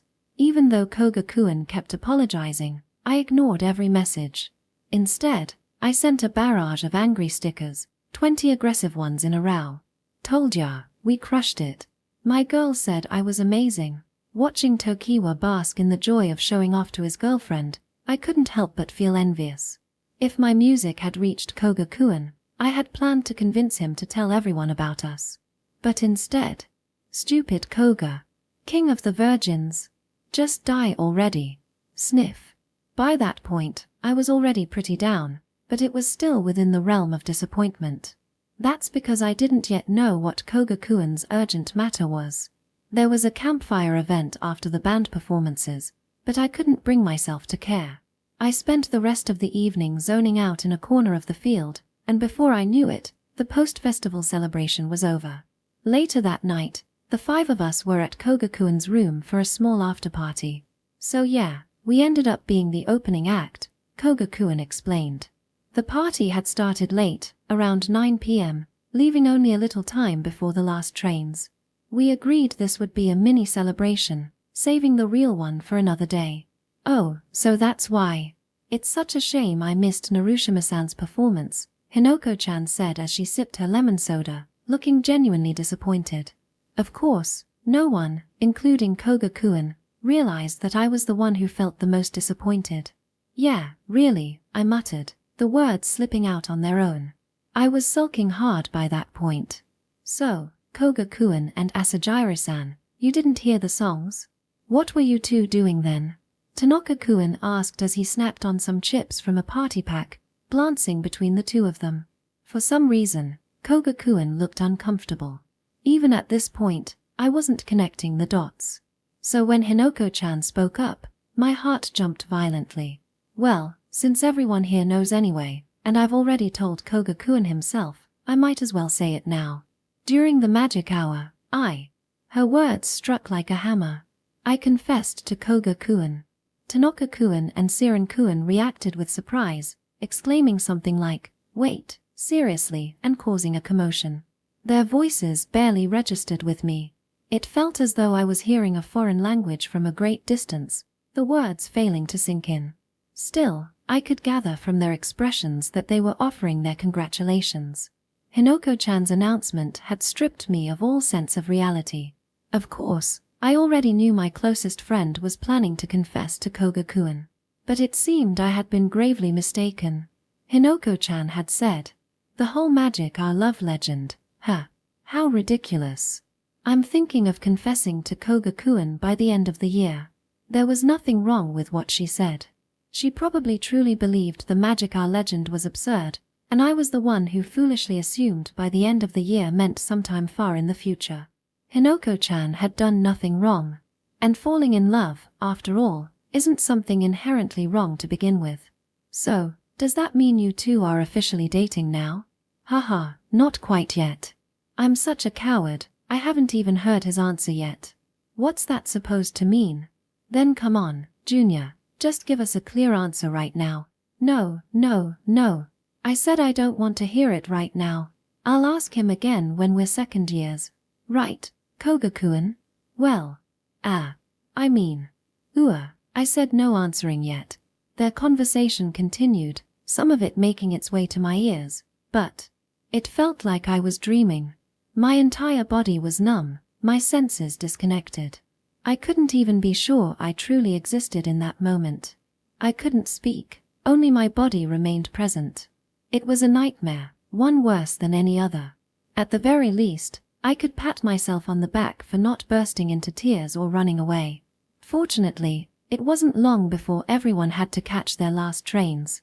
Still reeling and unable to find my footing in reality, I descended the apartment stairs alongside Koga-kun to see everyone off. As Tanaka-kun, Sirin-kun, and Hinoko-chan disappeared into the distance, their figures swallowed by the chill of the autumn night, Koga-kun and I were left alone beneath the apartment.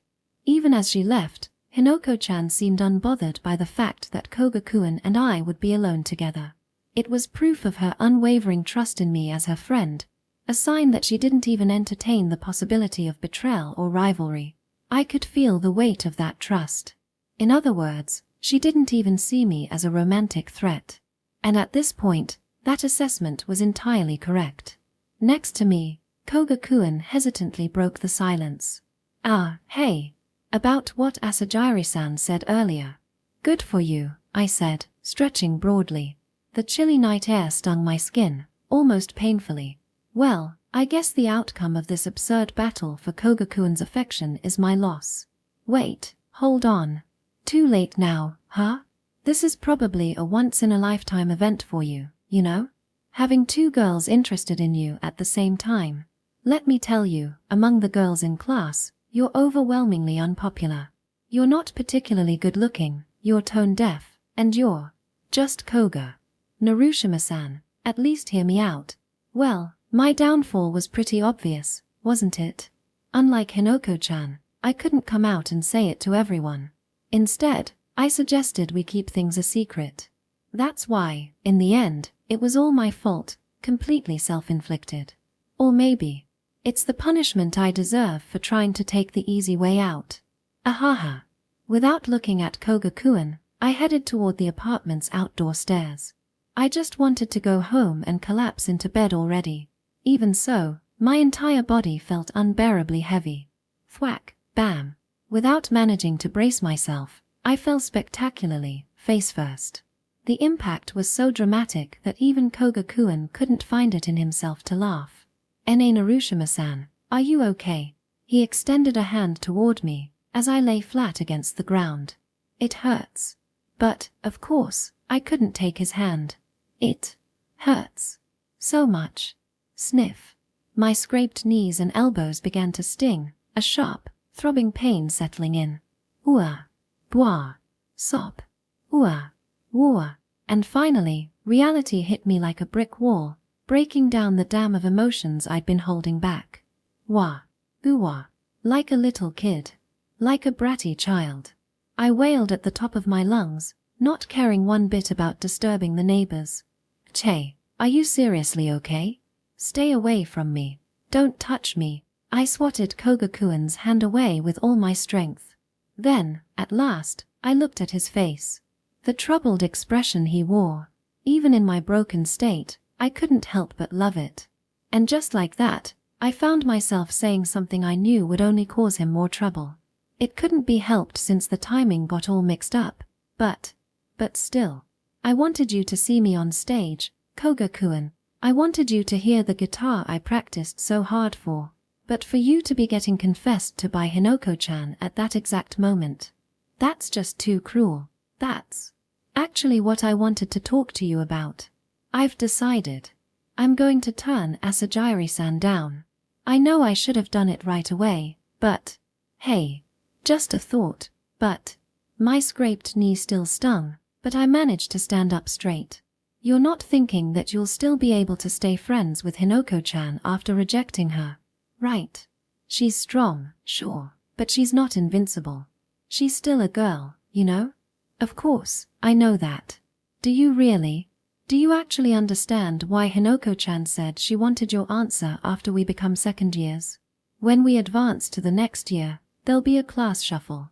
If she gets assigned to a different class, she won't see Koga-kun as often. That's why Hinoko-chan wanted his answer then. It was a precaution, her way of saying that even if she gets rejected, staying the same as before would still be too painful.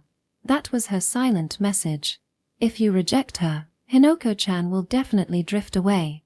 There's no way things can stay the same. I know that. Even I'm not that clueless. Then you know what the right answer is, don't you? You still like Hinoko-chan a little, right? If that's the case, you should go out with her. Because if you do, then we can all stay as the group of 5, just like before. It hurts, but even I think that's for the best. There's no way I can date someone with feelings like that. Besides, I already like someone else. Koga-kun's direct gaze made my heart leap violently. The sweet, fluttering sensation was completely different from how I felt when Hinoko-chan spoke earlier. Well, I've never been able to say this before, but a powerful wave of anticipation and happiness surged through me, threatening to short-circuit my brain. I like you, Narushima-san. That's exactly why. Because I knew his words would become an unbearably sweet poison for me. Don't say it. The instinct to hear him out to the very end. I forcefully suppressed it. If you say that now, then it's all over. Everything is really over. Narushima-san. It really was over. If this had happened before Hinoko-chan confessed, maybe we could have made our relationship public and officially become a couple. Sure, I would have been resented, but even then, I might have still believed we could all stay friends. At least, until a few moments ago, that's what I had convinced myself to believe. But even that slim possibility had already disappeared. Koga-kun, you've already been confessed to, haven't you? At this point, there's no way it could ever work. For Koga-kun to reject Hinoko-chan's confession and start dating me instead, no matter how much I might wish for it, that was impossible. It wasn't even a matter of believing. In the same group of friends, rejecting one girl's confession and then dating another girl standing right beside her, how could that possibly work? That'd completely wreck our friendship, wouldn't it? And unlike me, Hinoko-chan's feelings are already out in the open. Everyone, including you, knows about them, right? Even so, you're going to reject her and say you want to date me? What kind of face would you make as we started dating? I mean, I appreciate the sentiment, but at this point, I just can't. I really can't anymore. I am sorry. I really am. I'm such an idiot. Truly. There was no room left for friendship or anything like that. We were teetering on the brink of a messy love triangle. What Koga-kun had tried to say just now, it was a bomb that could destroy the foundation of all our relationships. If it exploded, it wouldn't just ruin things between me and Hinoko-chan, it would shatter the entire group of 5. Those precious moments we shared would vanish forever. I couldn't accept Koga-kun's feelings anymore. I couldn't let myself hear them. Even though those words were what I had longed to hear for so long. To protect my friendships with everyone, there was no way I could let him say them. If Hinoko-chan and Koga-kun can be happy together, then that's enough for me. Through my sobs, I struggled to get the words out. Then, leaving Koga-kun behind, I ran up the apartment's outdoor stairs by myself. Sniff. Curled up in the corner of my room, I had been crying for over 2 hours. The tears wouldn't stop. I went through an entire box of tissues, and when it still wasn't enough, I regretted not using a towel from the start. Saying, if they're happy, that's enough for me, is a lie. That's just an excuse, a platitude uttered by the losers in love.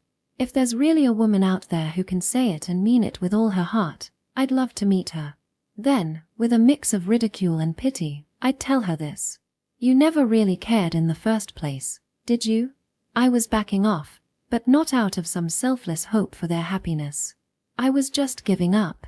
I couldn't bring myself to destroy everything, the group, my friendships, Hinoko-chan's feelings.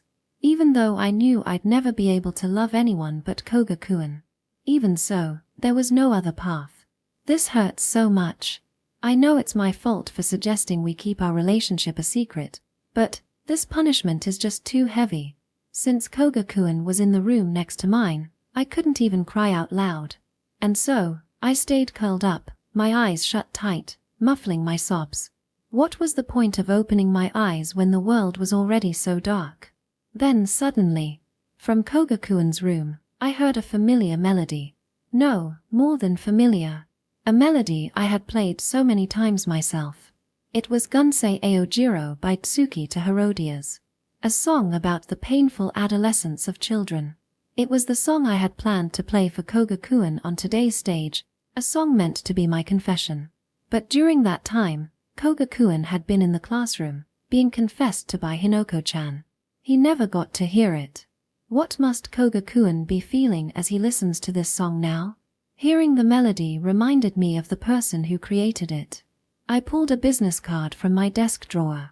Before I even realized it, I was dialing the number written on it. The sound of the call ringing brought me back to my senses, and I hastily hung up. I'm the worst. I'm truly the worst. Because, in this moment, I was trying to fill the emptiness and pain with. The phone rang back almost immediately. Scared of being weak, I told myself that answering was necessary to avoid disturbing the neighbors. I picked up the call. Is this Yoru-san? It was past 1 a.m. You finally called. I've been waiting. Even at this late hour, Elsid's voice was warm and welcoming. I'm sorry. I didn't even know what I was apologizing for. Of course, Elsid interpreted it as an apology for calling so late. Don't worry about it. Actually, I saw your performance at the after-festival stage today. I've been waiting to talk to you about it. I was really looking forward to this call. You came to the school? Yes. It was absolutely wonderful. Thank you for arranging my song so beautifully. True to his promise, Elsid had come to watch. And he had truly listened to my music. You played that for a boy you like, didn't you? It came through so clearly, it made me jealous, honestly. Elsid intentionally avoided mentioning Koga-kun's name. Elsid-san, Shidu. Ha! My real name. Shidu Reijiro. I'd like you to call me that from now on. It was a secret name, unpublished anywhere online. A name he probably only shared with someone special. Shidu Reijiro-san. Ahaha, so that's why it's Elsid. What's that about? Haha. To my dismay, I found myself laughing. Even if just a little, I felt a sliver of joy. As I told you before, my feelings haven't changed. How about we go out for a meal next time? Just the two of us, if you'd like. Chapter 12, Farewell. The day after the school festival, though a Sunday, was designated as a clean-up day where all the students were enlisted to help. Since the after-festival celebration had gone on late into the night yesterday, it was decided that all the cleanup would be done today. Our class had performed a choir piece, so there wasn't much for us to clean up. Classes like ours were reassigned to general cleaning duties. We peeled off posters left scattered all over the school building and mopped the hallways. There's something about the aftermath of a festival. It always leaves you feeling a little melancholic. Sigh. As I stifled yet another yawn, Siren, who was mopping alongside me, let out a sigh of his own. You know, you've been totally out of it for a while now. Give me a break. I barely got any sleep last night. Oh, don't tell me you were thinking about Asagiri. With a teasing grin, Siren jabbed me with the handle of his mop. It's true that I had been thinking about Asagiri-san, but probably not in the way Siren was imagining. Through Narushima Yoru, I'd been reflecting on Asagiri-san. Don't say it. If you say that now, it's over. Everything. It's all over. Last night, I'd gotten carried away and tried to confess my true feelings to Narushima-san. But then she stopped me and said those words. How immature can I get? I muttered under my breath, making sure Siren couldn't hear. In that moment, I had acted impulsively, completely blinded by my own feelings. But Narushima-san wasn't like me. She had been thinking about Asagiri-san, about everyone, not just herself. I can't reject Asagiri-san, who had the courage to confess to me, and then turn around and date her best friend, Narushima-san. That's just impossible. Even someone as clueless as me could figure that out if I really thought about it. Yet, Despite that, I tried to confess to Narushima-san yesterday. It's no wonder she didn't want to hear it. I'm such an idiot. Way too late. I didn't want to destroy the dynamic of our group of 5. I had been running away from both Narushima-san's feelings and my own, only for Asajira-san to confess to me in the meantime. Now, it's no longer possible for me to be with Narushima-san. I truly appreciated Asajira-san's heartfelt confession, but given that I'm in love with Narushima-san, there's no way I can accept her feelings. I'll have to turn her down. And when I do, Asajira-san will probably drift away from us. She said she wanted us to stay friends, but even I know it's not that simple. If Asajiri Hinoko leaves the group, you could date Narushima Yoru guilt-free. It would be a lie to say such a wicked thought hadn't crossed my mind, even if only briefly. Of course, it's not something I could ever do, and the fact that I even considered it for a moment terrified me. The old me would never have entertained such a selfish idea. Just then, my phone buzzed with a message. Narushima Yoru, how's the cleaning going? Narushima Yoru, if you feel like slacking off, come up to the roof. I'm already there, slacking off myself. Narushima-san was calling for me. In an unusually upbeat tone, she was asking me to meet her on the roof. Hey, Siren. I need to hit the restroom real quick. Got it. I handed my mop to Siren, who had been cleaning alongside me, and made my way to the rooftop. Lying to sneak away and meet Narushima-san had become so second nature to me that it no longer even felt like a lie. Late in the morning, with no one else around, Narushima Yoru stood on the rooftop. The strong northern wind, heralding the arrival of winter, swept past her, and she tucked her long black hair behind her ear with graceful ease. Narushima Yoru stood there, smiling. Yo. Sorry for calling you out so suddenly. Siren didn't get suspicious, did he? Probably not. I was cleaning the entrance hall with Hinoko-chan, but when I said I had to take care of something in the staff room, she didn't question it at all. We've gotten way too used to lying, haven't we? We exchanged glances and shared a small, mischievous laugh. There was a certain guilt that came with it, paired with a strange exhilaration from meeting in secret. It was undeniably wrong, deceiving our friends like this, a betrayal in its worst form. Today, Narushima-san acted as though nothing had happened the night before, completely normal. Even when the 5 of us met before homeroom this morning, she was exactly the same as always. From my perspective, it was a flawless facade. We chatted and laughed together as a group like nothing had changed. It reminded me yet again how special our group of 5 really was. But that would only last until I gave Asajiri-san an answer. Soon, the 5 of us wouldn't be able to stay the same. At least one of us would inevitably be left out. Have you decided to date Hinoko-chan? Narushima-san asked, as though reading my mind, her smile unwavering. I told you. Like I said yesterday, dating her is the right answer. That way, Hinoko-chan won't drift away, and the 5 of us can still stay friends. Sure, it won't feel exactly the same as before, but at least we'll all still be together, right? So, what do you think? There's no way I could date Asajiri-san with these feelings. Of course, I didn't elaborate on what I meant by these feelings. Sure, I definitely like Asajiri-san. But that kind of like. You're saying it's not love yet? Yeah. That wasn't the only reason, but I nodded anyway. You could start dating and see if it turns into love. That's one way to figure it out. That's something only someone without another person they like could do. Because I still had someone I liked.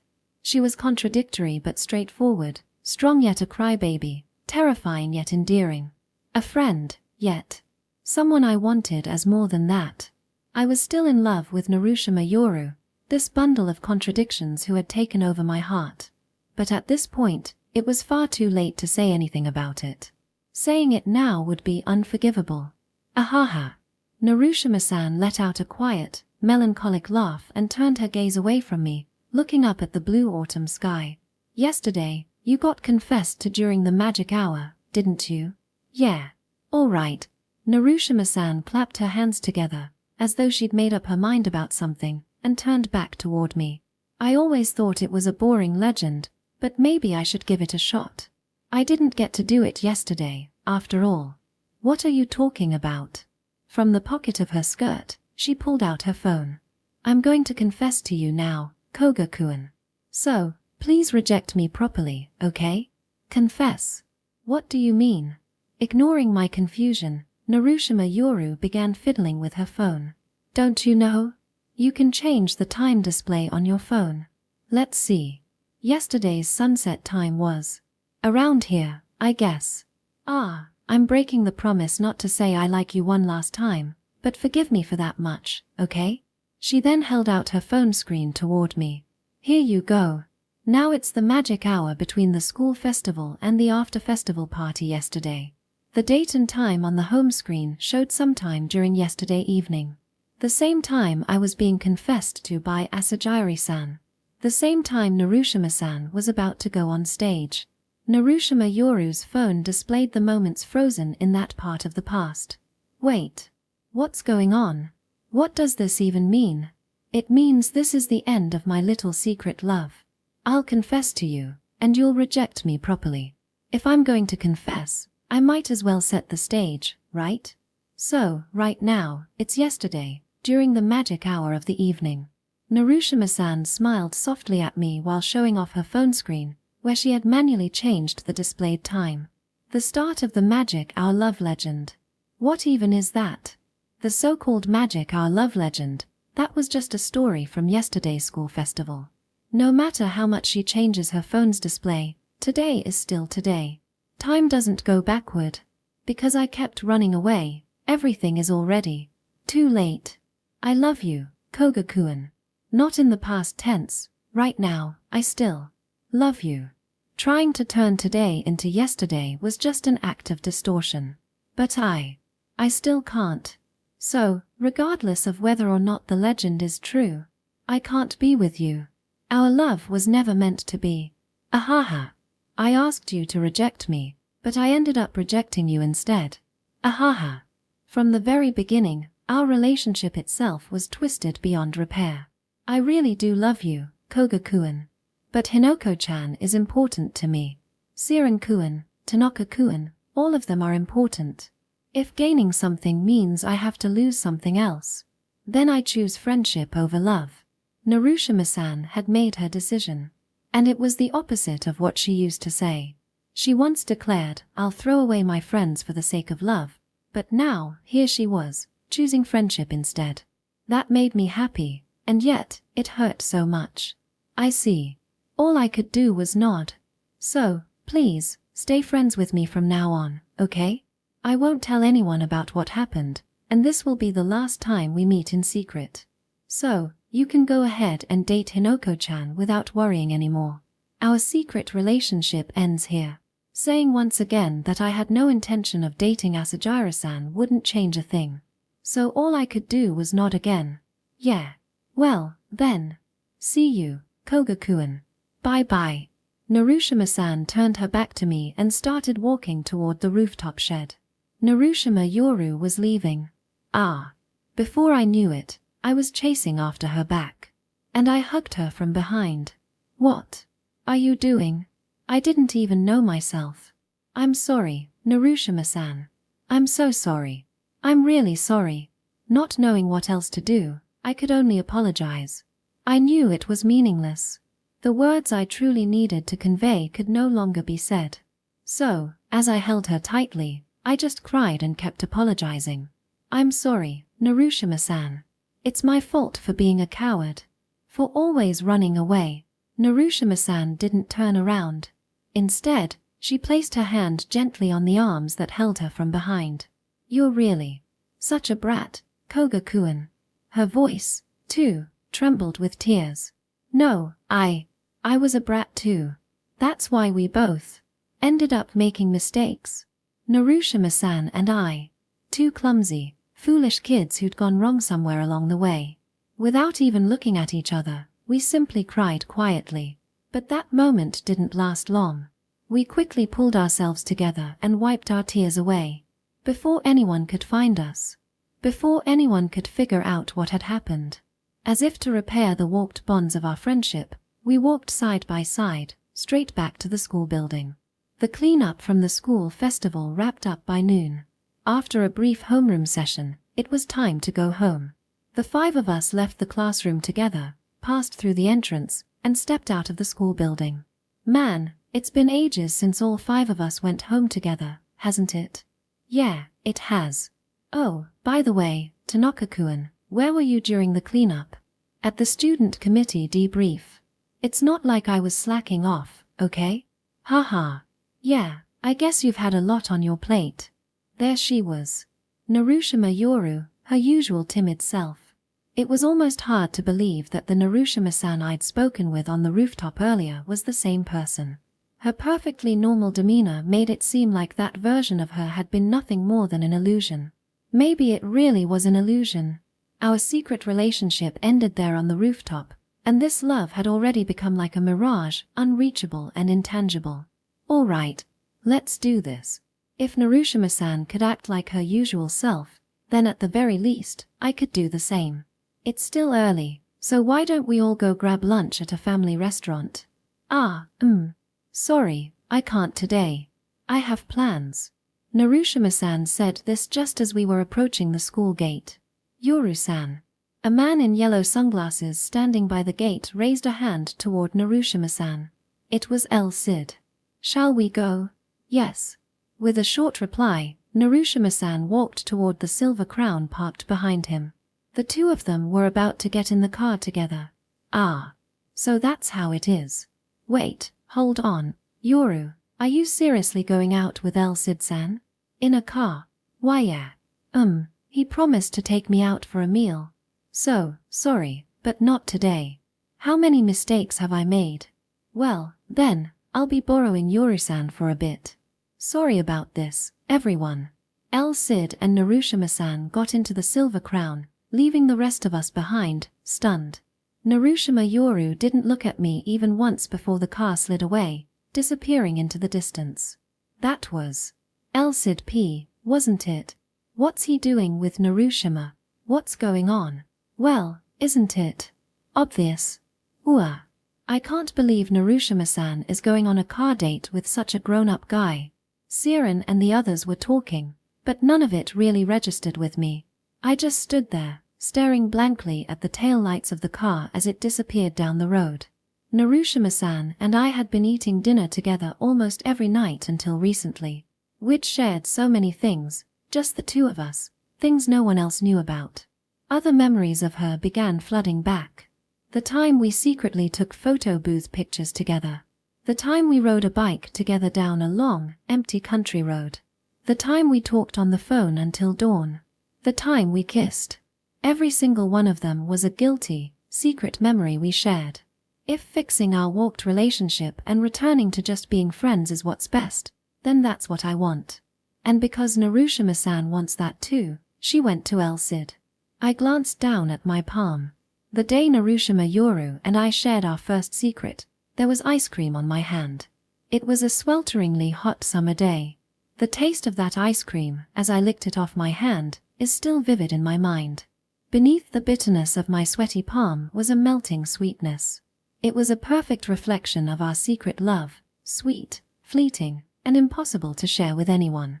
That hidden ice cream melted away quietly, unnoticed by anyone. And so, it will remain a secret forever, a memory locked away, known only to us. I guess I always knew, deep down. You should never fall in love with someone in your friend group, it's just asking for trouble. Chapter 13. Correction. Since the end of the school festival, the 5 of us had returned to spending time together like we used to. Our usual close-knit group of 5. The way it was before the warped relationship between me and Narushima-san had complicated things. Of course, with Asajira-san's confession still unresolved, it couldn't really be called back to normal. But compared to back then, we were now just a healthy group of close friends again. That day, the 5 of us were walking home together. Hey, what's the plan for Yoru's birthday party? It's coming up soon. Are we doing it on the actual day? Sorry. I already have plans on my birthday. Oh, is it something with El Cid again? Seriously, Narushima, I'm jealous. But didn't you say you're not actually dating him? Why yeah, of course. He just takes me out for meals sometimes. While the other 4 buzzed with excitement over the topic, I casually chimed in. Well, we can just do Narushima-san's birthday party on another day. My place works, right? Eventually, we reached the usual intersection. Alright, see you tomorrow. Yeah, later. The three who took the train split off from us. As usual, Narushima-san and I walked side by side toward the apartments. Of course, even then, we were just two friends. All we had were casual conversations. Koga-kun, have you started studying for the end-of-term exams yet? You think I'd actually start this early? It's not even the end of November. Right. I shouldn't have even asked. My mistake. When it was just the two of us, Narushima-san became the bright, lively version of herself reserved for these moments. Still, we were just friends. There were no deeper conversations or secrets we couldn't share with others anymore. Even this topic was nothing more than part of our daily friendly banter. Seriously though, you're not actually dating El Cid-san yet? Obviously not. I'm still underage, you know? But yeah, we're going on dates with that in mind. Since then, Narushima-san had started going out with El Cid-san more frequently. As she said, they weren't officially dating yet, but that was probably just because of the ethical complications. El Cid-san seemed deeply invested, and it wouldn't be surprising if they officially became a couple one day. As we walked along the wide country road leading to our apartments, we kept up the mundane conversation. Well, enjoy your birthday with El Cid-san. We'll throw you a big party on another day to make up for it. Thanks. I'm expecting some great presents, okay? Got anything in mind? Typical. Guys always do this. The point of a gift is to pick something meaningful yourself. If you ask for ideas, it's no longer a present, it's just tribute. We really were just having an ordinary conversation. Alright. But I can at least ask what you want as a reference, can't I? If I told you, it'd just make you panic. Come on, what is it? As long as it's not too expensive. Well, if I had to say what I want most right now, it'd be... Her steps came to an abrupt halt. When I turned around to see what was wrong, I saw her dabbing at the corners of her eyes with her fingers. Ahaha. That's weird. Why am I crying? Ahaha. Sniff. Seriously, please stop. When I see you like this, I can't help but... Oh, right. This is probably why. Ahaha. Narushima-san forced a smile as she rummaged through her school bag. She pulled out a small photo sticker. It was from when the group went to the arcade at the start of fall. The sticker showed the two of us sneaking off to take a photo together, her pulling my cheek so hard it made me look like a frog. Narushima-san had once called it a treasure for life, one of our secret memories. Why? Why is that still in your bag? Well, it's not like I could just stick it somewhere obvious. Oh, but now it's just because I forgot to throw it away.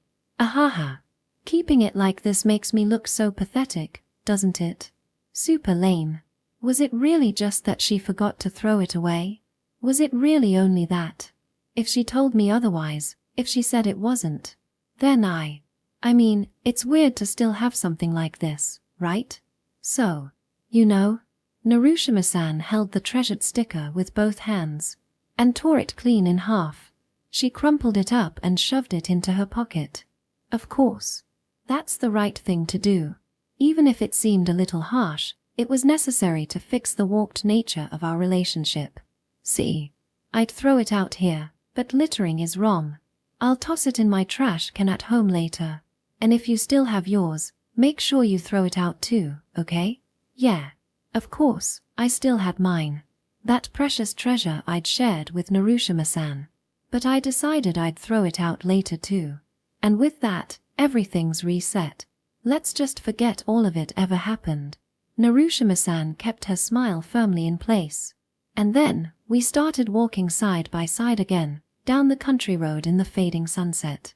The trees around us were shedding their leaves, letting go of autumn without hesitation. So, more importantly, what about you and Hinoko-chan, Koga-kun? You've been hanging out a lot lately, haven't you? I've heard all sorts of things from her, you know. Well, we're friends, so of course we hang out. But you've started to notice her a little more, haven't you? Maybe. I guess there might be something like that. It hurts. Wow, things are going great, right? If you two start dating, make sure to let me know, okay? Yeah. Keep your hopes up. It really hurts, Narushima-san. But we've already chosen not to go back to how things were. We're clumsy, cowardly, and no longer deserving of a love like that. Instead of choosing a love just for the two of us, we chose to stay in the group of 5 friends. So, the faint traces of warped air lingering between us now, we'll fix them here. We'll set everything back to its proper place. Well, since we're such good friends, I wouldn't mind practicing hugs with you, you know? Come on. Even as friends, that's not okay. Ahaha. Yeah, you're right. We are still a guy and a girl. That wouldn't be proper. The truth is, I almost pulled her close without thinking. Lying wouldn't change a thing, so I stopped. A few days later, on Narushima-san's birthday, I was at the big arcade near the station, playing with Asajiri-san. Just the two of us. Wow, Asajiri-san, you're really bad at rhythm games. Why can't I win? This kind of scenario had become more common recently. After school, when Asajiri-san invited me, I'd walk to the station with the 3 from the train group. Siren and Shintaro would smirk at us annoyingly before heading off on the train, leaving me and Asajiri-san behind. From there, the two of us would just wander around the town. Today followed the same routine. If I borrowed Narushima-san's phrasing, what we were doing now might count as dating with an intent to commit. I'll ask you again when we're second years, so if you're going to reject me, at least wait until then. At the moment, the likelihood of rejecting Asajiri-san's confession was high. But that's just a likelihood. Spending time with her like this, just the two of us, might eventually change how I feel. I know all too well how unpredictable love can be. Alright, Koga-kun. Next, let's play the medal game. Bring it on. I'll crush you there too. Asajiri Hinoko was competitive, quick to get into the spirit of things, and endlessly energetic.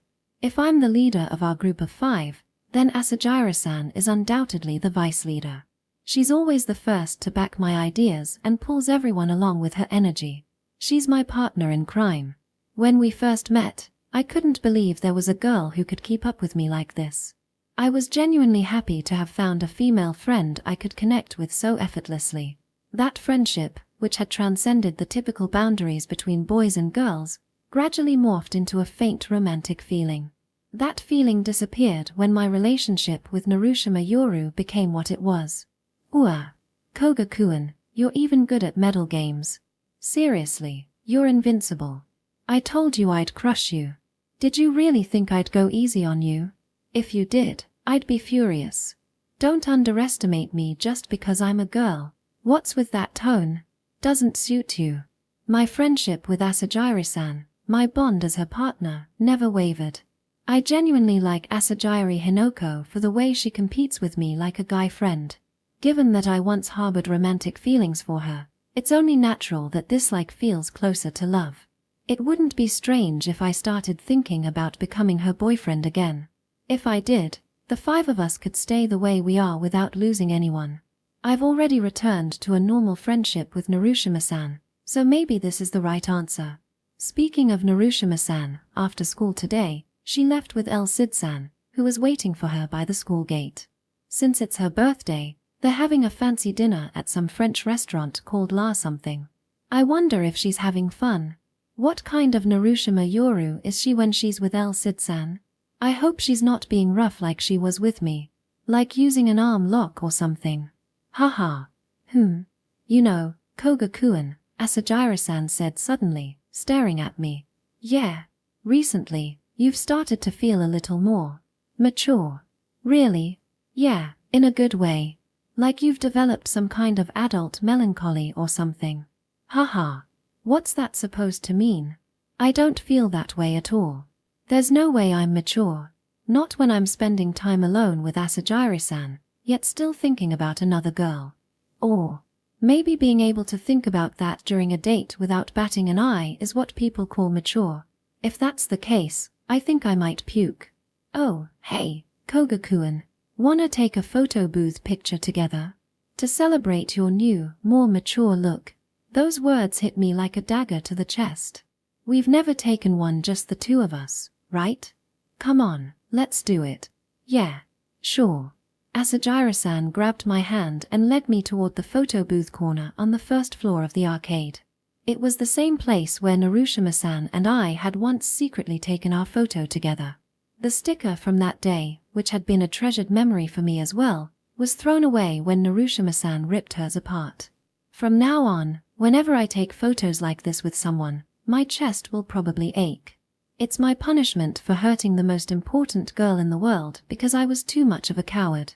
So, Koga-kun, have you ever taken a photo booth picture with a girl before? Ha! No, now that you mention it. Never. Ah. My chest hurts again. Somewhere along the way, I'd become the kind of guy who could lie about something like that so easily. Convincing myself it was a necessary lie didn't make it feel any better. Yeah, I guess guys usually don't care much about these things. But still. Do you think El Cid-san would take one with Yoru? I can't really imagine it, to be honest. Haha. Well, Narushima-san doesn't seem like the type to ask for one, either. Even if I become the worst kind of liar. Then again, today's her birthday date, right? Maybe they did take one. Wouldn't you wanna see it? That was the one thing I couldn't lie about. The idea of Narushima Yoru taking a photo booth picture with another guy was something I never wanted to see. I see. I think I understand now, just a little. Growing up probably means coming to terms with feelings like this. Chem. Hey, Koga-kun, what's wrong? Don't just stand there. Come on. Yeah, sorry. I was just thinking about something. Determined to leave my childish self behind, I finally took a step forward, toward Asajira-san. Section.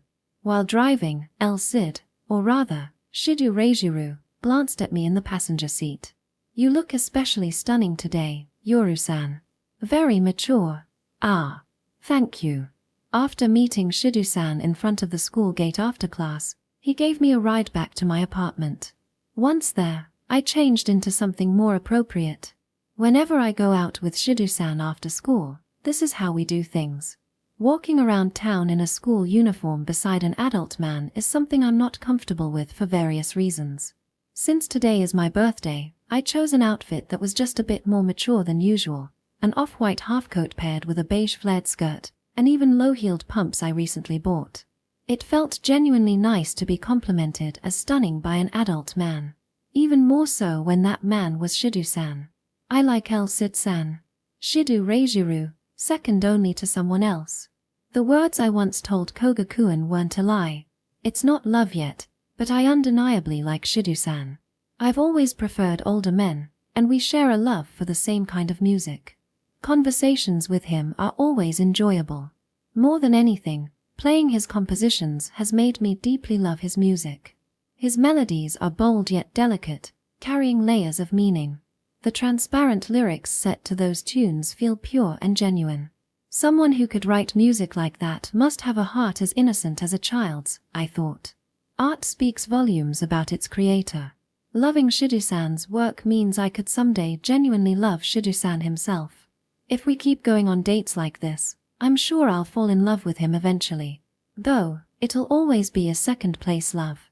I feel terrible saying it that way, but my first-place love was just too overwhelming. It was too precious. After all, he's the one who accepted someone like me into the group. The one who taught me the value of friendship. The one who showed me fireflies. The one I shared countless conversations and secrets with. Every memory is so beautiful that words could never do them justice. Though I've given up now, I'll never forget that perfect, secret love for the rest of my life. How could I? For the rest of my life, I'll live with that person in the corner of my mind, navigating my second-place love. But even second-place love is still love, isn't it? Have your friends messaged you to say happy birthday yet? Ha! Shidu-san's voice brought me back to the present. Your phone. It's your birthday, after all. Oh, haha. They already said it to me at school. That was true, but I'd decided not to check my phone today. I'd even turned it off. Kogaku, no, all of them, had probably sent me birthday messages. But I didn't want to get distracted by anything else while on a date with Shidu-san, even though my mind was already full of something else just a moment ago. With a self-deprecating sigh, I noticed Shidu-san pulling the car into an underground parking lot beneath a tall building. Tonight, he's treating me to a slightly fancy dinner. I tried to decline, saying it was too much, but Shidu-san simply replied, "This is something I want to do," and made the reservation. After getting out of the driver's seat, Shidu-san walked around to the passenger side and opened my door. "The restaurant is on the top floor of this building. Watch your step." He extended a hand to help me out of the car. His gentlemanly gesture was so charming. This is what makes older men so attractive. Thank you. The unfamiliar pumps betrayed me as I stepped out, and I stumbled forward. I ended up falling right into Shidu-san's arms. Sorry. I quickly tried to step back, but Shidu-san didn't let go. He wrapped both arms around me, holding me close. Sorry, Yoru-san. This wasn't my intention. But I'm serious about you. Shidu-san loosened his embrace just enough to look into my eyes. The distance between us was close enough for a kiss. Yoru-san, if you're uncomfortable, just say so. I'm not uncomfortable. I want to. I really did think it would be okay. I truly liked Shidu-san. It's just that I liked him second most. Because someone else already had someone by his side. Hinoko-chan. If I stepped aside, our group of 5 could stay intact. I could remain Hinoko-chan's friend. So this is fine. This is how it should be. I love you, Yoru-san. Or at least, that's what I thought. A wet sensation ran down my cheek, and I instinctively, explosively, jumped back. Yoru-san? No. The word slipped out unconsciously. It wasn't until I heard my own voice that I realized I had rejected the kiss. And with that realization, an overwhelming explosion of emotions erupted within me. I couldn't see anything around me. Unable to even offer an apology to Shidu-san, I bolted from the spot. Koga-kun, Koga-kun, Koga-kun. I had no idea where I was going, only that I kept running through the night.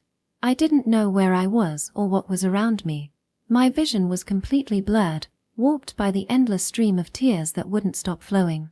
The emotions consuming me were overwhelming fear and despair. It wasn't the kiss itself that terrified me. It was that, for a fleeting moment, I had thought it might be okay to accept it. That was what scared me the most. The kiss didn't happen. But the fact that I had considered letting it happen, that was enough to taint me. A girl like this could never be loved by Koga-kun again. No, that's wrong. Koga-kun and I were never in a relationship to begin with. Even so, I had to apologize. Because my heart and body belonged entirely to Koga-kun. And yet, I'd almost kissed another man. I'd let myself be held by him. Unforgivable. Absolutely unforgivable. That kind of thing should never, ever happen. I'm sorry, Koga-kun. I'm sorry, I'm sorry, I'm sorry. Not knowing where I was, I pulled out my phone and powered it on. There were a few unread messages, but before even checking them, I dialed Koga-kun's number. Please. Pick up. Forgive me. Koga-kun and I weren't dating. Apologizing for almost kissing another man was nonsensical, and I knew it would only confuse him. But I still wanted to apologize. I wanted him to remind me that I belonged to him. What a selfish, arrogant, obsessive justification. Anyone else would think a girl like me was completely deranged. But to me, the person I had been moments ago was far more insane. A second-place love? A love that stops at second place? Even if that counts as love. Don't be ridiculous. Stop joking around. That's not love. There are no rankings in love. Anything less than first place is worthless. This isn't even on the same level. The only person in the world who could drive me this mad is Koga-kun. He's the only one who could blind me to everything else in my life with this obsessive, maddening attachment. A selfish, twisted, one-sided obsession, ugly and monstrous in its intensity. A darkness so overwhelming it drowns out all reason and logic. That's what true love is. It's irreplaceable, unparalleled. Pick up. Please, Koga-kun. I want to talk to you. I want to see you. Tears streamed down my face as I pressed the phone against my ear. No answer. Only the hollow sound of ringing filled the silence. I didn't even remember that he might be with Hinoko-chan right now. Consumed by my warped love, I simply prayed for a connection. And then, Narushima-san? Where are you? I'm sorry. It's fine. I've already found you. Though his voice came through my phone, I heard it from behind me at the same time. I turned around, wiping away the tears clouding my vision. He was there, holding his phone to his ear, just like me, and smiling at me, a bright, radiant smile. It was Koga-kun. In the darkness of my despair, Koga-kun's smile was like a beacon of light. So brilliant. So precious. Like the first star shining in the night sky. Haha, finally connected. You had your phone off, didn't you? I called so many times. Chenji. Ha. Uwa. Words failed me. I ran to him as if pulled by an invisible force. I was about to throw myself into his arms. The joy of an impossible dream coming true. An overwhelming, almost unbearable happiness that made my head spin. And a surge of hatred so intense, I could feel it kill me inside. That final burst of negative emotion stopped me just short of embracing him. I couldn't understand anything anymore. I couldn't make sense of my emotions. The desire to cling to him turned into rage, and I grabbed his collar violently. Why? Why are you here, Koga-kun? What about Hinoko-chan? Chapter 14, Distortion. The place where I found Narushima-san was the Fountain Plaza in front of a station 5 stops away. The moment she grabbed me by the collar, no, Shidu-san, showed up as well. I see how it is. About earlier, I'm truly. Narushima-san hurriedly let go of me and bowed her head in apology, but Shidu-san held up a hand to stop her. Hey, Koga-kun. Can I assume this situation means you came here to pick up Yoru-san? Yes, that's correct. What I'd done to come here was nothing short of despicable. I had abandoned Asajira-san, who I'd been playing games with at the arcade, using I just remembered something I have to do as an excuse to run off. Even though I hadn't given her an answer to her confession yet, I couldn't stop myself from wanting to see Narushima Yoru. On her birthday, while she was with another man, Narushima Yoru, whom I was still hopelessly in love with. That was all I could think about. The rest didn't matter anymore. I'd searched for the name of the French restaurant, La something or other, they were supposed to be at. There weren't many places starting with La in the area, so I had planned to check each one systematically by train until I found them. Shidu-san scratched the back of his head, a wry smile on his face. I already had the restaurant booked, you know. I'll definitely make this up to you. Narushima-san started to say, but Shidu-san quickly cut her off again. No need to apologize. If I start airing my grievances now, I'll just end up looking like the bad guy. He was smiling, but I could tell he was genuinely frustrated. After all, Narushima-san had been clutching the hem of my shirt tightly, refusing to let go. She hadn't moved from my side for even a moment. I'm really sorry for barging in on your date like this. It's fine. Love makes people lose sight of everything else. Besides, I'm the one who tried to steal her away first. Love is always a game where the loser is the one who gets taken from, right? That's true. If that's the case, I can't bring myself to apologize. Not here. Well, looks like you've shed that indecisive attitude since the last time we met. You seem a bit more mature now. I couldn't take his words as a compliment, but I think I understood a little more about what it meant to grow up. Making decisions and taking responsibility for them. I wasn't sure I could say I'd truly mastered either yet. But when I could, I think I'd finally be an adult. Well then, I'll leave you too. Happy birthday, Yoru-san. Wait. There's no need to say anything. If you feel like it, reach out to me again. I'll always be waiting. The ever-composed Shidu-san walked away without looking back. Once his figure disappeared from view, Narushima-san slowly released my shirt. Is your date with Hinoko-chan over already? I couldn't stop thinking about you, so I left early.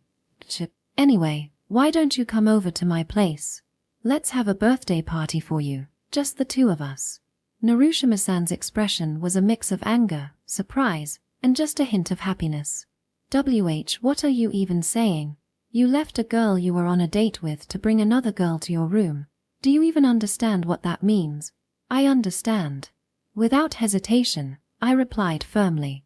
I understand, and I'm saying I want to spend today with you, Narushima-san. What? Narushima-san's face instantly turned bright red. That's not okay. It's not okay at all. Besides, I almost kissed someone else. Earlier. You kissed Shido-san?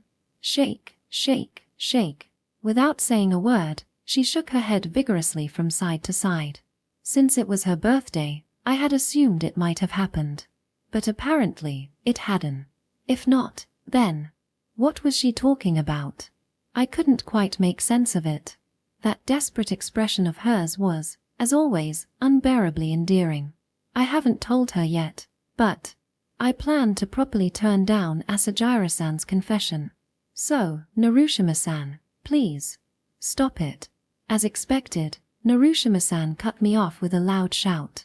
The same scene, unfolding again. Of course, I had known it would come to this. I told you that's the worst thing you could say. If you do that, I won't be able to stay friends with Hinoko-chan anymore. I don't want that. Falling for someone within the group meant creating distance between friends. Because of our fear of that, we had ended up in this mess. That's why I've been trying to give up on you, trying to step away, but I can't even do that properly. I've run away from El-Cid-san too. And now I don't even know what to do anymore. Why are you saying such cruel things and tormenting me like this? Stop tearing my heart apart already.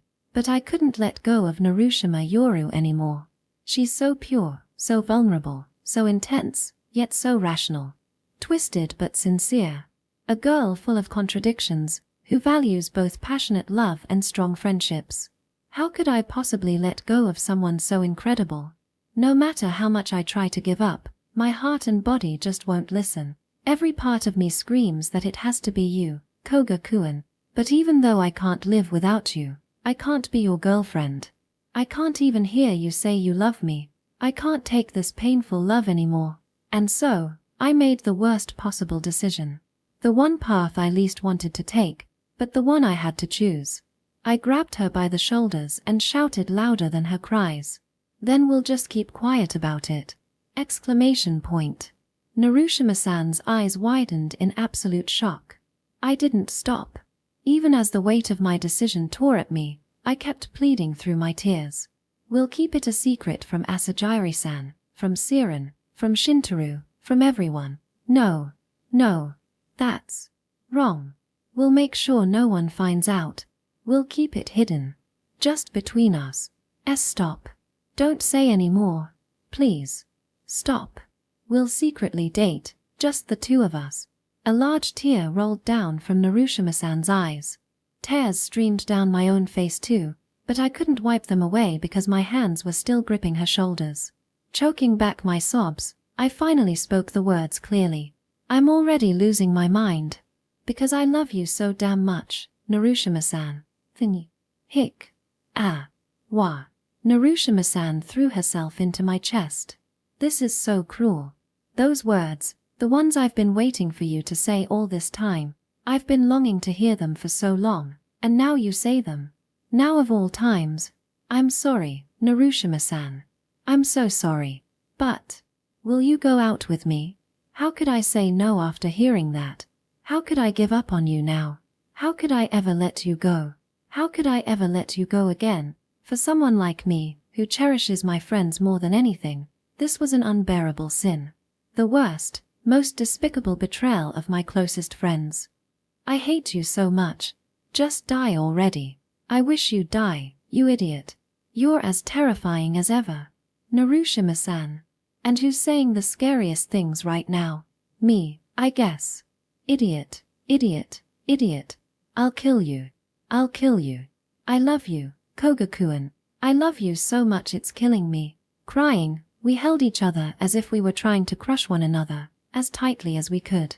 Still clinging to me, Narushima-san softly murmured, "Don't tell Hinoko-chan. Please, promise me." Absolutely. Of course, if I was going to be with Narushima-san, I'd want to be honest and properly turn down Asajiri-san. But doing that would destroy their friendship. It wasn't something I could decide on my own. No, that's not the whole truth. Narushima-san was ready to step aside for her friend's sake. It was my own immature possessiveness that selfishly tied her to me. And yet, even now, I still thought to myself, I want us to stay a group of 5 forever. I don't want to lose a single one of them. Never forget how disgustingly selfish I was to think I could have it all, both love and friendship. Never look away from that shameful part of myself. With my twisted sense of friendship, I would continue to deceive my precious friends. If staying silent was necessary to keep our group of 5 intact, I would do it. I would keep it hidden for as long as I could. And someday, if the time came when I could openly say it, or if the truth were to come out, I would never leave them. I would never step away. Even if they insulted or despised me, I would refuse to give up our group of 5. They say romance destroys mixed-gender friend groups. They say relationships inevitably ruin everything. Shut up. I'll overturn that stupid cliché. With my twisted determination and ultimate selfishness. That was the decision I made, the responsibility I chose to bear. Koga-kun. Narushima-san pulled back from my embrace. Her face was drenched in tears, but, even in the dark night, her smile shone like radiant azure, as clear and strong as lapis lazuli. I am Narushima Yoru, and I will think only of Koga-kun. For the rest of my life. People say you have to lose something to gain something else. That's why. Please. Keep it a secret. Keep it hidden. And make me your girlfriend. But we were arrogant enough to believe we didn't have to choose. Meeting you has made me the happiest person in the world. To hold on to both love and friendship, no matter what. Ahaha. Sorry. I got snot on your shirt, Koga-kun. What the heck? Even if it was wrong, even if it was impure, that was fine with us. Section. After we finished eating cheap delivery pizza and convenience store cake in my room, the two of us quietly spent time together in our own ways. Narushima-san was softly plucking her favorite electric guitar, which she had brought over from her room, while I fiddled with my phone. A message popped up on my screen. Hinoko Asajiri, did your errand go well? Hinoko Asajiri, as an apology, you're taking me to the arcade again tomorrow. It was from Asajiri-san, my female best friend, the one I had betrayed first by running off while leaving her confession unanswered. Make sure to reply, okay? Casually, like you always do. Don't make her suspicious. Without even looking at the message, Narushima-san spoke, her hands still idly strumming her guitar. I nodded, typing out my response. Junior Koga, I'm really sorry about today. Let's hit the arcade again tomorrow. How about some rhythm games this time? Our twisted relationship pressed on. Even so, we couldn't stop anymore. Hinoko-chan once told me something, Narushima-san murmured suddenly. She said, you can't gain anything without losing something. She stopped playing, her gaze drifting somewhere far away. And then she said, but if you didn't have to lose anything at all, that would be the purest form of love. She's right, isn't she? This secret relationship of ours, trying to have both love and friendship, it's nowhere near pure love. Yeah. We just didn't want to lose our friends. And now look where we are, all twisted up. From any angle, this wasn't a clean or beautiful love. It was immature, dark, damp, and ugly. Love was always irredeemable, a grotesque emotion. I hadn't changed my mind about that. The gentle melody Narushima-san played on her guitar, its volume soft through the amp, filled the corner of this irreparable world. It was too tender, too warm, for the reality we were in. When El-Cid-san hugged me, I thought for sure I'd never be loved by you again. The idea of being abandoned, of being cast aside, it scared me so much. So much. She stopped playing, her hands trembling. I moved to sit beside her, wrapping an arm around her fragile shoulders. It's okay. I'm not going to let anyone take you away from me again. Yeah. Never let me go, okay? Even if the world ends, let's stay together forever. Whoa, that got poetic fast. Too heavy? Not at all. Narushima-san tilted her head down, gently wiping at her eyes. Hinoko-chan. Will she feel like this, too? If she does, I don't think I could ever. I'll give Asajiri-san her answer when we move up to second year, just like she asked. Whether or not we tell her about us, we can decide that together by then. You're right. Telling her sooner might be better, but I'm scared. I might never be able to tell her, not in my whole life. That's okay. You don't need to decide now. I was the one who suggested we keep it secret, so we'll keep it hidden for as long as we can. This is our issue to handle, just the two of us. Tears spilled down Narushima-san's cheeks as she sniffled like a child. Koga-kun, will you help me figure this out? How I can stay friends with everyone?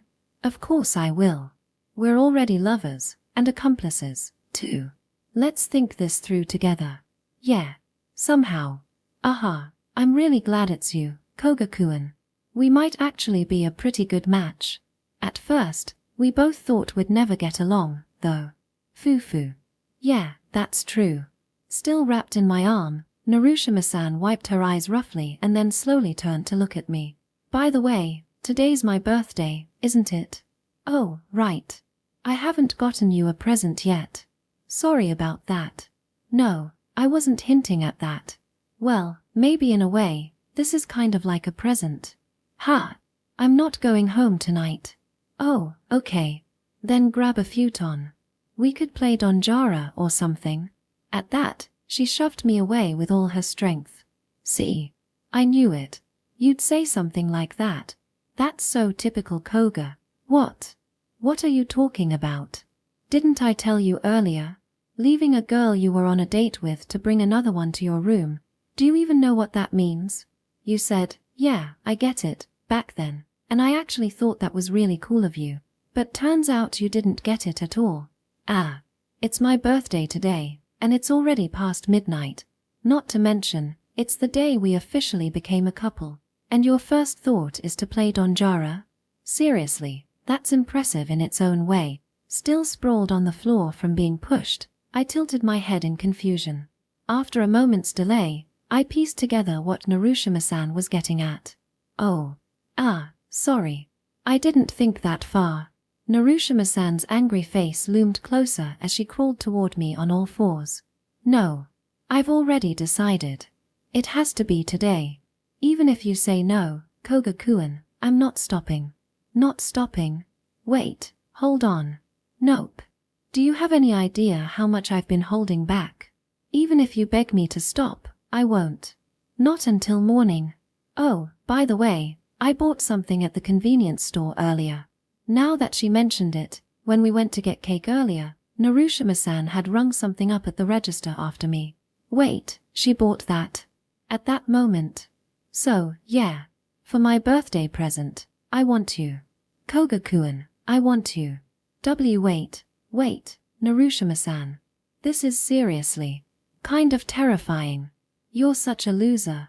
Narushima-san sighed, muttering those words under her breath, then said with a radiant smile, tonight, the reign of His Majesty, King of Virgins, comes to an end. With that, she pushed me down. That night, Narushima Yoru truly didn't go home. You can't gain something without losing something in return. If you could, that would be pure love. But maybe pure love doesn't exist in this world. Even so, I love you, Koga-kun. Why yeah? No, not just yeah. You're supposed to say, I love you too, here. Well, it's embarrassing, okay? Especially since, we're not exactly wearing anything. Geez, you really don't get it. That's exactly when you're supposed to say it. You are. I love you, Narushima-san. Hee hee. I'm honestly the happiest person in the world. Sniff. That might be a bit of an exaggeration. Nope. To find a love like this. I'm absolutely the luckiest person alive. This may not be a picture-perfect, pure love. But our feelings for each other were undeniably real. The cruel truth is that this love could only exist by betraying something precious. I chose this path because my friends mean the world to me, and so does Narushima-san. There are plenty of things in life that can be resolved peacefully if left unsaid. That's why this is a secret. Because it's irreplaceably precious, it must never be spoken. To Narushima-san, and only her, this is a truth I'll never reveal. Carrying so many secrets while hoping to preserve the friendship of the five of us until the end of our lives. I must be deeply twisted. Narushima-san, I really, truly love you. You're my first and only girlfriend. Yeah. And you're my first and only boyfriend, Koga-kun. Always. No matter how many times we say it, this secret relationship feels so fragile, as if it might vanish the moment we fall asleep. That thought scares me a little. Hold me tighter. Kiss me more. Give me all of you, your sweat, your saliva, everything. Maybe Narushima-san was scared too. Section. Asagiri Hinoko always arrived at school early. Among her group of 5 friends, she was the first to reach the classroom and would wait for the others to arrive. The next to show up was almost always Narushima Yoru, her female friend. The one who consistently came in last was Koga Jr. Despite living in the same apartment building, those two never seemed to walk to school together. So, about the place Narushima went to yesterday, what kind of place was it? Probably a super fancy spot. The kind we'd never get to set foot in. Yeah, especially since her date was a member of a popular band. Wait, could this be kind of scandalous? Today was unusual. Narushima Yoru was late.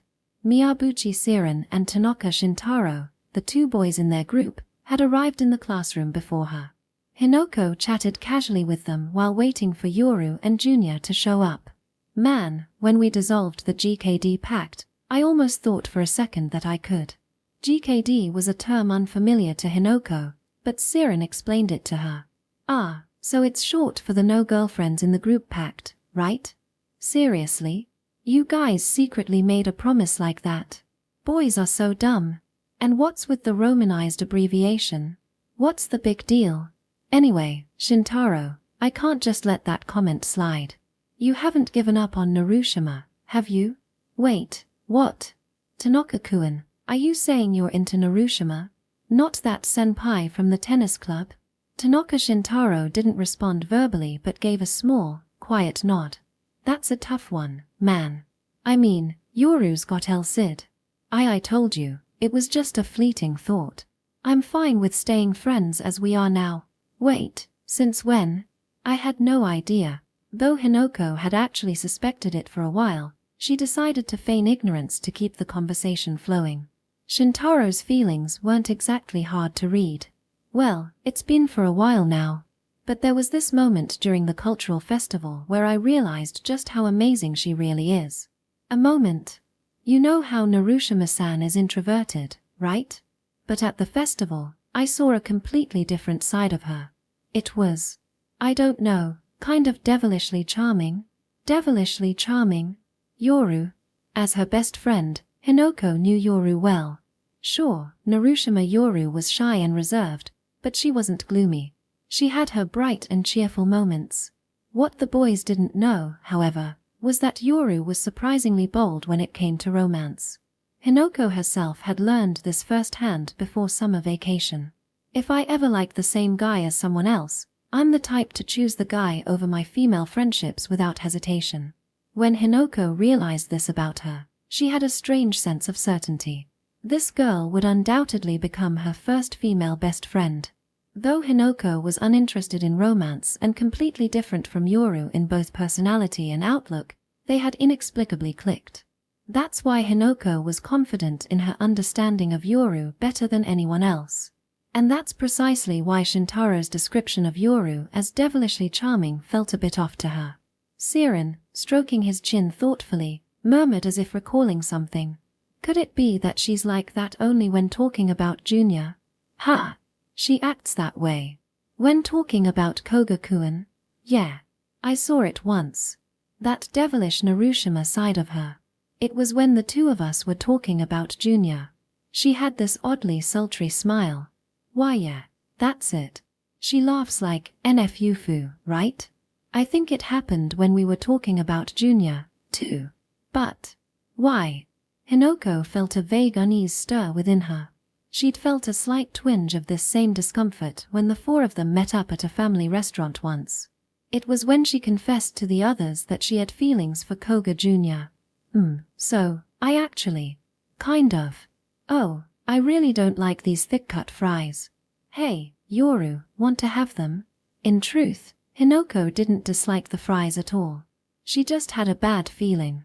A strange instinct told her to change the subject.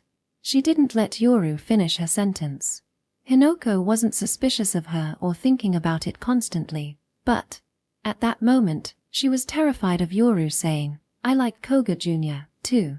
The absurd possibility of her first female best friend liking the same person she did, that tiny fear had crept into her heart.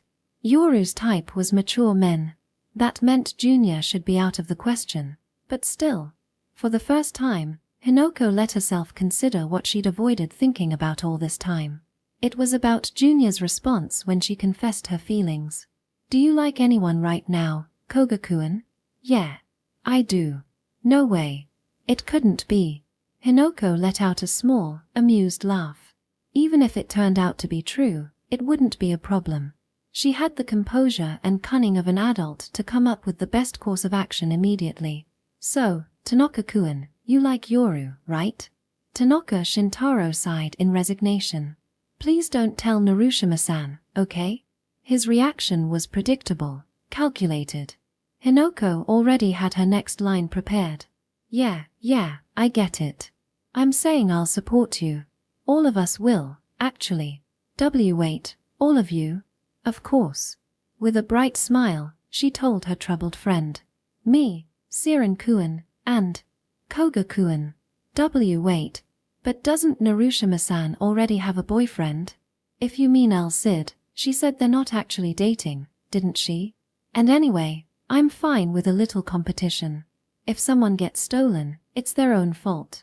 Wow, Hinoko, you're unexpectedly ruthless. You're like some kind of cool anti-hero. If you're going to step aside out of obligation, then you shouldn't fall in love in the first place. So today, as soon as Koga-kun shows up, we're holding an emergency strategy meeting to get Tanaka-kun and Yoru together. What? Do we really have to?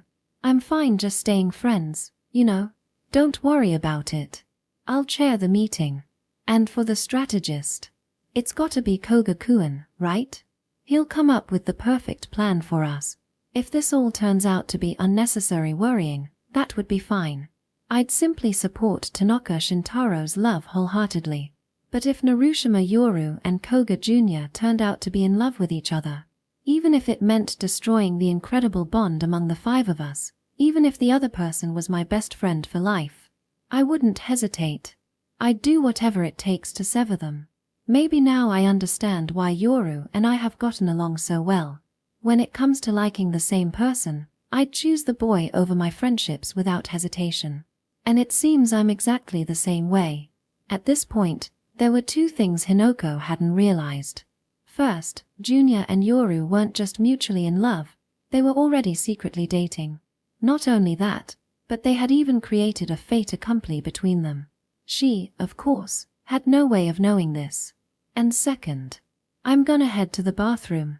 Miyabuchi Siren left the classroom, a swirl of complex emotions brewing in his chest. The fact that Shintaro brought up the topic immediately afterward was a little surprising. Hey, about what you said. That you'd support me. Were you serious about that? Of course I was. Just a moment ago, Shintaro had said he was fine staying friends with Yoru as they were. But the truth was here, in this moment, spoken aloud while Siren was out of the room, a selfish desire, dirty with envy. The group of 5 friends is inherently odd-numbered. It can never be evenly split into 2. If 2 couples were to form within the group, one person would inevitably be left behind. Shintaro understood this, and yet he spoke anyway. That's why it was so unfair to bring it up now, while Siren wasn't around. I'm the worst, aren't I? Saying all those nice-sounding things in front of Siren. Tanaka-kun, you've just grown up a little, that's all. Growing up means becoming a little selfish, don't you think? At least, that's what I believe. It's sad. Really, it's so sad. I don't want to grow up. But unless I become selfish, unless I grow up, I won't get the love I want. If you just wait politely, out of consideration for your friends, you'll never grasp anything. That's why Hinoko decided to act. Even if it meant losing her precious friends, she would reach out for love. Friendships like the ones they shared now weren't going to last forever anyway. There was only one person Hinoko knew who would earnestly deny such a belief. The friendship monster, Koga Jr. Maybe, just maybe, even if romantic drama shook their group of 5, he might be the one to preserve their friendship. The thought made her laugh at her own selfishness. After all, the person trying to take him away from everyone was none other than herself. Koga Jr. was a boy who prioritized his friends above all else, someone who treasured their group of 5 deeply. And precisely because of that, Hinoko wanted him all to herself. She didn't want to hand him over to anyone else, no matter what underhanded means it took. It was contradictory. It was twisted. But Asajiri Hinoko was in love, pure and simple. Section. This was the first time Narushima-san and I walked to school together. Actually, this was the first time we held hands while walking, too. Our fingers intertwined in a lover's grip. Both of us held on tightly, squeezing firmly. This is cutting it close, isn't it? Are we gonna be late if we don't pick up the pace? That's why. You didn't need to go all out making such a fancy breakfast. Yawn. Aha, Koga-kun, are you sleepy? Well, yeah, kinda. NFU foo. Narushima-san's smile was as intimidating as ever, but her cheeks were as red as ripe apples. This area didn't see much foot traffic, so it was still okay for us to hold hands secretly. That sticker, my little treasure. I really did throw it out. I'd like to go take another one. Just the 2 of us, secretly. How about we go after school today? No, Koga-kun, didn't you already make plans with Hinoko-chan? Something about apologizing for leaving her behind at the arcade yesterday? Oh, right. Yeah, I did. Sorry. It's okay. I'll make dinner and wait for you. Have fun. When she brought that up, I couldn't help but remember. The secret incident, something I couldn't tell Narushima-san about. Section. Yesterday evening, just before I went to confess my feelings to Narushima-san. It happened right after I told Asajiri-san at the arcade that I had just remembered something I needed to do. Saying that at this timing just screams another girl, doesn't it? Why yeah. I won't deny it. Wait, hey, before I could react, Asajiri-san grabbed my hand and pulled me into a photo booth. Coincidentally, it was the same booth where I had once secretly taken those special photo stickers with Narushima Yoru. In that tiny, enclosed space, filled with memories, Asajiri-san's slender arms wrapped around my neck. Hey, if you're planning to leave me here and run off, then kiss me. Ha. If you do, I'll let you go just this once. What are you saying? There's no way I admit. In that cramped little booth, my lips were suddenly pressed against Asajiri-san's. She pulled back gently, softly brushing her own lips with her index finger. Sorry for being so sudden. Are you mad? I'm not mad. Not mad, but this kind of thing. Aha, you're so kind. I even kissed you knowing full well you might cut me off for good, but you're still forgiving me. Cut you off? I'd never. That was unthinkable. Asajiri-san is an irreplaceable friend. And yet, I'm so terribly weak. Just hearing the word cut off from a friend terrifies me to my core and leaves me trembling. But really, you know this isn't okay. I've told you before. I have someone I like. Yeah, I know. You told me. Asajiri-san raised her index finger to her lips, a playful smile on her face. But isn't it fine if you just don't say anything? What? I was honestly shaken. Koga-kun, you're really good at keeping secrets, aren't you? I had no idea you liked someone. When I heard about it, I was like, since when? It totally caught me off guard. That's. So, about this kiss. You can just keep it a secret too, right? Let's not tell anyone. It can be something just between you and me. Wait. Hold on. Just wait a second. Why? Why would you say that? Do you want me to tell everyone instead? That we kissed? But if I do, everyone might start being even more careful around us, keeping their distance. See?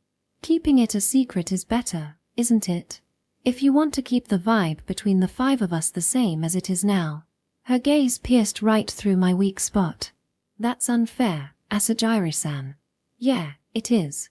I'm being really unfair. For just a moment, her face looked lonely. That's why I'll be honest about this much. I'm doing this because I want you to notice me.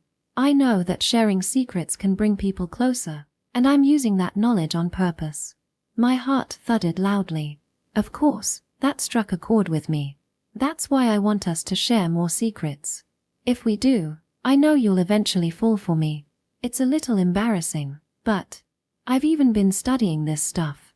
Asajiri-san guided my hand to her inner thigh, hidden beneath her skirt. Smooth, soft, yet firm, a woman's inner thigh. The moment I felt it, I instinctively yanked my hand away. Stop it. What's gotten into you, Asajiri-san? Because it annoys me. You're about to go to another girl, aren't you? But go ahead. I'll be your convenient secret woman whenever you need. Convenient? What are you even talking about? That's not something I'd ever. You're the one who kissed a girl you don't even like, so what's the point of pretending to care now? Asajiri-san ran her fingers over her lips again. Such a sultry gesture, it didn't suit my best friend at all. Asajiri-san, you're my important friend. That's why I can't. Before I could finish, she sealed my lips with hers. A second kiss with my best friend. This time, she slipped her tongue in, making it a deep, intense one.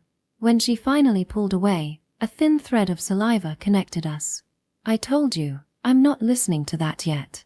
Until we're in our second year, you promised to let me keep liking you. My head felt hazy. The secret kiss was intoxicatingly sweet and thick, yet overwhelmingly bitter. It's fine if you like someone else. One day, I'll make you forget all about them. I'll paint over your love with mine, completely. For now, just think of me as your best friend, a girl who'll do anything for you.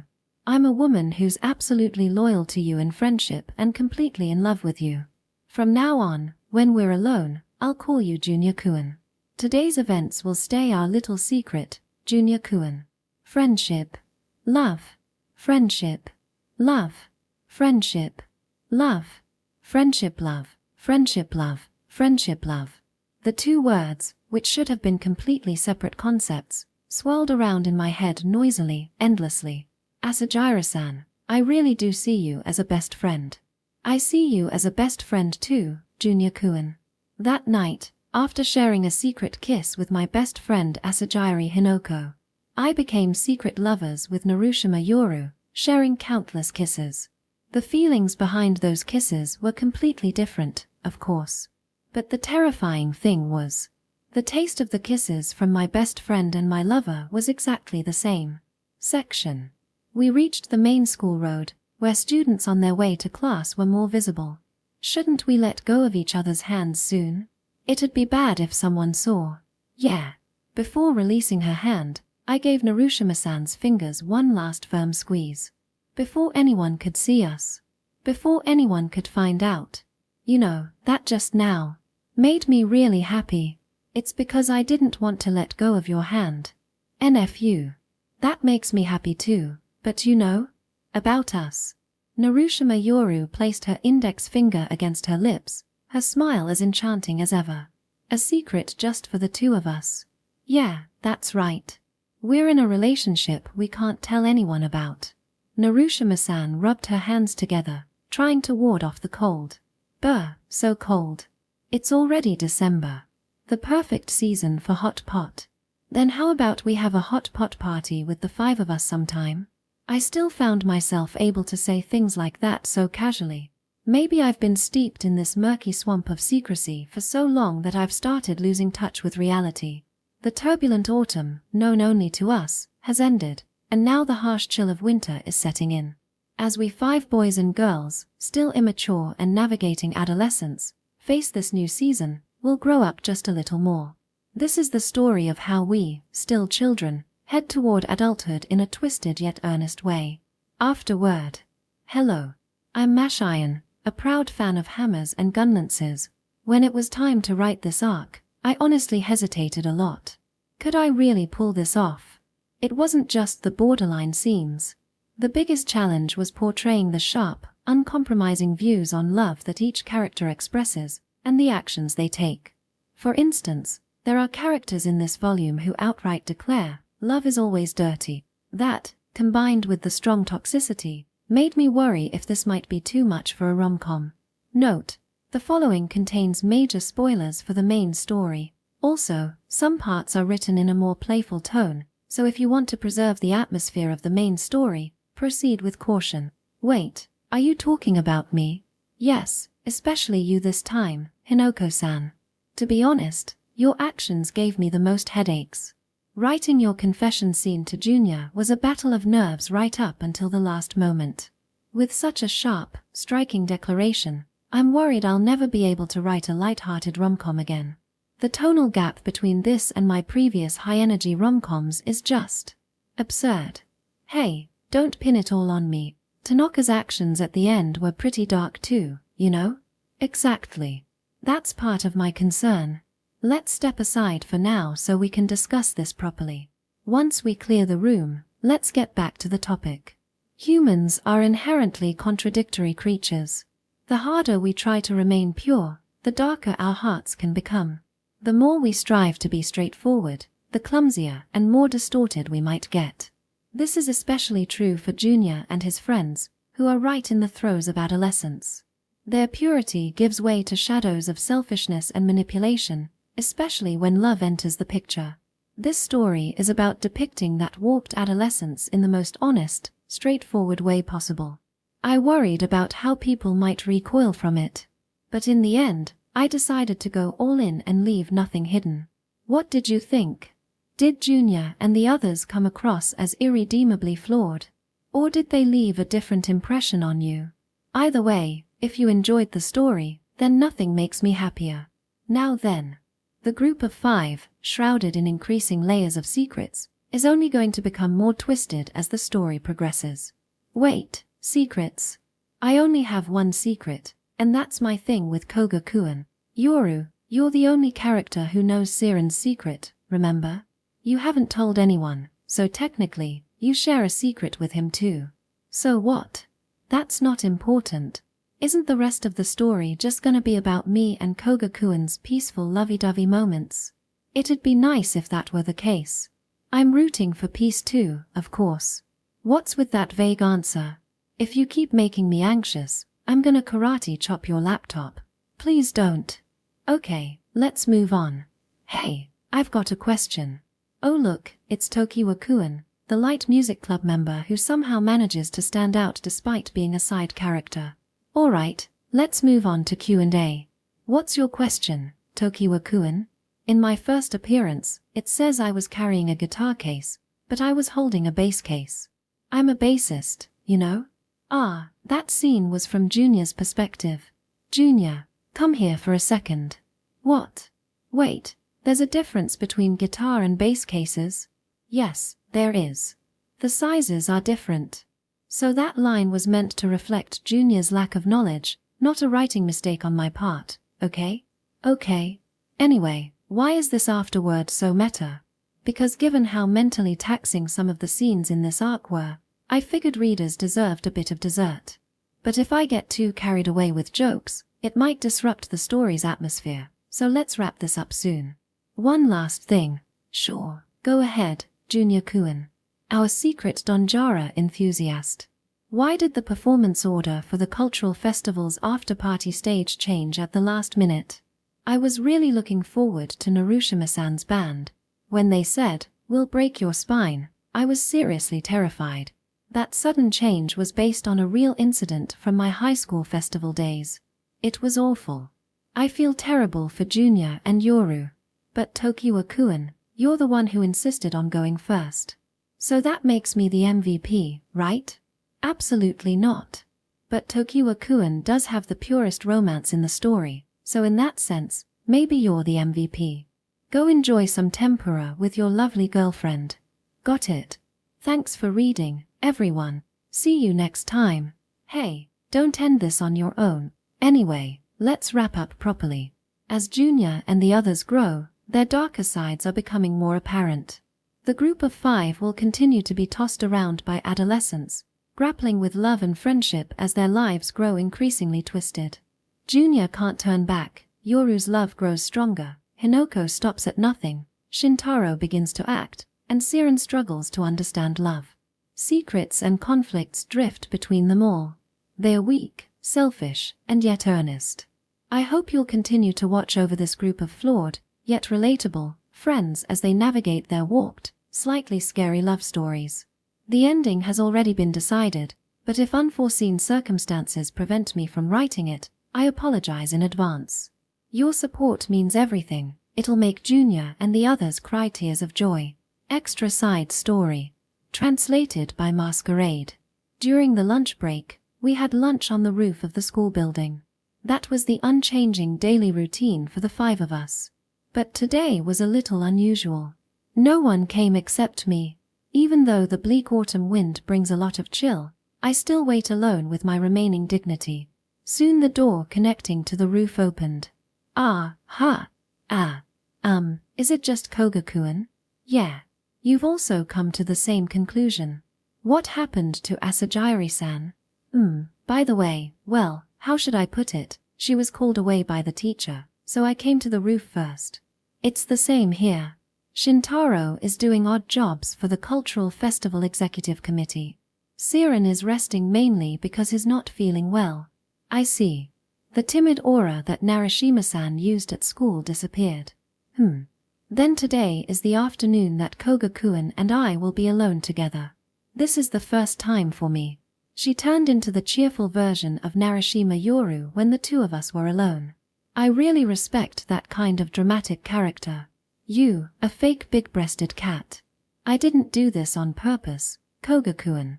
Narashima-san and I were leaning on the rooftop railing, eating bread for lunch in silence. There was no one else on the gradually cold roof except us. It's so quiet. It's like we're the only 2 people in the world. That's right.